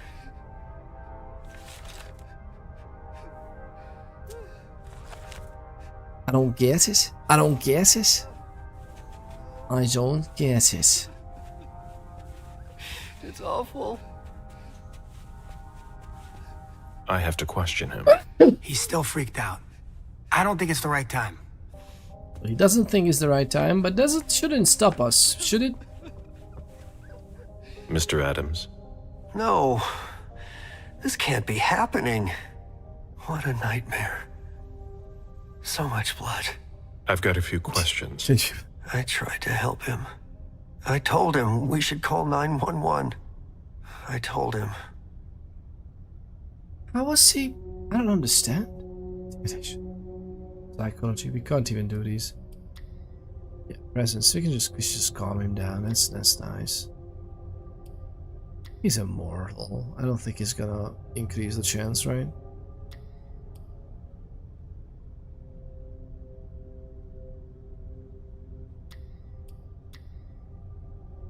I don't think he can defend against disciplines. Skill defense, okay.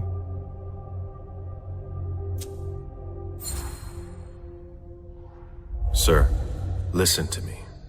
It's all right. Calm down. You're safe and you did the right thing. I did the right thing. I need you to answer a few questions for me. Yes, of course. What do you want to know?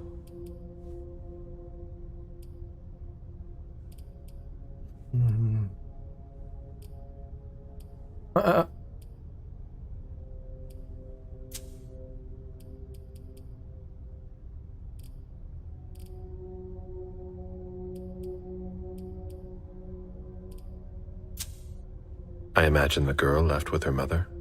Not at all. It was the start of the school year, and Mrs. Moore left 2 weeks ago. I haven't seen her since Monday, when Mr. Moore took her to school on the first day. Why would he do that? Must be staying with a friend. Poor little thing. Thank heaven she wasn't here. Will we be able to save the girl?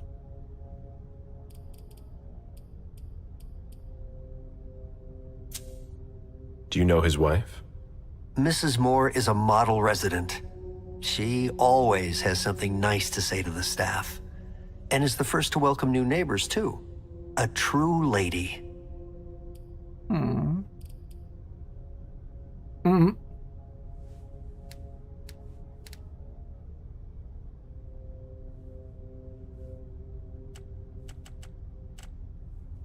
Should we try this?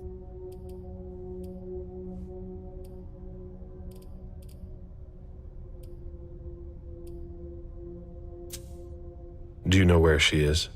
Mr. Moore told me she'd gone to their home in Costa Rica. She goes there pretty often. She's an architect, and she likes to work in her home country. She has family there. Okay. That's possible. He's into it, yeah. I told you he got a panic room. Yep. I was fairly certain as well after at this point, right? Or the ventilation. Like the ventilation was a big giveaway as well. No, so far it's continuously missing. I was expecting to see it in the safe.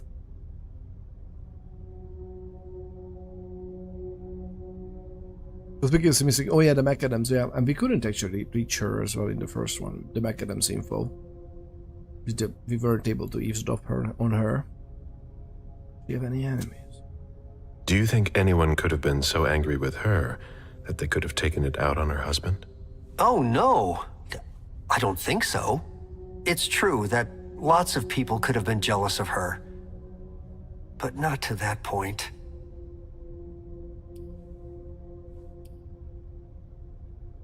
How about I do this? We're gonna do this, and we're gonna increase the rhetoric. How about that? We'll do this.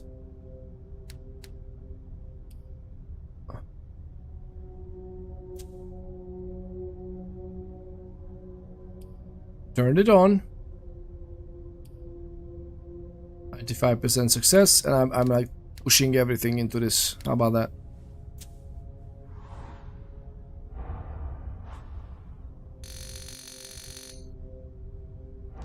Let's see this. He increased it, man. Oh, okay. Do you think she could have been having an affair? She's a very respectable woman who loves her husband very much. I don't know what sick kind of world you live in. And you would certainly not like to find out.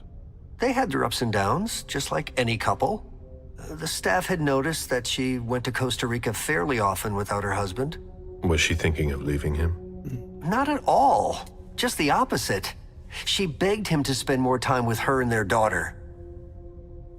And the staff even knew about this, by the way. Let's move on.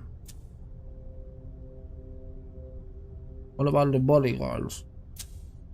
Do you know his bodyguards? Yeah, there's Jack, James, and Wu.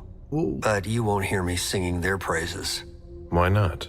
Oh, they're good at strutting around and acting tough when everything is going well. But where were they tonight? Can you tell me that? That was their job, right? They were paid to protect him.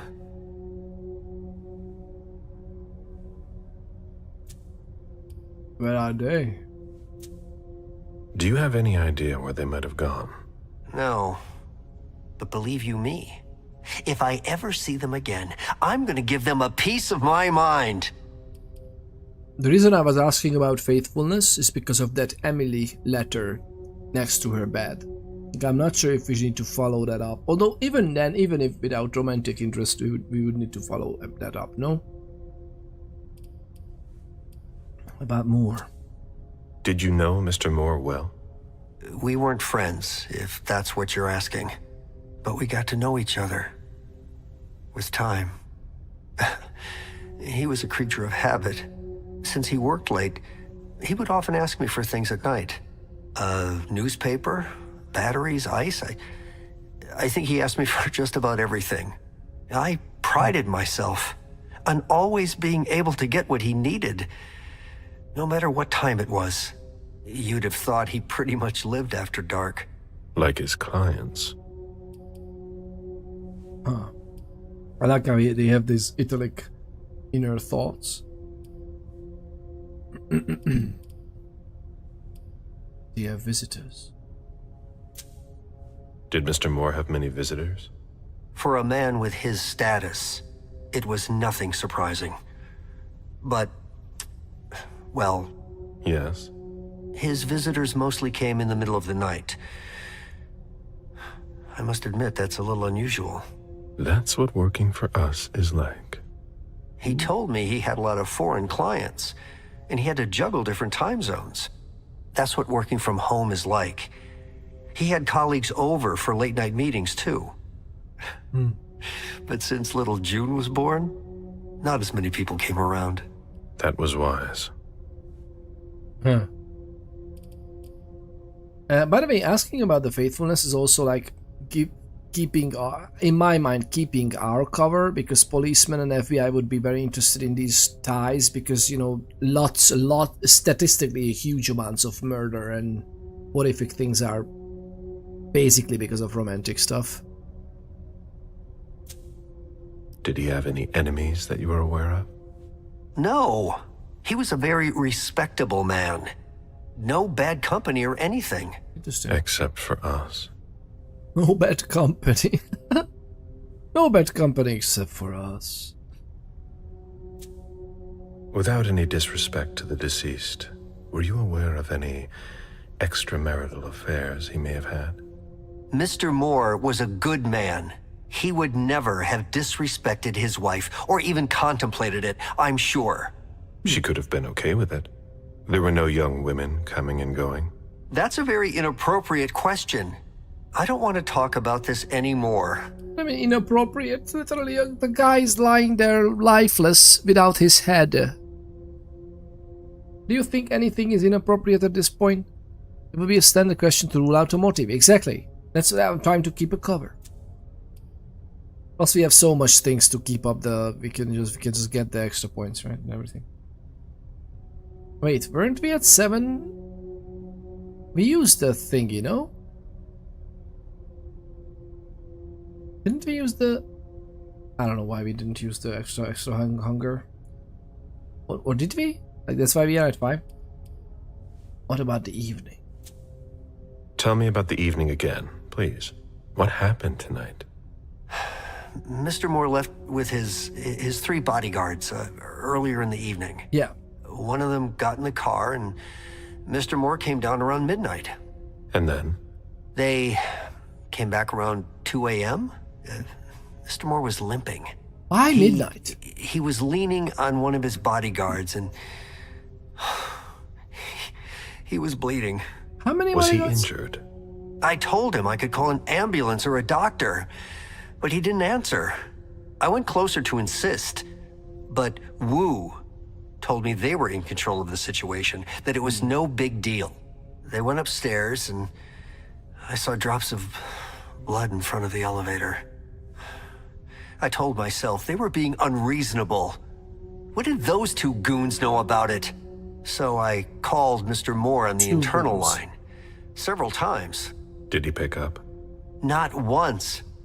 So I went upstairs and rang the doorbell, but nobody answered. 2 goons. So I went back down to the front desk and... Out of the 3? I called you.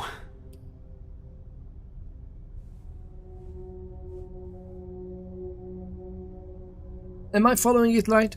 So 2 goons out of the 3 came back with him. And one of them he was leaning on, and the other one was Wu, I assume. And Wu was the one calling this in. I would in real life tell the guy appropriateness must be set aside to find out who did this to such a good man. Exactly, that's what trained policemen would do as well, right? And FBI agents especially. You are trained in these kind of things. It's like, yeah, this is horrific to even ask, but you know, there's an end to this madness. There's a means to this madness. And the front desk code. What I don't understand is why they went out at midnight. Like he said that they went out around before midnight. Why wouldn't they go out at freaking 7 p.m., 6 p.m. even? They should have been there for the security sweep, no? That's what we read in the plans.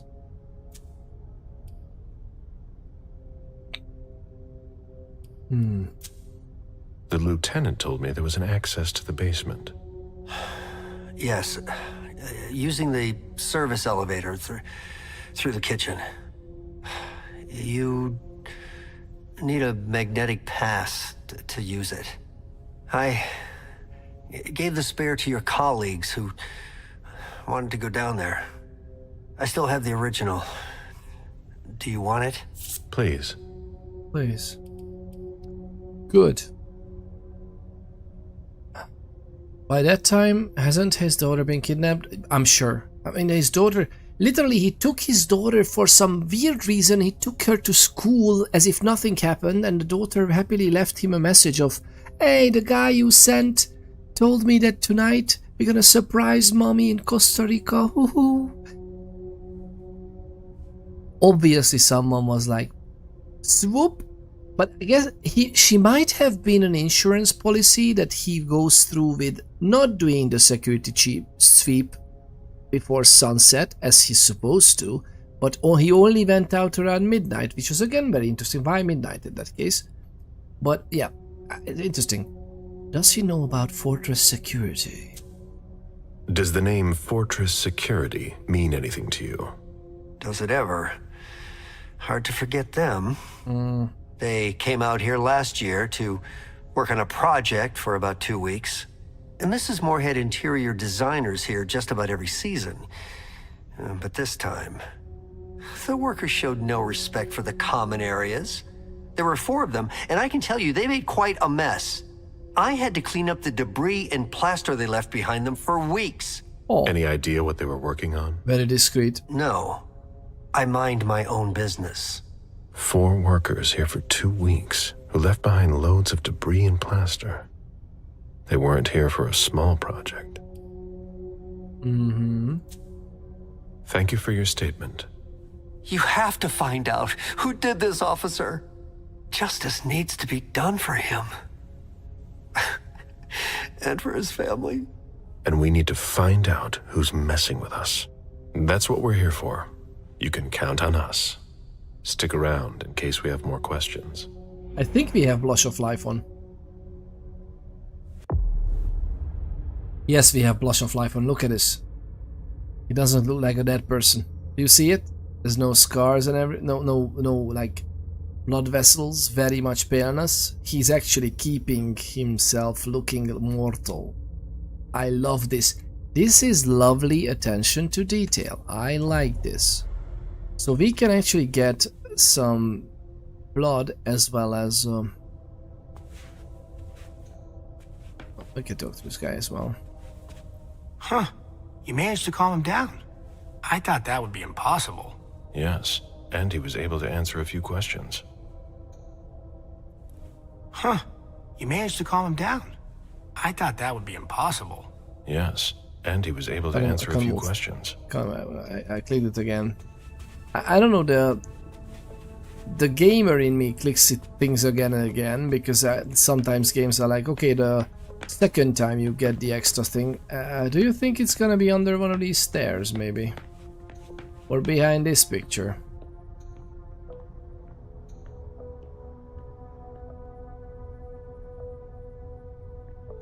His MIT class ring, right where you can't miss it. The same one I saw on the body.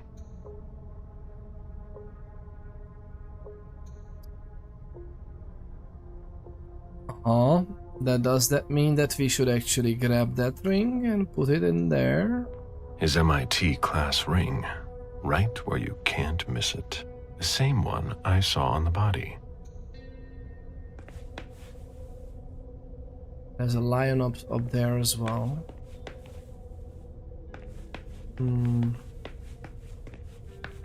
That is interesting. We can either go down there. What are there 3 prawns? Yeah. This was 4 now.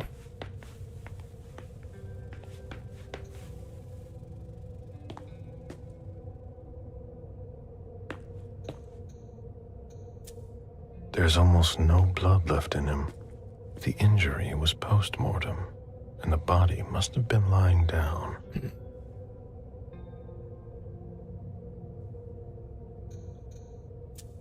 Bullet wound in the right hip.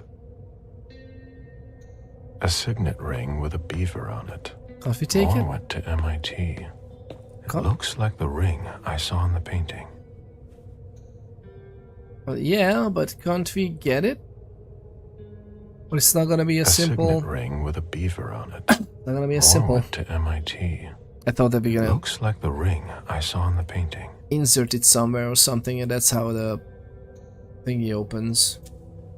He was decapitated. It was a pretty clean cut.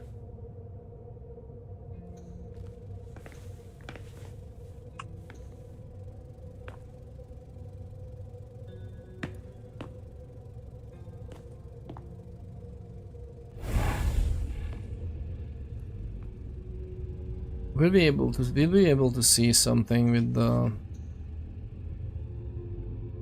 A signet ring with a beaver on it. More went to MIT. It looks like the ring I saw in the painting. ring we saw in the painting.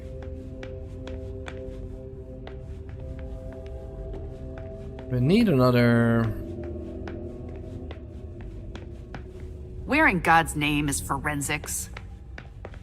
Yeah, by the way, where they are? Oh, maybe on the other side, right?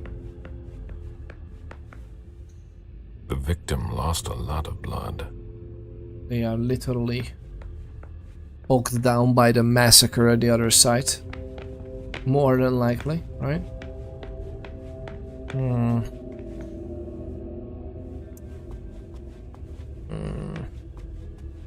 I feel like we're missing something. There's this freaking file which I have no clue where it is. Although it could be the magnetic card. Is that the elevator to the garage, by the way? There must be a panic room. There will be a panic room somewhere.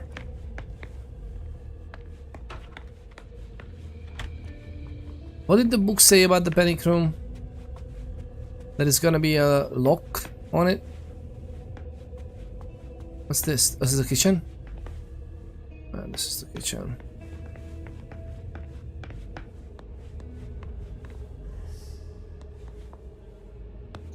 When I knew him, he took better care of himself.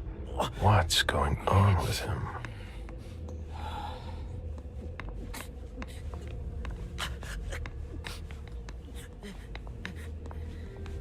Ugh, what a stench. Oh, there are blood stains on the garbage chute. Oh, there are blood stains on the garbage chute. Didn't the butler give you the mech card to use it? Yeah, he did. And more than likely that's not a point of no return, right? We can just come back afterwards if the room is here somewhere.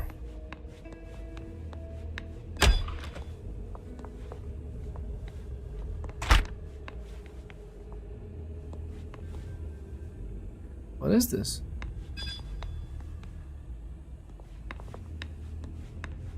We have a car key, by the way. Mr. Moore's car. I mean, maybe he has more than one, right?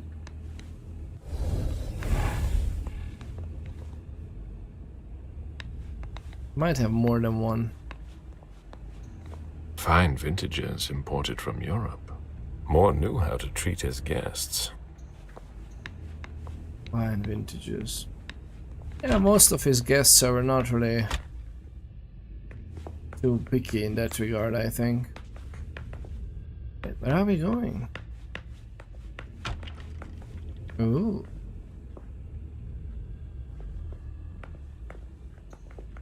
Wet laundry. Mold. Mold. It's been here for several days.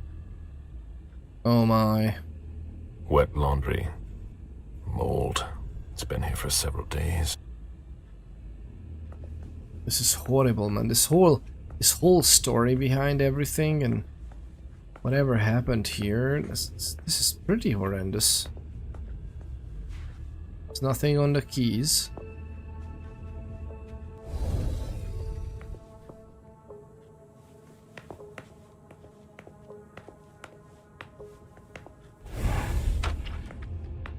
All right.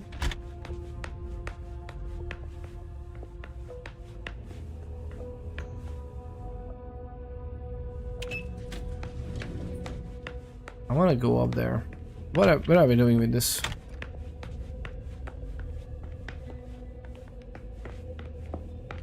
I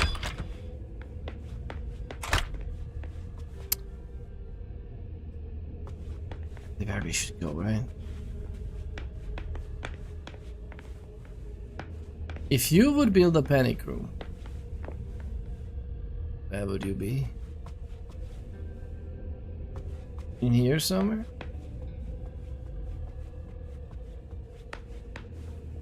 There.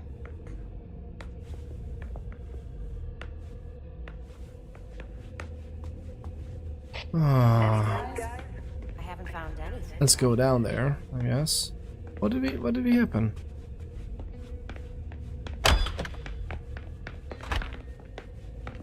Alright, let's go downstairs.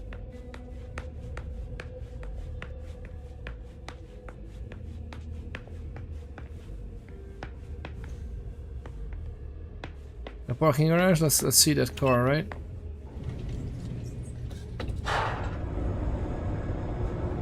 Level 60, but this was it's quite high up. Was this a penthouse? -4. Can you take a look at the cards, please? I'll run the plates.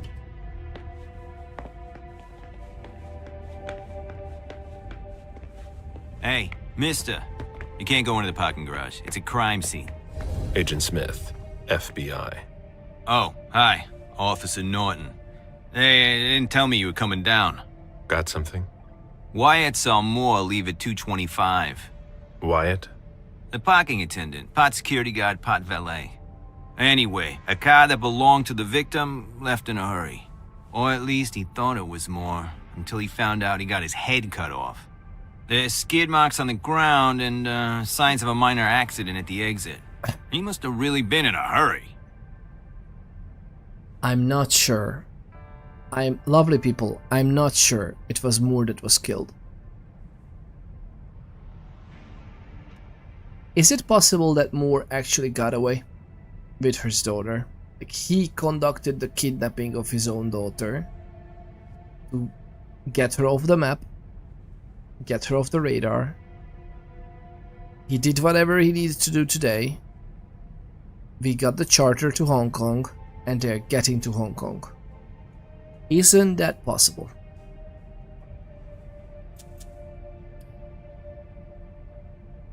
Must have been in a hurry.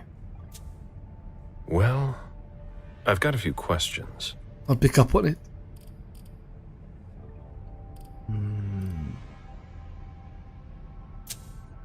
Where's the witness? Wyatt? He's in the security booth over there. He's super nice. I don't think you'll need to question him again.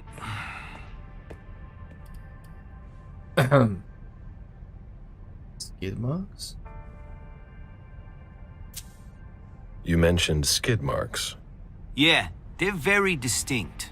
They start from his parking space and go all the way to the exit. They clean this place twice a day, so there's no doubt they're fresh. The driver peeled out of here in a hurry.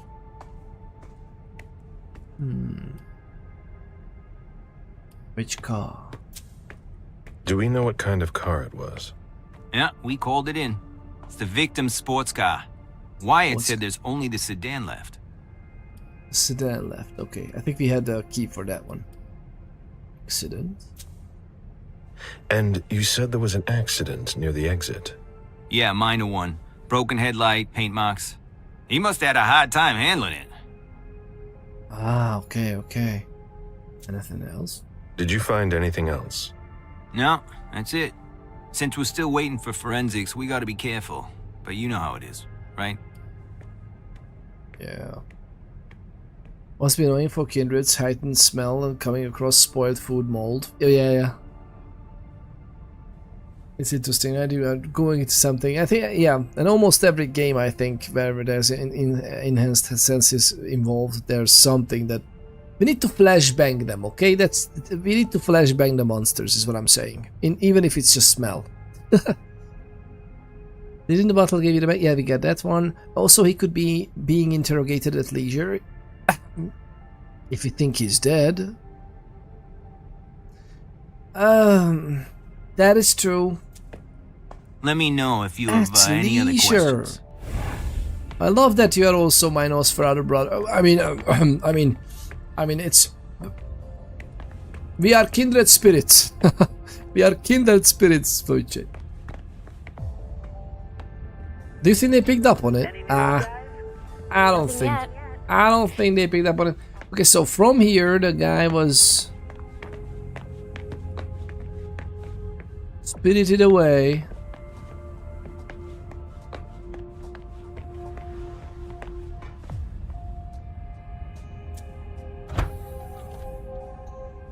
There we go, I think. Yeah, Hilda McAndrews. Here's the other confidential file. Dear Madam, although she is not directly involved in the world of finance, Hilda McAndrews has a keen instinct for leveraging her assets. She knows exactly what she wants and how to get it, which makes our interactions quite simple. Her business as an art dealer is fairly conventional, though the scope of her dealings is vaster than with any of my other clients. Miss McAndrews has made it very clear that she wishes to differentiate her personal acquisitions, which she keeps in her private collection, from the pieces she acquires for investment purposes. On this matter, I must admit, I am impressed by her knowledge of the field. She very rarely makes transactions at a loss, And when she does, the loss is immediately compensated by a true master stroke. She leaves nothing to chance, which is reassuring for an asset manager, especially when dealing with such large amounts. The rest of her day-to-day transactions reflect the usual lifestyle of a person of her rank within your prestigious organization. There isn't much to report in that regard. Miss McAndrews likes nice things, and this is reflected in her expenditures. With regard to the Rosemont Society, her foundation, Miss McAndrews prefers to be in charge of every single transaction. There is no question of my putting trusted managers in charge of it. The only leeway I am given is with regard to the purely financial side of it, which she does not concern herself with. The Foundation's activities are entirely focused on art, grants to schools throughout the world, holding conferences and exhibitions in major cultural centers, donations to charitable organizations, residencies, competitions. Although it is not well known to the public, the Rosemont Society is a major player in the art world. This naturally requires significant financial power, which is why the Foundation is courting the world's greatest fortunes and companies who seek recognition or just want to burnish their image. There are also some quid pro quos in exchange, of course, such as works of art by up-and-coming artists donated for free, or invitations to charity galas that give good press. Recently, even Mr. Beryl Underwood was approached by Miss McAndrews to stimulate financial contributions to the Foundation. They seem to have set up an organization that deals in art trafficking. I have enclosed all the documents needed to confirm these activities. Hilda's planned for everything, even her eventual end. Oh. There is one particular issue that requires your attention. Miss McAndrews has asked me to draw up a sort of will for her. I was surprised by her request in and of itself, as I'm not a lawyer and I have no experience in drafting this sort of document. Come on, he's a returner, he will get a lawyer. And given your longevity, I was under the impression that inheritances were not a concern that preoccupied you. However, this was not the question I wanted to draw your attention to. Rather, I wanted you to be aware of the identity of the beneficiary of most of Miss McAndrews' property. Miss McAndrews' property, her belongings, are to be bequeathed to a certain M.M. Lewis, whom I do not have the pleasure of having met, but who, it would appear, is relatively little involved in your court. It seems to me that there is a risk of having so many assets removed from your circle of influence if Miss McAndrews were to pass away. I recommend the utmost vigilance on this matter. Your eternal servant, Jason Moore. Lovely people. Do you think the prince already knows about this? I would wager yes. Hilda's planned for everything. And maybe that's why. Even her eventual end. And maybe that's why MM was asked to be on the right? Rest well. Apologies, I'm apart from people could be well, good people. Nobody's always. I think this is how far we've gone today as well. We collected all the documents at least. We don't need to worry about those, and we might as well return to the princess even. But no, we're not gonna do that. We're just gonna move around. This is a nice sedan, by the way. This is nice. Is this even considered a sedan? This is an SUV. No? So lovely people, I think this is fairly nice and great. And with the girl, by the way, if she can take her daughter, a sports car is all that you need. Oh my god, this is indeed squid marks. There's another one. But these are the other flats and houses, right? The other indeed high profile people. Oh, look at that. This is cute. Here's this booth, I guess. Yeah, lovely people. I think we are pretty good at where we are. We're gonna talk to that guy next time as well, maybe so. Yep. So, lovely people, thank you very much for sticking around and being here for me. I honestly didn't plan to stay for so long. Hopefully. Hey, but hey, look at the bright side. If we edit out the little breaks that we had, the YouTube video is still gonna be under 8 hours. So feel free to watch the VOD later. Check out the VOD. I really hope it's something that is actually fun to watch as well. I have severe suspicions, let's just put it this way. I have really serious suspicions and reservations about what exactly happened here tonight. And we will very soon see. And he... Okay, he actually... Oh, hi! Hello! We are Ventru, we're not gonna feed on the rats. What are we? Oh, hello. There's gonna be a safe room somewhere there as well. Because I think we can feed. Well, that's fair. That is fair. I think we should do that now. I'm pretty sure we're gonna get the panic room soon. Somebody really went out. Do you think one of the bodyguards are... Maybe one of the bodyguards are in the panic room. I'm so curious. Okay, lovely people, it's been fun indeed. It's been fun. We're gonna continue with this later, I think. I promise I'm not gonna play without you, lovely people, if that helps. I'm having a lot of fun doing this together. I'm having a lot of fun. So, lovely people, I think we should do what we do best and rate someone. Let's spread the... I really hope that's not what we do actually best. I hope sharing the gaming experience is what we do really well, because it feels really nice to me. Lovely people. Who should we raid? Should we go somewhere with Swansong, or should we go somewhere with Bloodlines? Do you even want to stick around the Vampire the Masquerade category? Maybe someone plays Redemption, who knows? Either way, I think we can just quit from here. That's gonna be fine. This is obviously saved anyway. Right, please, hopefully. I like Swansong, Labak, it's so cool. Let's see if anybody else streams Swansong at the moment. Ta-da. We're gonna stay by English, right? If we can. Where is it? Swansong. Let's see if anybody is alive. I don't see anyone. I don't see anybody live on Swansong, lovely people. No, we are not in luck. Anything Redemption? How about Vampire the Masquerade Redemption? Does anybody play that? Vampire the Masquerade. Bloodlines 2. Is there anybody talking about Bloodlines 2 on the stream? Not yet. Okay, then in that case, let me see something else. Let me know, lovely people, if you find someone that you would like for us to grace with our presence. To be honest, I should have some people ready for when we actually go somewhere, right? What about some live play? Do we have that? We have a Blood in the 6-6 Chronicle. There's a session 18 for a Vampire the Masquerade tabletop group. By the way, if you're interested in that, an absolute bunch of joys of human beings by the look of it. Is this only... I'm curious if this is has webcams. It might be just audio. At least I don't see... There's like a nice picture.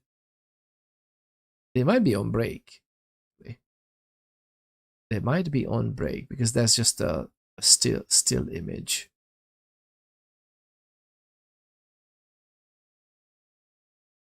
Let me see what we can do with Vampire Redemption. Nobody's playing Redemption. It would be nice to see actually people playing Redemption in multiplayer. That would be so cool.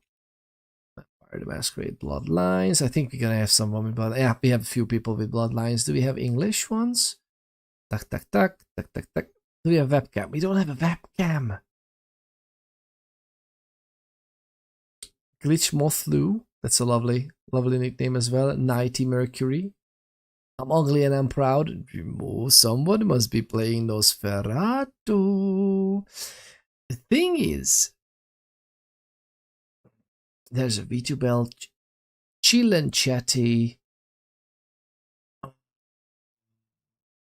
Do you want to see, lovely people, some VTubers? There's a bet VTuber as well, London Fog. They are also playing Eating the Allegation. But they don't have webcams, they have VTubers, but I think only one of them actually uses the VTuber thingy at the moment. Let me see.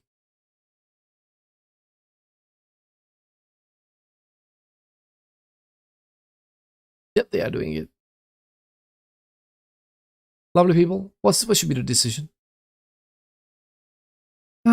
Decision fatigue by the end of this. Decision fatigue, absolutely. And there's nobody with Swansong, sadly.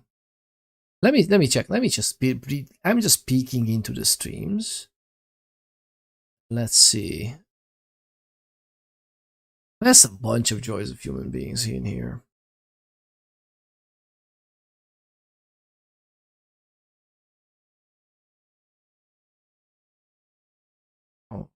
Right. I can't decide. Lovely people, let me double check the. We are quiet anyway. Let me double check the audio a little bit.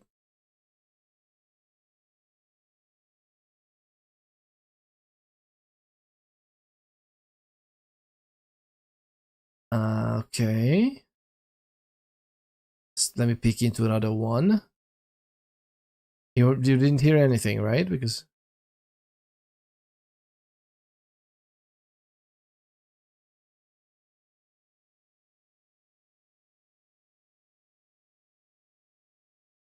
There's a PNG tuber. Lovely people. Ooh, this is actually hard. Wait a minute. So eating. There's another one. They're running around in Hollywood, I think. Lovely people. Where should we drop ourselves?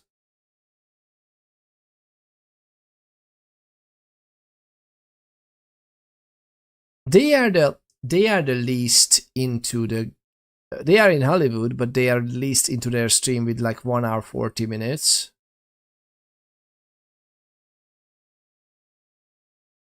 Let's try to read. Lovely people. How about that? They have an animated VTuber thingy going on, so why not? We should just go there. What are we even thinking about, right? Wait, what are we doing with this and this and this and this? Lovely people, thank you very much for sticking around, because I know the raiding out is not always as simple, especially if we have no idea who to raid. But yes, we are here. Let's do the raid command, because why not? Trickle in, alright, lovely people. Trickle in. Trickle into the raid. And it's an amazing joy to have you, lovely people. Thank you very much for sticking around for as long as you did and collecting your thought nuggets after the raid or for the raid. See you absolute Joys of Human Beings next time. And hopefully that next time is, if all goes well, it's Thursday. See you about that. Cheers. Ding.